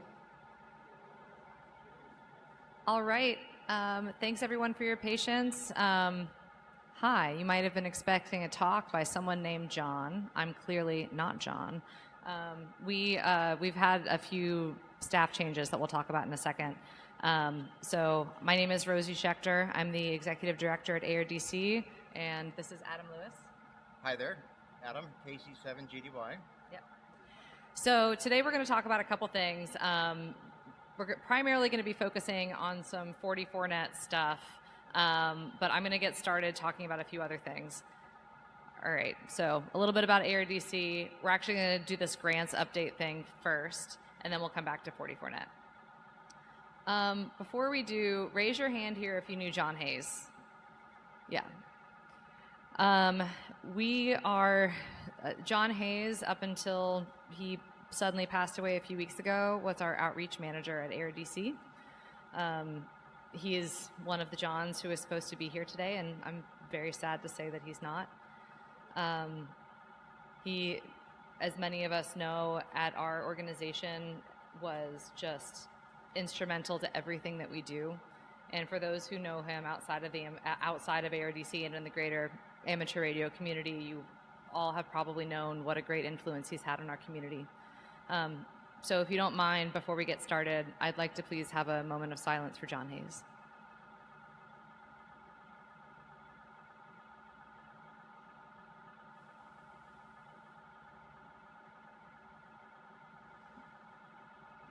Thank you.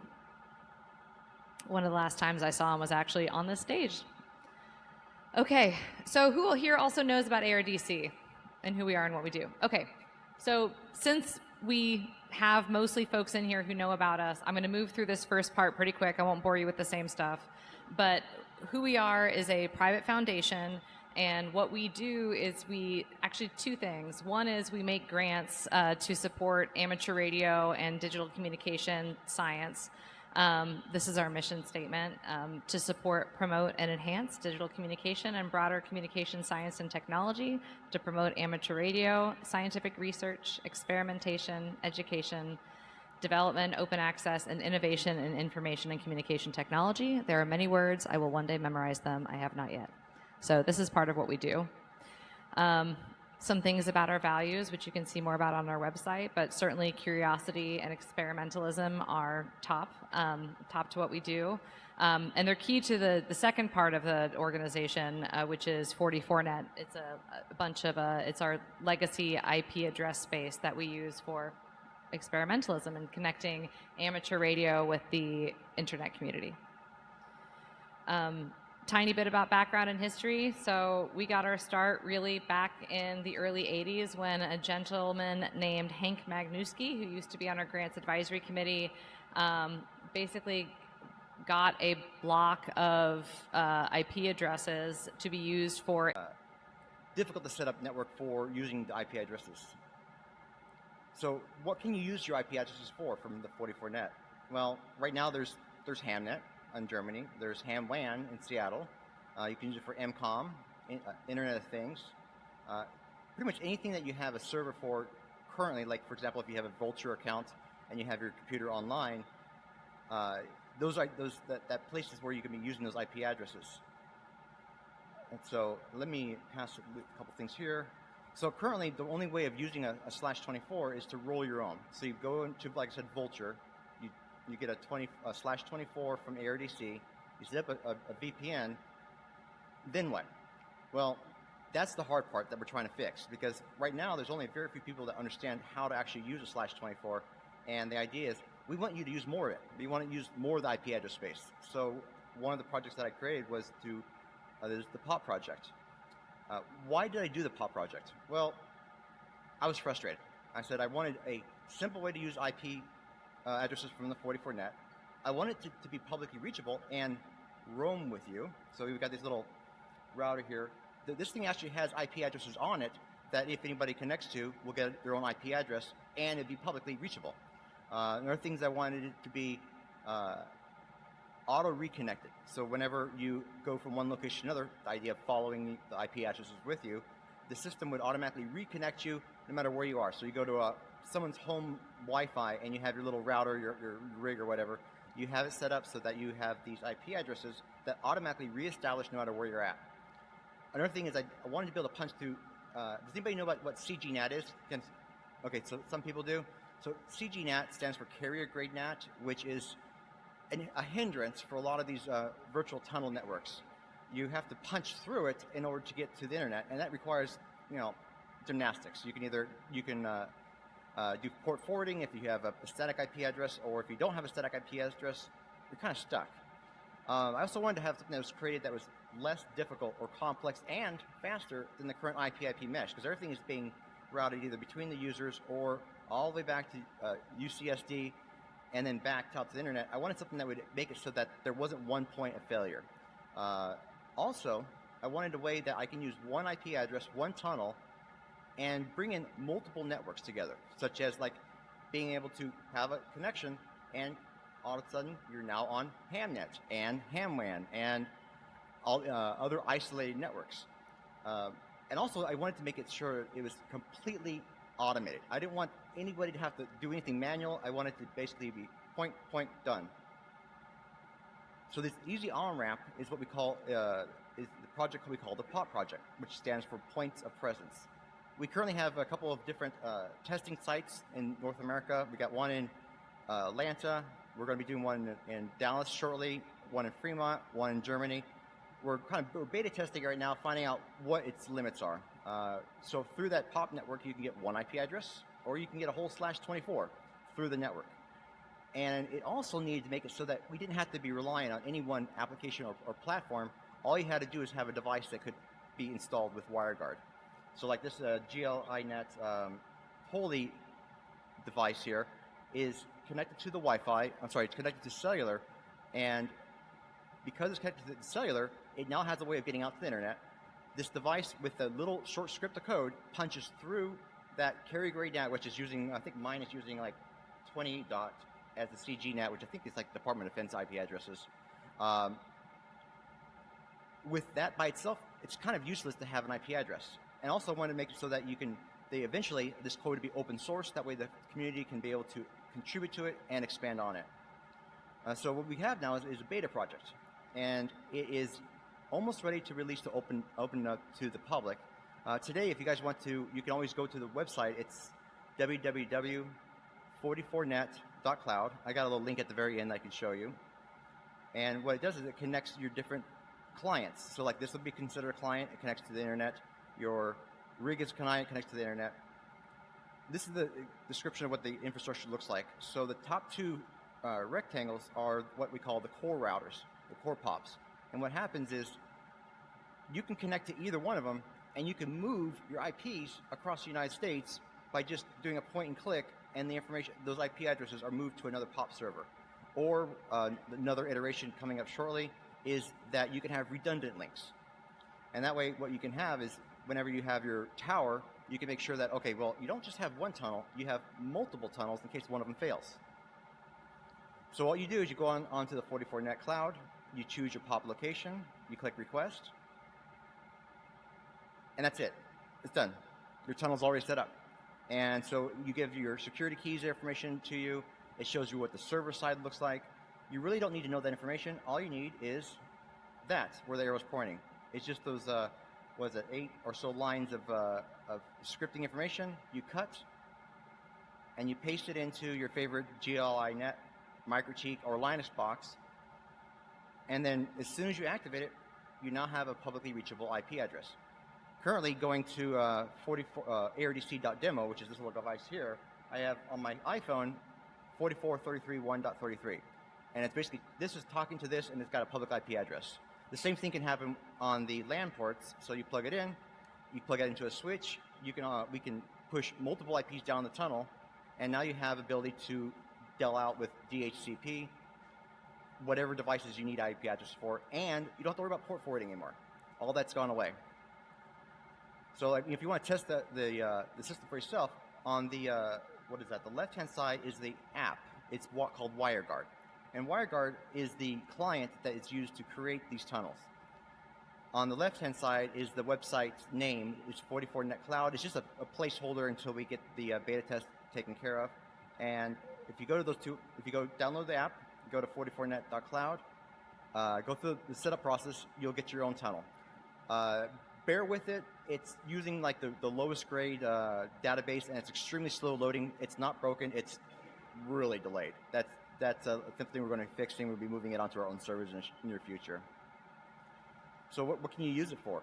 Well, you can use it for like on your repeater sites. You can have it for your towers. You can have a D-Star. Dave over here has his hooked up to a IRPL, or I knew I was going to get that wrong. IRPL? LP, thank you.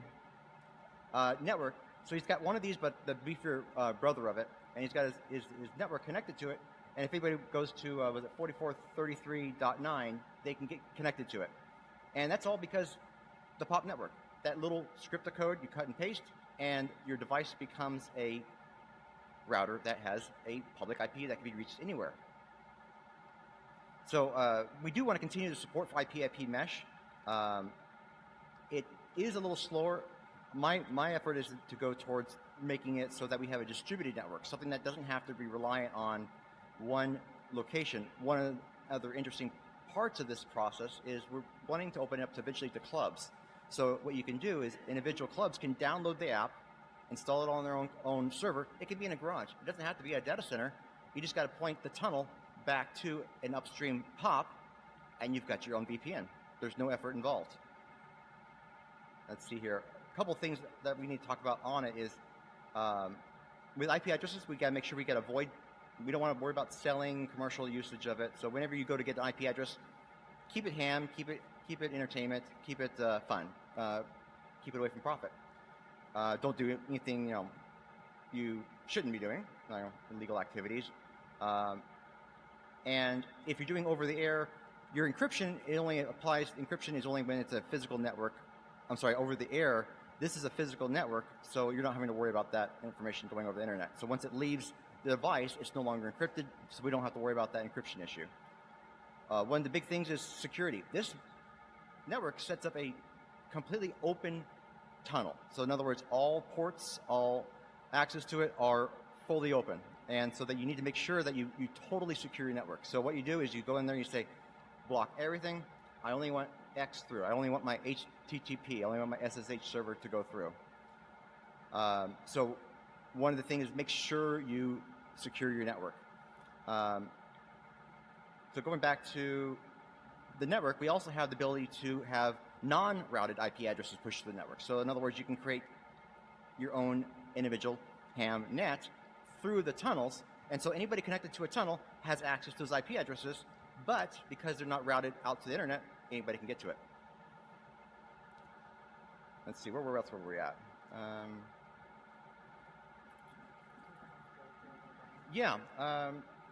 I mentioned Dave over here. Can you come up for a second, Dave, and give a demo?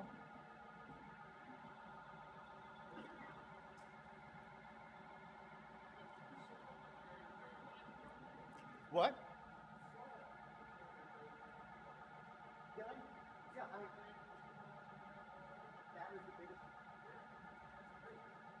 Yeah, that was the biggest thing. We're trying to figure out that problem because most people don't have a public IP address at their house. So you can't even do a IP mesh gateway without a public IP address. So what this does is, I mean, if you really wanted to, is to use the tunnel to create your static IP address, and then you can do IP mesh. But as an experiment, we pulled the IP mesh into this network, and it worked very well. So in other words, you can stay fully on 44net IP addresses all the way to and from your networks. Go ahead, Dave. Show me what we got here. I'm Dave, K9DC. I live over in Indianapolis and work a lot with IRLP, and we've got a VPN product that uses a 44net over for IRLP nodes. The ARDC VPN could be used for that if you want, but you don't have to. This is a GLINet router that's connected, has a tunnel connected to Atlanta, and I've got 28. I got 16 IP addresses routed to this out the Wi-Fi port, and I've got an IRLP node here that is connected to it. Little thing called a companion node. made by a gentleman in Texas, N5ZLW. It's a Raspberry Pi 4 and a radio all in it. So that's some of the stuff you can do. In fact, I was thinking about taking this up to my repeater site because I've got three IPs up there that this router would work perfect for, but I couldn't do that until after today. So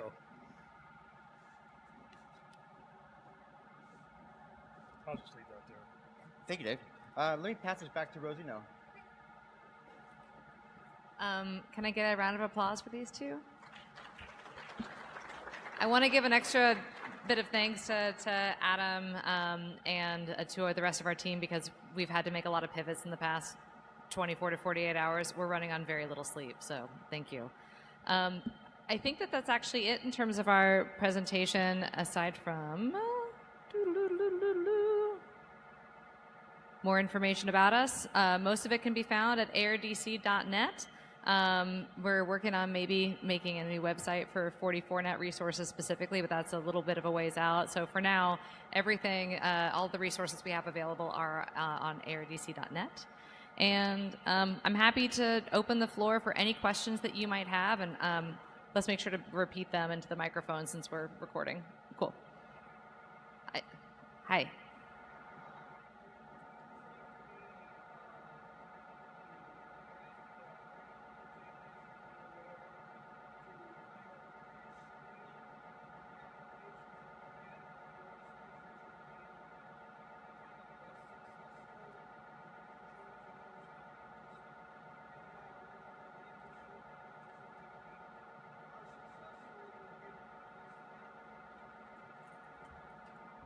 So the question, to summarize, is does the grants evaluation team pretty much pre-screen applications as they come in to see what kind of grants might not be successful enough to go through the application process? Is that about the question? Cool.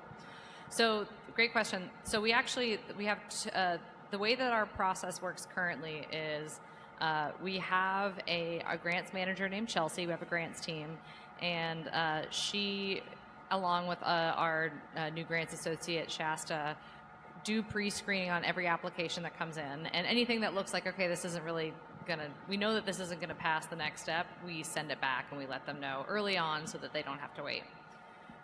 Applications that do sort of meet a certain set of criteria go to the Grants Advisory Committee, and the Grants Advisory Committee is the group that then reviews the applications and says, okay, this might be something that's worth funding, this might be something that is cool but doesn't quite fit into our budget or priorities for the year, and then that sort of recommendation goes to the Board of Directors, and the Board of Directors ultimately makes the final decision on what gets funded and what doesn't.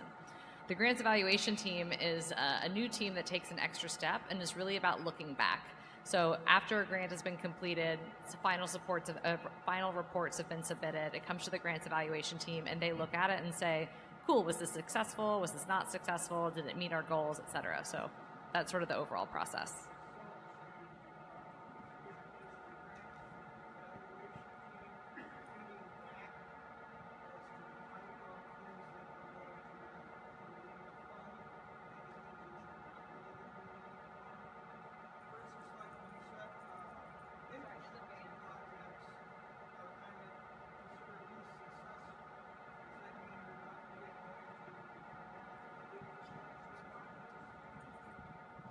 So that's a great question. I think at this stage, what I would say is this. Well, so one, yes, what the Grants Evaluation Team are finding is being fed back into our Grants Advisory Committee to sort of help guide them. And again, we're going to be sharing everything publicly as soon as possible so that everybody who's applying for a grant is able to see, like, okay, these are the things that we've learned, and use that information to help guide their applications. I'm now trying to summarize the question. Again, I'm working on like very little sleep. That type of project has been found. Yeah, so basically I'm asking if that type of project, for instance, radio infrastructure, has been found to be least successful, does that mean that anything comes in for radio infrastructure is kind of like put lower on the list? No, not necessarily. It's more about part of what we really want. So part of what we really want to see, again, is usage and engagement, right? And this is sort of akin to something that we've said before, as we've used this as an example in the past. So in the early days, we got a lot of requests for emergency trailers and funds for emergency trailers, right? Cool.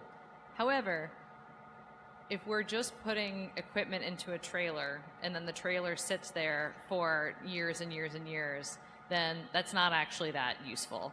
What is useful from any kind of project like that, or any kind of a project that involves equipment, is we want to see it used, A, and in particular we want to see getting the community, getting your local community, your amateur radio community involved in using it, involved in learning from it, etc.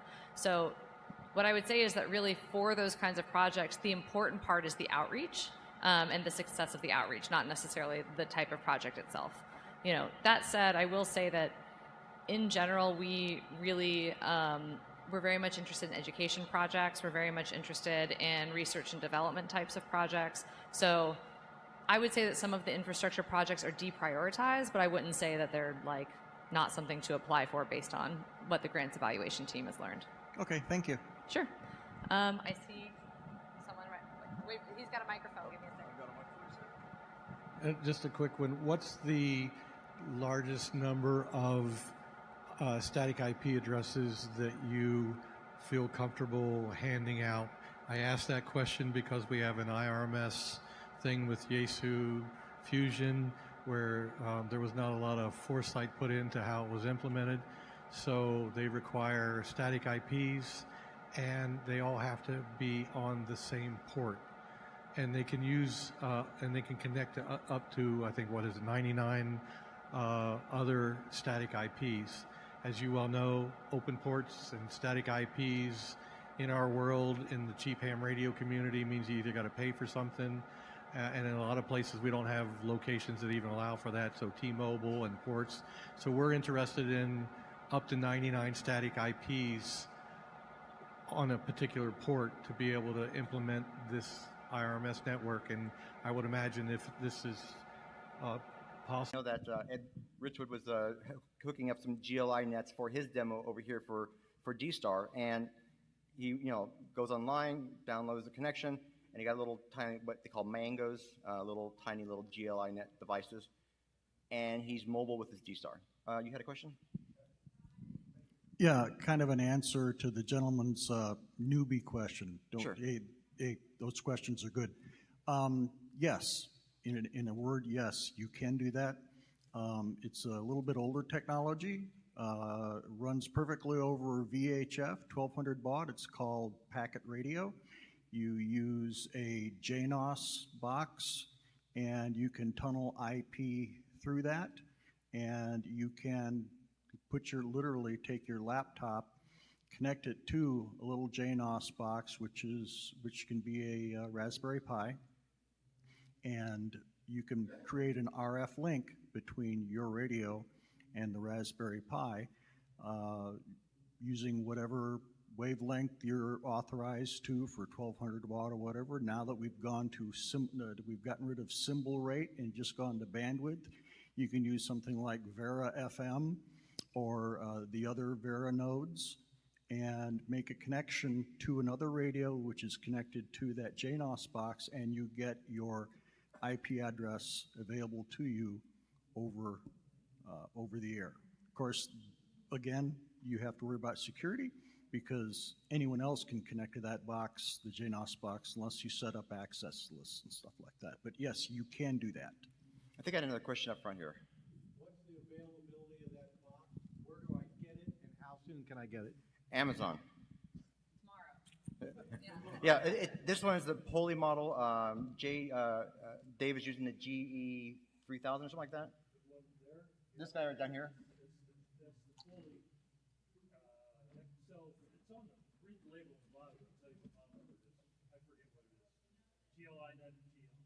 XE3000, yes. Yeah, so these guys are freely available online. Like, they're very cheap. And so if you want to start experimenting, you don't have to jump straight to a cellular one. You can get the little $25 Mangos, those little yellow things. They do just the same thing. You plug one into your home network or to wherever your Wi-Fi or your internet connection is, and you download that script, and then your other port is now your connection. The only other thing I do want to add about these guys is that they are only enabled for T-Mobile. So if you're deciding to do the SIM card route, then just keep that in mind.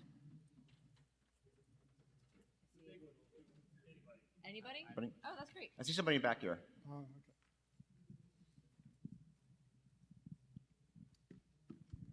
For the cloud network, POP endpoint that you just shared, that sets up with a WireGuard VPN. Can you connect that VPN to other WireGuard or Tailscale VPNs? Not, well, you can do it. It's, little gymnastics. It is designed to use WireGuard. I've also made it so that we can actually put modules onto it if we wanted to later on do layer 2 or point-to-point transmissions or whatever. It's just using WireGuard because that's the simplest one. Keys are negotiated ahead of time, and we can rotate the keys on the spot. We don't have to worry about, like, for example, if somebody finds that they think their key's been exposed, you hit the refresh button and it reloads the keys, sends you a copy, and you're on your way to go again. I think we have time for maybe one or two more questions. There was someone behind you who had a question. Very quick question. Sure.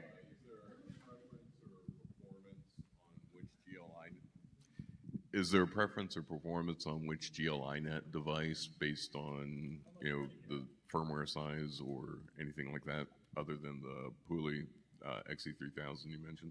Yeah, there's different levels of it. Some I think run at 100 megabits, some faster, but you're kind of limited to the speed of your cellular connection on this one, and then you're limited to the speed of your connection at your house or wherever you're connecting to at that point. Most of them are fast enough that performance isn't really an issue. They're powerful enough. The encryption for WireGuard it's a little CPU intense, but it's easily handled by these other devices. Yeah. Oh, did we get somebody else first? I just want to make sure. Is there anyone who has a question who hasn't already asked a question in the past? Okay. I see one, and then I see two, and we'll come back. Is that okay? Okay, thanks. We'll do this guy. And then I see you over there. Hey, thanks for the presentation. I was just curious about the overall community that, want to grow the community at hams, but what about analytics? Do you guys do analytics on the registration, the utilization of this IP block? That's a lot of addresses, and I was just curious what is your strategy with that? What is your strategy for characterizing how people are using this? Because we have a lot of people doing disparate things. They're like over here in a silo, and I'm over here in a silo, and how do you promote that openness and transparency that your organization wants, That's what I was kind of curious about. Yeah, seeing what they're doing, being open about it. If I'm hearing the question correctly, it has to do with what kind of analytics we're running on the network to see what the actual usage is. Great question. If I'm completely honest, we don't really have great infrastructure for that right now. The best thing that we have, and this is changing, we're putting a lot of focus and effort onto making this more updated. Some of the technology that we had been using is over 10 or 20 years old, and really only in the past couple months have we started to did we roll out something new, and we're going to continue to roll some things out. So as of right now, the main visibility that we have into our IP address space usage is the assignments that we've made. So we do have that information. The way that the sort of structure is set up right now is that when 44net was first started, it was divided so that there were basically parts of the address block assigned to different regions, and each region has a regional coordinator, and then they can ask for a certain number of addresses. Right now, Germany and the Hamnet is maxed out on their space, and we can give them more. It's fine. And we know that we can give them more because from what we can tell, we have less than 1 million of those 12 million addresses used, a lot less. I don't have the exact number. Do you? Maybe 1%. So, but yeah, it's a great question, and I think we have a lot of opportunity for more analytics. Does that help? Cool. Hey, my name's Mark, K9MEVA. I'm the coordinator for Illinois. Thanks for coming out. This was a great presentation. I'm super excited about the new POP technology. My question's a two-parter. One, it seems like, especially with the new portal rollout, we have a lot of challenges around support.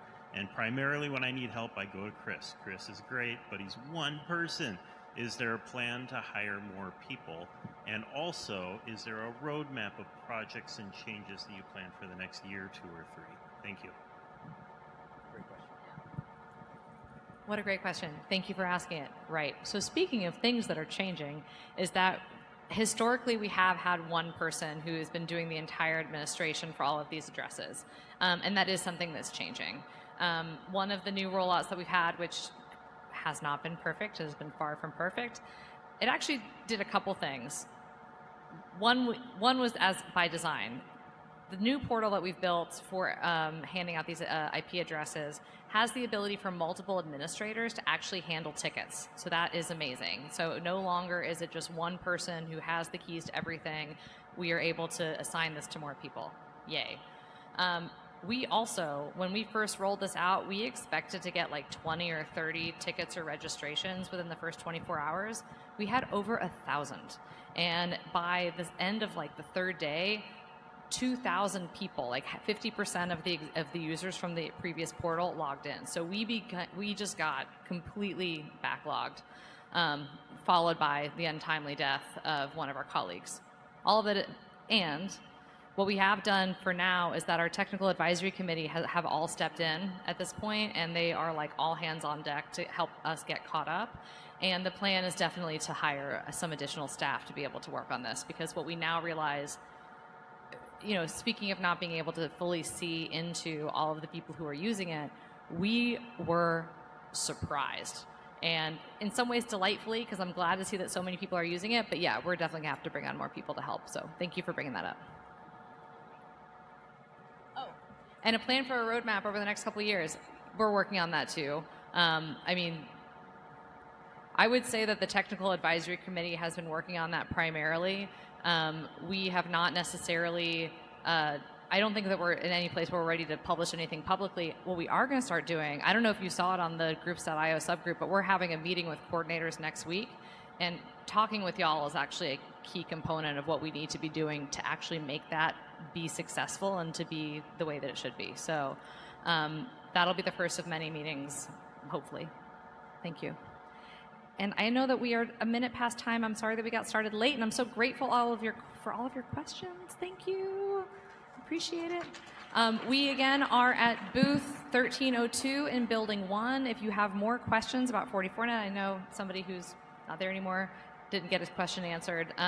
We are happy to answer questions all day long. That's what we're here for. So thank you. Thank you all.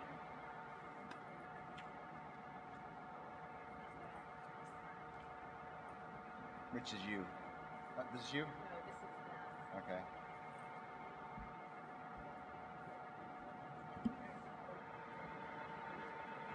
That was fantastic.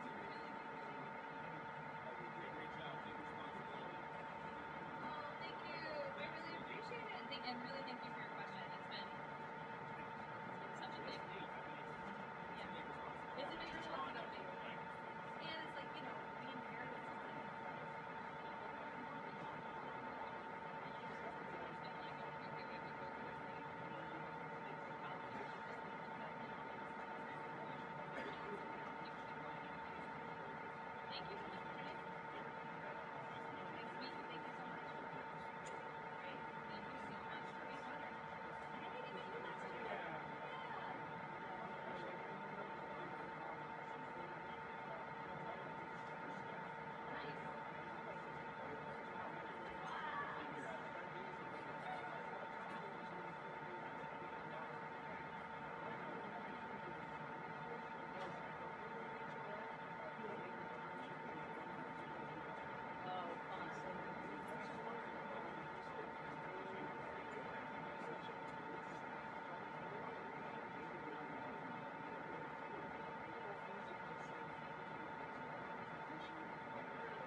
Thank you. Well, I'm glad you have them because I went over there to look at them. I'm like, where did they go? And I texted Gary, and I'm like, do you have them? So you have them. So we're good. And would you like to say a few words too? Because I can say some words and I can let you say a few words. Great. And I told Plum, I asked Plum to make a video recording. And maybe Rachel can make a video recording too, so we have spare. Yes, because we're gonna do it first. That's gonna be the first thing, so we do it.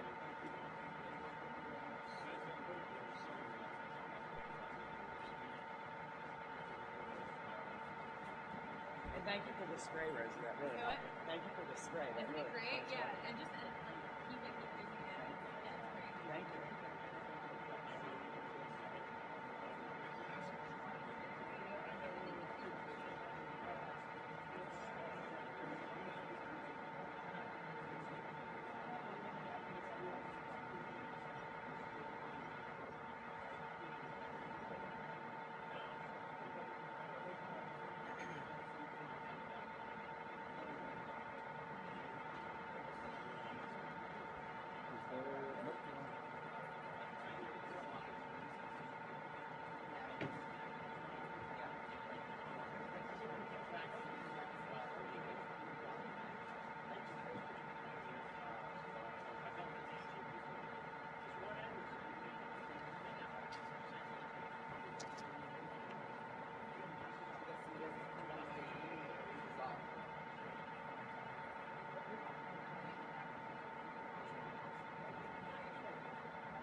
Past. One of those events was a party and the other was a challenge. So let's talk about the party first. The festival's goal is attracting and involving a large segment of the ham radio community in the generation of data, not as a chore, but through participation in interesting, enjoyable events such as the Solar Eclipse QSO Party, better known as the SEQP. I think most hams here are familiar with the term QSO, but just in case, I'll reiterate.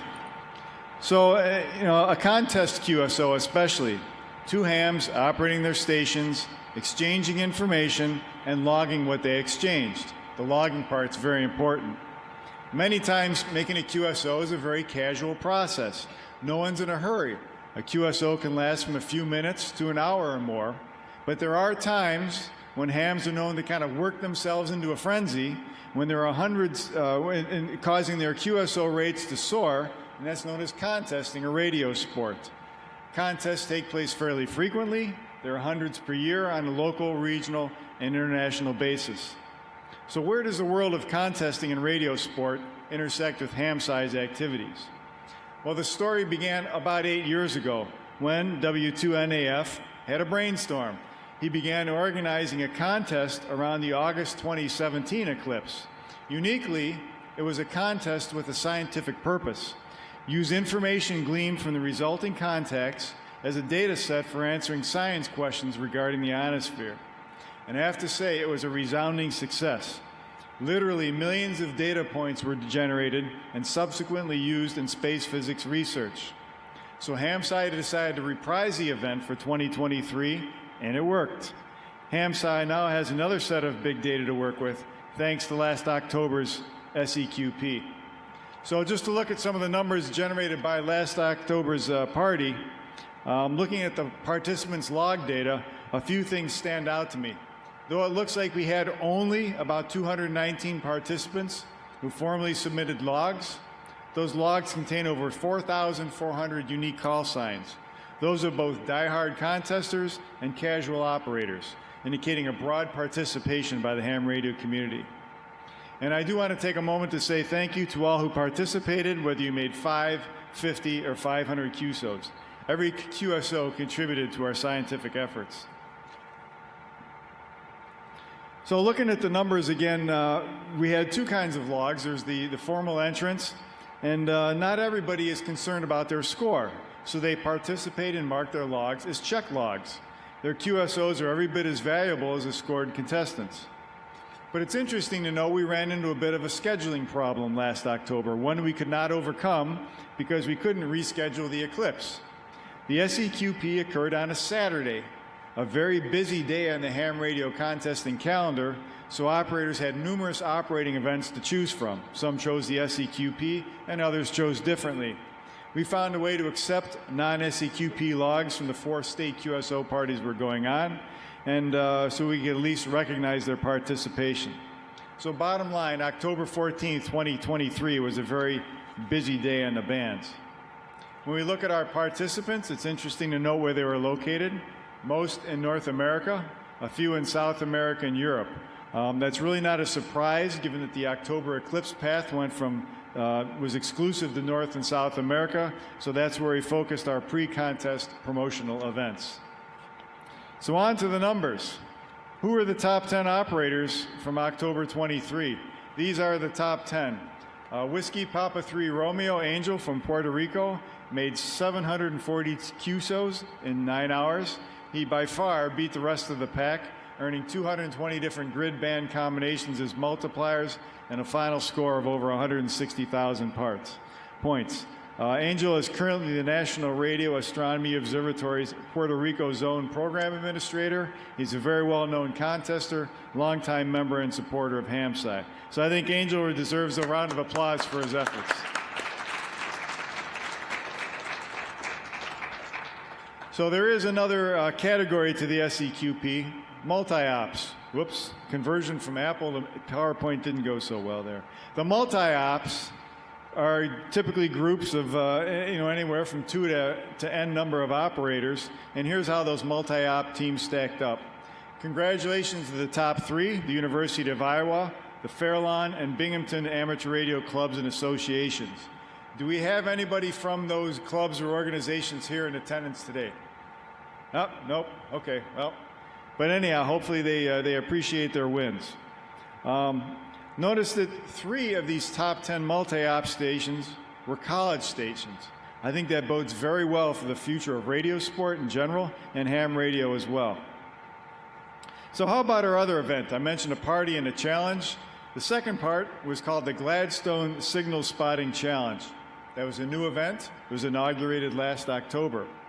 The GSSC was designed to appeal to hams acting as citizen scientists who have an interest in exploring the idiosyncrasies of radio wave propagation.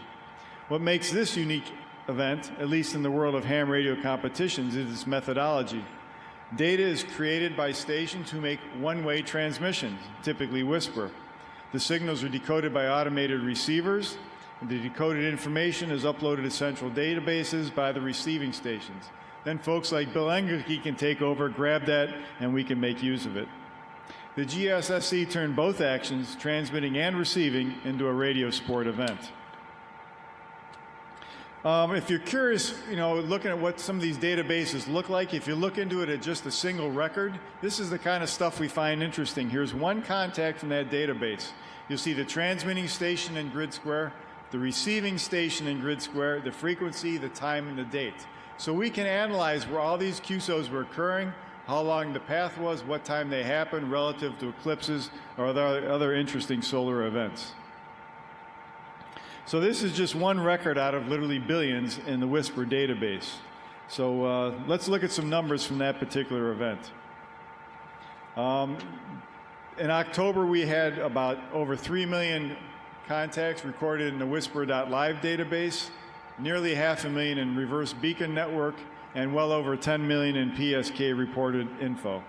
So I'd like to say many thanks to the creators and maintainers of these databases and the extraction tools. Again, like HamSci, many of these people are volunteers. They put their own time, money, and effort into creating these databases.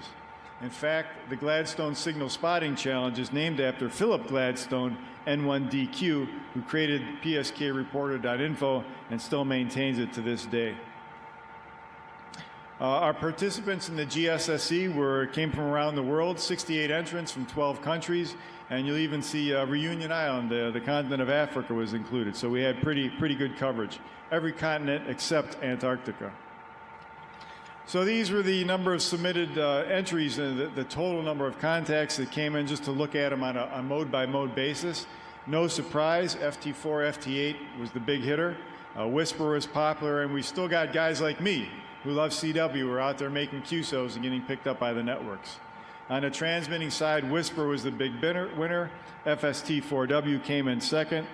And we're hoping that we see more of a shift toward FST4W in the future as we publicize that mode, and also the software and hardware used to generate those and decode those signals improves.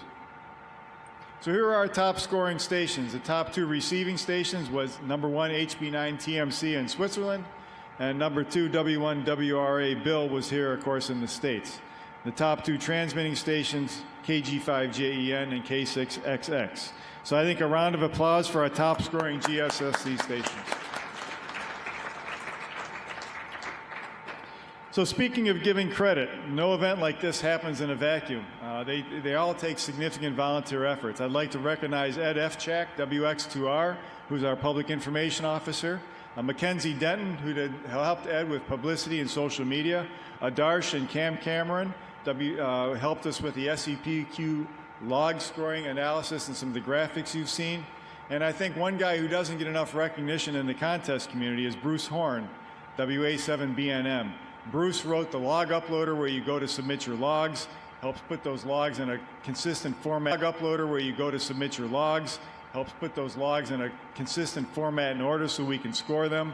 And Bruce will also be involved in generating the certificates, which will happen and be available after the Hamfest. There were also a lot of weekly attendees to our meetings and stuff that helped us publicize it, helped us take us message on the road, speaking to clubs, organizations around the U.S. and Canada. And of course, thank you to all of our partners at these universities, the National Science Foundation, ARDC, TAPR, and the League. So we had another event in April. The logs were just due on May 7th, so I don't have any scoring information yet. It usually takes 2 to 3 months to go through all the logs and all the numbers, so that'll be out soon. So I'll sign off now, as hams and contesters always do, by saying 73, and see you in the next one. Thanks, everyone.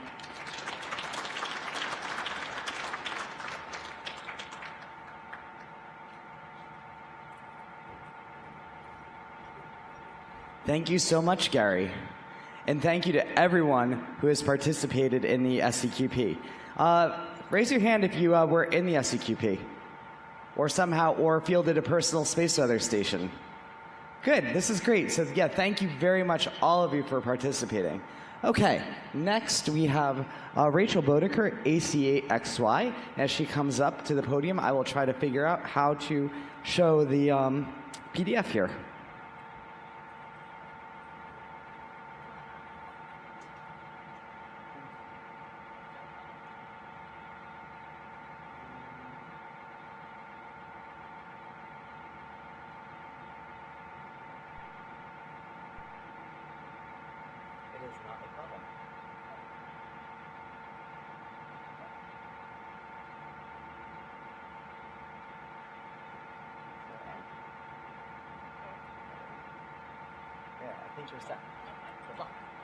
All right.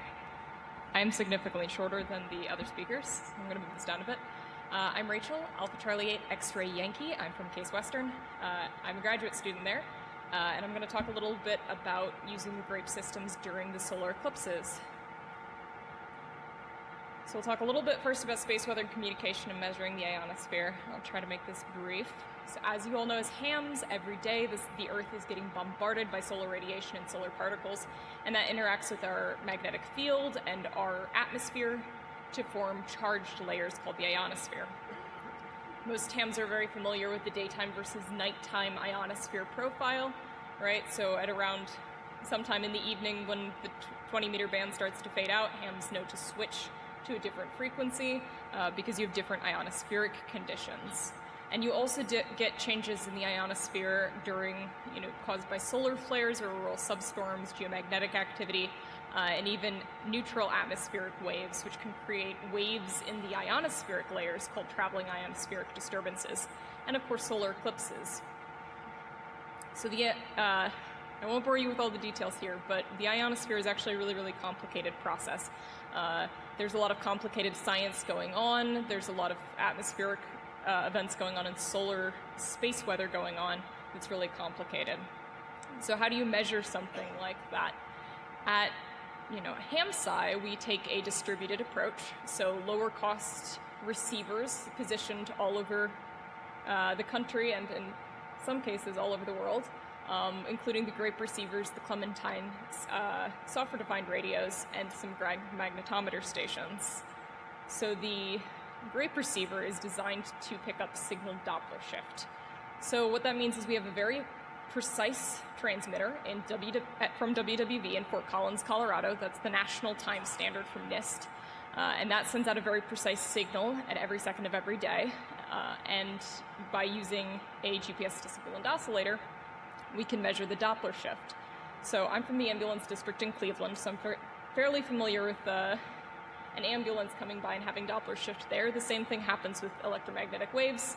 As the ionospheric layer height changes, if the ionospheric layer height raises or rapidly deionizes, the signal path changes, and you get real-time Doppler shift on that signal. So you'll get red shift as that path length increases and blue shift as that path length decreases. And if you use a very precise GPS-disciplined oscillator, you can measure that change in frequency to get a real-time path change measurement or Doppler shift measurement of the ionosphere. It works a lot like a Doppler radar. So the nice thing about grapes is they're inexpensive, they're distributed, they perform well in bunches, and they will hopefully ferment into something quite nice. So here's a typical example of grape seasonal data. So on the axis here, we can see that red shift and blue shift have been color-coded. So you'll see in the morning hours, you get that blue shift as the layers come down, as the D and E layers form, and at night you get the red shift. And the nice thing about this plot is that you can also see that during the winter, our days get shorter, and during the summer, our days get longer. Thanks, science. It's nice to confirm that. So that's good. A good thing to see. This is another classic use of grape seasonal data. So just even during not an eclipse, the vents kicked off. We have something like so this is GOES irradiance data, so X-ray data.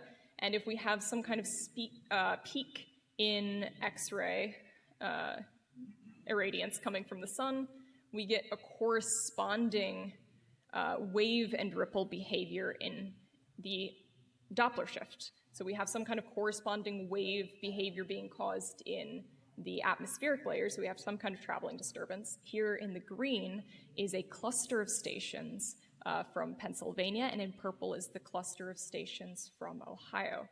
And you can see there's a nice clear lead and lag effect in those waves. So grape data is really cool because it gives us the second cadence to look at.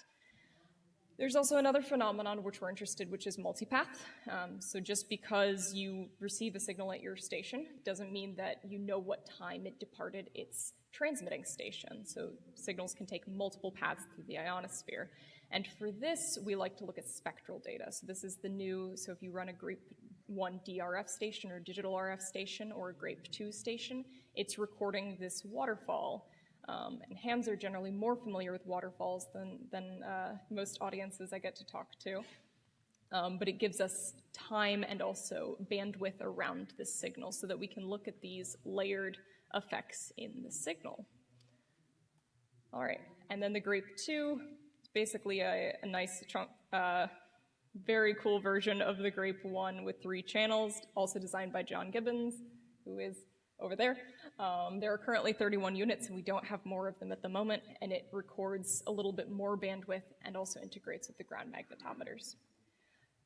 So let's talk a little bit about the eclipse. During a solar eclipse, we scientists like to control for things, and we love eclipses because the sun is going to have a very predictable time path and solar energy exposure. There's still other solar effect weathers going on and still other seasonal things to account for, but it's a pretty good experiment that we could probably not have designed better ourselves.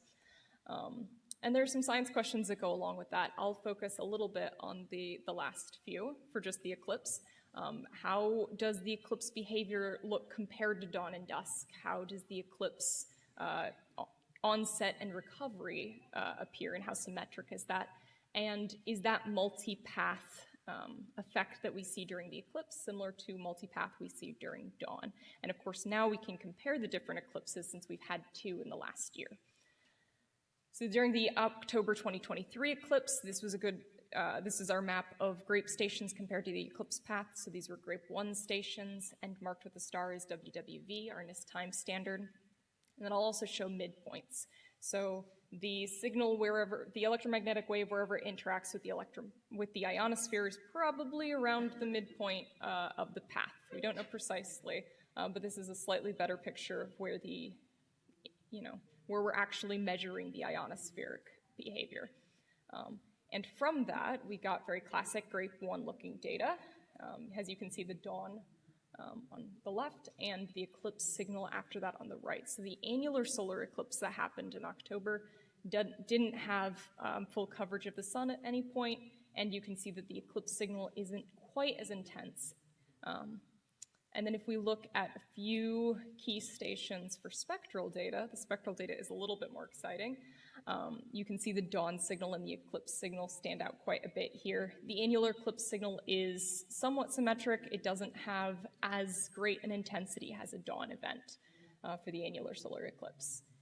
Complement and extension both to Whisper Demon and the now 70+ sites around the world that are running it, 20 of which already have these receivers, which are GPS disciplined and are have been contributing for the last several months to the Grape project. As you can see, the results that the uploads are, the goal is to produce the same kind of data, the same as the Grape data, and as you see in the lower left-hand corner. But in addition, the Whisper Daemon site provides alternative ways to view this data and the Whisper Daemon data. So we are going to, I'm going to try to show briefly what you can gain from having a Whisper Daemon receive site and with its complement, Paul's transmitter.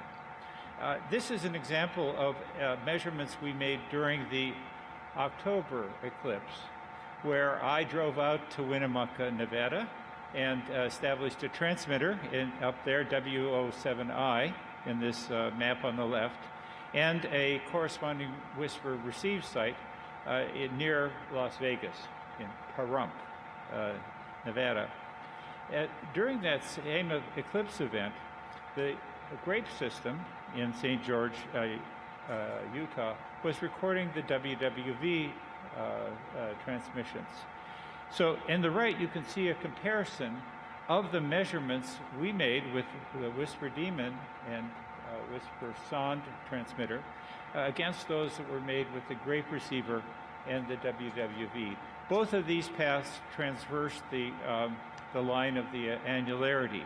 So you can see there was a very good correlation between the two. So we believe that the measurements made with this device and our software are very compatible with and extend the capabilities in some ways of what they're doing with the Grape receivers. So we wanted to achieve this high accuracy and sensitivity at a low cost.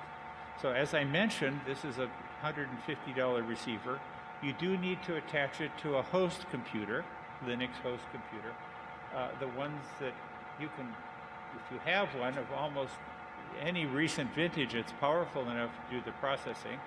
But if you don't, then we've been using a V-Link Chinese little mini PC, which you can get for $240 on Amazon. So the combination of this device and a host computer delivers all of the decoding and demodulation capabilities of both Whisper Demon and of the Grape functionality. A complete system, of course, like the Grape system, requires a GPS disciplined oscillator, the Bogner at $175 is a typical example of, that's the standard GPS DO we use. The Tapper group, which we work closely with, also is under development, a lower cost GPS DO. So the goal is, of course, we want to continue to reduce the cost of the overall software. Everything in here is open source, well, except for this thing. But it's all open source software, and except for this hardware. This is a picture of the core components of a Whisper Demon Grape site. It consists of a mini PC on the right, the RX 888 connected by a USB cable to the host computer, and the Bogner. So those three components, you have to have a GPS antenna, like the puck antenna showed there, are sufficient to give you all of this capability in one small and low power package. This total power consumption of this receive device system is on the order of 25 watts on average. So you can be doing all of this with, I actually run this off a solar power system in Maui. So the additional, there are at any reasonable site, a high performance site, you're going to need some accessories for your receive system. And Paul has developed a couple of components that are almost always necessary in a SDR receive system. One is a low noise amplifier. The SDR receivers are not, well, they're actually more noisy than your traditional transceiver. So in order to achieve the full sensitivity of a system, especially at 15 meters, 12 and 10 meters, there's too much internal noise in the SDR. And that's why I may think many people have had the experience of finding that their SDR is kind of deaf relative to their transceiver, especially on the higher frequencies. To address that problem, you need to put in a low noise amplifier ahead of the SDR, and Paul's device adds that feature. But of course, having an amplification increases the probability of overloading occurring from signals in the shortwave broadcast band and AM band. So Paul has included in his device a high-pass filter, shelving filter, that suppresses the output of this device in the region below 10 megahertz. So you can, it also, because we run, this thing is capable of running at 129 megahertz, so you could do 6-meter reception on it. But in order to reduce the processing burden and the amount of data that you deal with, we typically run these at 64 megasamples, which results in a 30 megahertz sample bandwidth, Nyquist limit. So Paul's filter adds a filter ahead of that, a very effective 30 megahertz low-pass filter. So this is an accessory that is almost always necessary. It may not be sufficient. Each receive site is unique. It involves a study of the system and the noise characteristics and the performance of the antenna. But these are typically essential at most sites. So this is the receive system that Whisper Demon, this hardware, GPS receivers that allow us to receive and contribute to the Grape network and to WhisperNet spots and Grape data. But what we've also realized is that we had this wonderful multi-channel receive system capable of receiving almost every signals that are of interest to us. I've added super darn recording recently, but we didn't have a corresponding transmitter. And the Eclipse in particular, being such a short duration, 4 minutes at most, if you were doing traditional band scanning and transmitting one band at a time, you're almost going to miss a lot of the bands. measurements on a lot of bands. So about a year ago, I suggested in my weekly call to Paul that it would be great if we had a transmitter that matched the capabilities of our receivers. And amazingly, Paul had a prototype ready for us in last summer. We were able to deploy half a dozen of them during the October eclipse. And so I'm going to let Paul explain what he did and the capabilities of his whisper sonde. Thank you. Thank you, Rob. A question on the previous slide. There was a spectrum analyzer chart showing frequency response to the filter. Was that visible? Or is it just a black screen? But you could see the traces on it? Okay, good. I couldn't tell. Thank you. So the whisper sonde is this is the second generation. For the October eclipse, we deployed a 6-channel version, but it's using what is now fairly standard technology. SI 5351 synthesizer chips. Just about every modern radio has those. And a little bit of software to control the frequencies and the modulation. Our goal was to make this thing quick and easy to deploy, kind of plug and play, because we're going to rush these things out in the field in the back of a pickup truck. Just want to string out an antenna. Typically, in these systems, we're using 6 bands, 80 meters, see if I get them all, 40, 30, 20, 15, and 10. And we want to use a single antenna if we can, because who wants to put up a bunch of antennas in a hurry?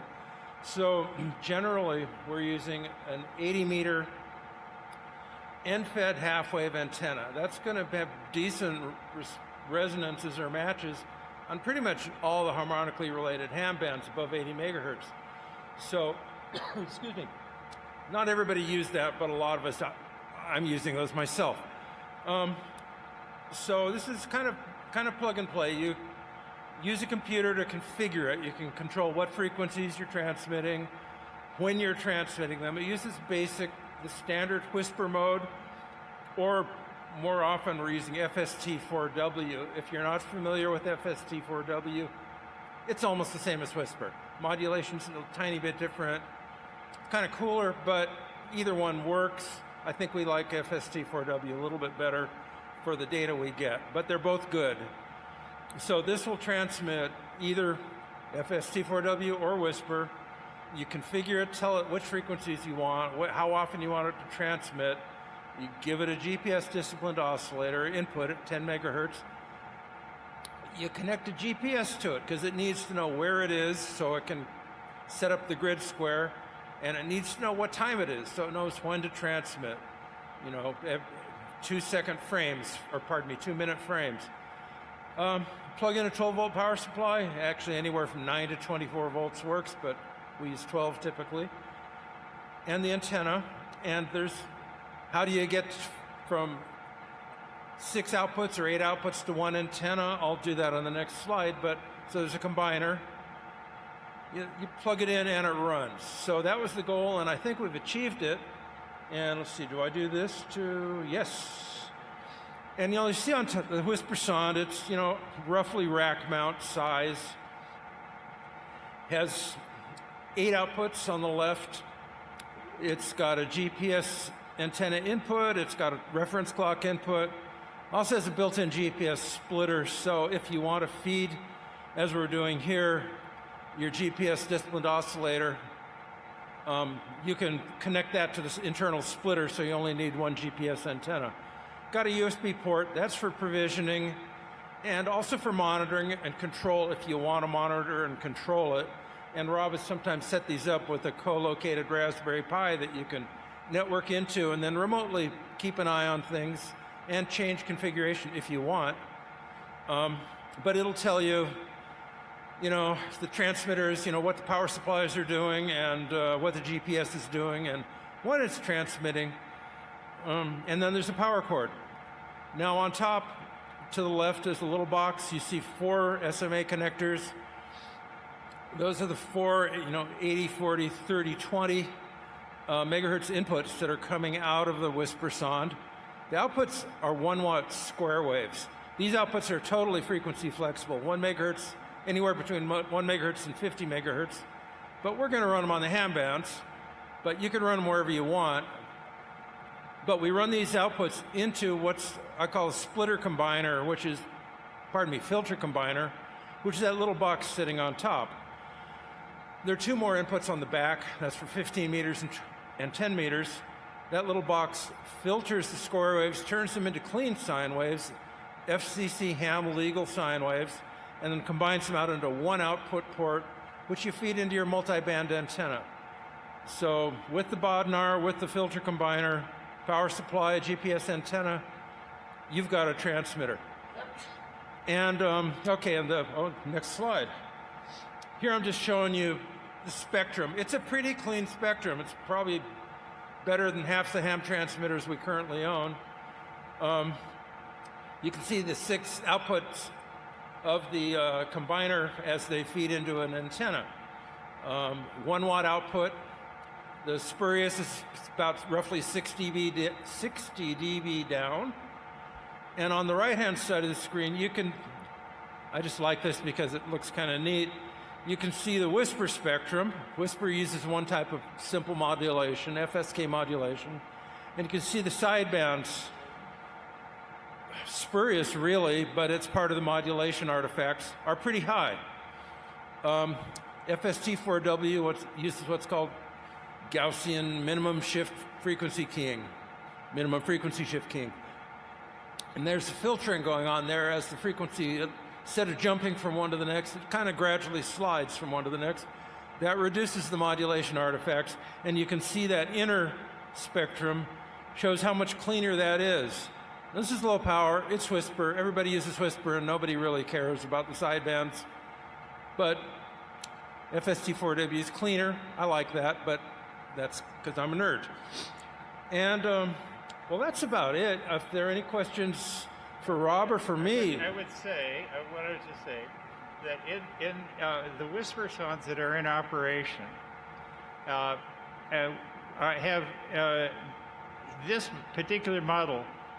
Several sites, including our members, are being recorded by over 100,000 spots per day. 130 to 140,000 received reports from 1 Whisper Sonde. We had an enhanced version, one of our made, had almost reached 500,000 reports. 10% of all of the Whisper spots came from 1 Whisper Sonde transmitter in He was Texas. transmitting at a little bit higher power. A little higher power and a very good location. So if you're interested in Whisper transmission, if you're interested in Grape, these 2 devices together might be of interest to you. We will be giving a hands-on demonstration tomorrow at 11 over in the booth demo, right? And Nathaniel can guide you through that. Okay, thank you all. I think we have some. Thank you to everybody. Thank you so much, Rob. Thank you so much, Paul. I really appreciate it. I think it's really amazing the technology that they're coming up with. I want to, before I bring up our next speaker, I'm glad we're the last forum in here, so we're not going to get kicked out right away. But I do want to encourage people, keep your Grapes and your personal space weather stations and your Whisper Demons and all these things that you're running, keep them on and keep sending the data in. Because I know the eclipses are over, but now we're studying solar flares, we're studying seasonal changes, we're studying geomagnetic storms, day-to-day variability, all super interesting stuff. So keep all of that running, and believe me, people are looking at the data. So Rachel Bodeker, she has funding for her PhD to look at that data. So that's part of her job. We're having postdocs that are being hired. It's their job to look at it. If you want to look at the data, come join our telecons. We'll also encourage you to look at the data yourself. So lots of opportunities. Okay, our last speaker today, I'd like to welcome Jesse Alexander, WB2IFS. And I think we all really know the importance of bringing new people into amateur radio. And when I first heard Jussie talk, I said, this is a person who's really living this. And I was just so impressed with everything he was doing. And so I'm very happy to have him be a part of our hams community. And he's going to talk about his program. So Jussie, come on up.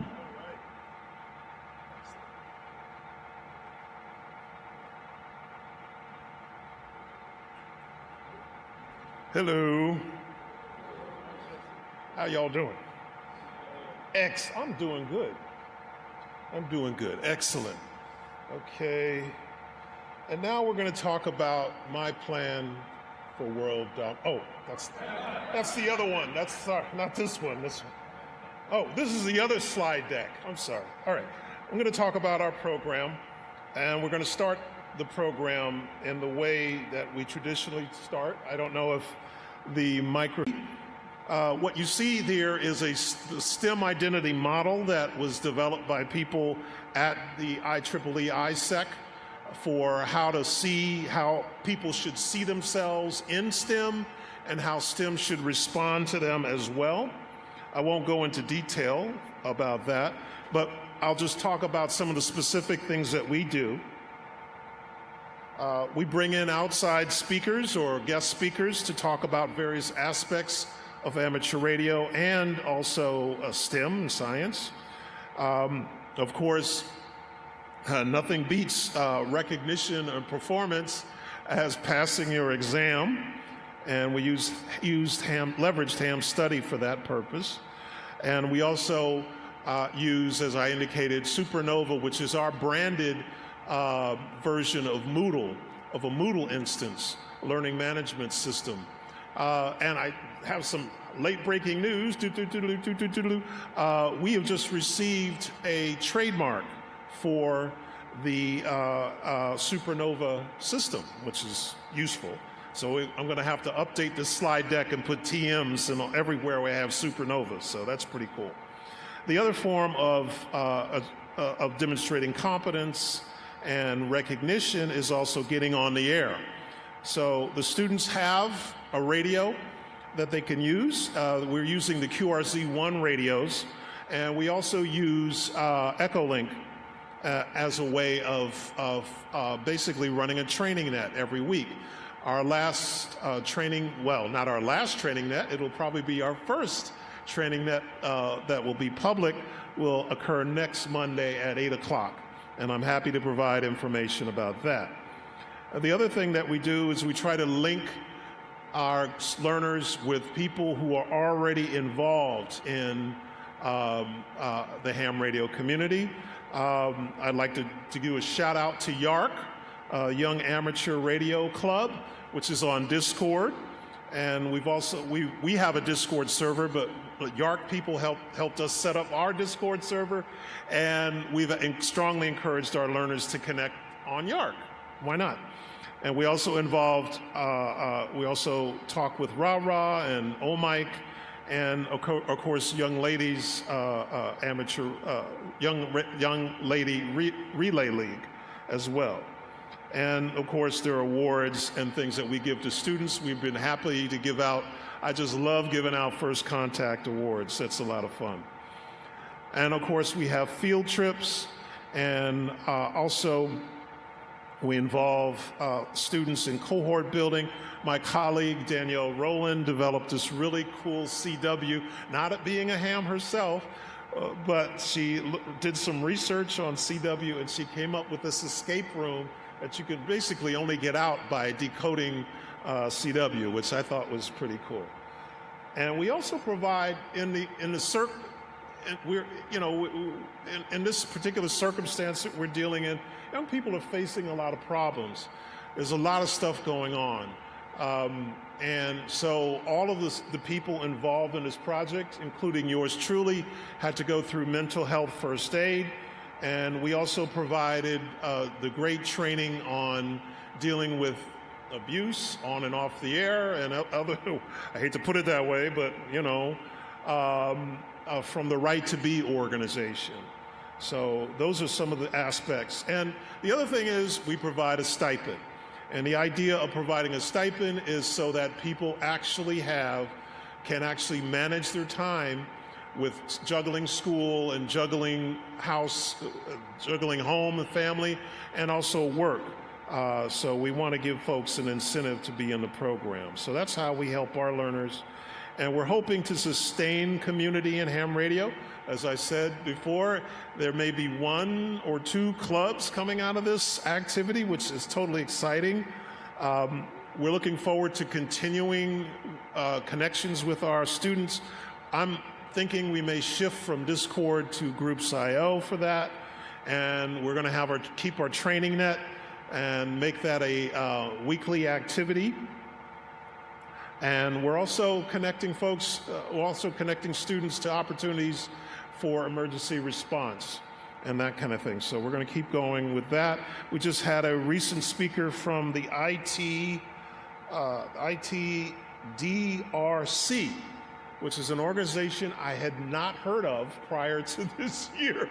And they're doing a lot of stuff. They're basically an emergency IT organization, and not surprisingly, there are lots of hams in that organization. So we want to connect the students with that as well, because they are interested in emergency response. And also, a shout out to GLARD for their assistance in basically testing all of our students. We're encouraging our students to join GLARD as VECs, and also to become instructors and certified, because what we're hoping to do is create a self-sustaining network after a self-sustaining cohort after the program, after this phase of I see it as the test phase of this prototype is complete in August. So that's what we want to do. So how can you help us? Well, we're looking for folks, we're looking for ham clubs who are friendly and open to BIPOC and LGBTQIA folks, for real. Who are interested in emergency communications. So we're looking to help, if you're interested in helping us sort of, I don't want to say it like that, find homes for our students, but they're interested. So we want to connect folks with clubs that are doing good stuff. We also are interested in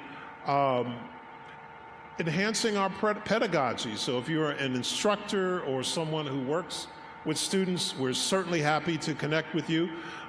We've got the prototype curriculum, looks pretty good. We're going to be shining it up, but we also believe in continuous improvement, which is part of the Agile way. So let's see, without further ado, I'm just going to put up my contact information. You can scan it, and also you can also scan the website. Scan this other QR code for the website. And as I answer questions, I'm just going to show a little bit about me and a little bit about my coworker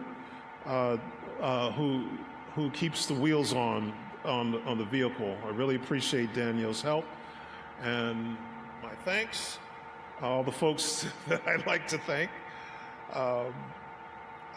Lots of folks have helped us along the way in various ways, and of course, Dr. Frizzell and team, really appreciate your effort. And that's it. So what questions do you have? Thank you.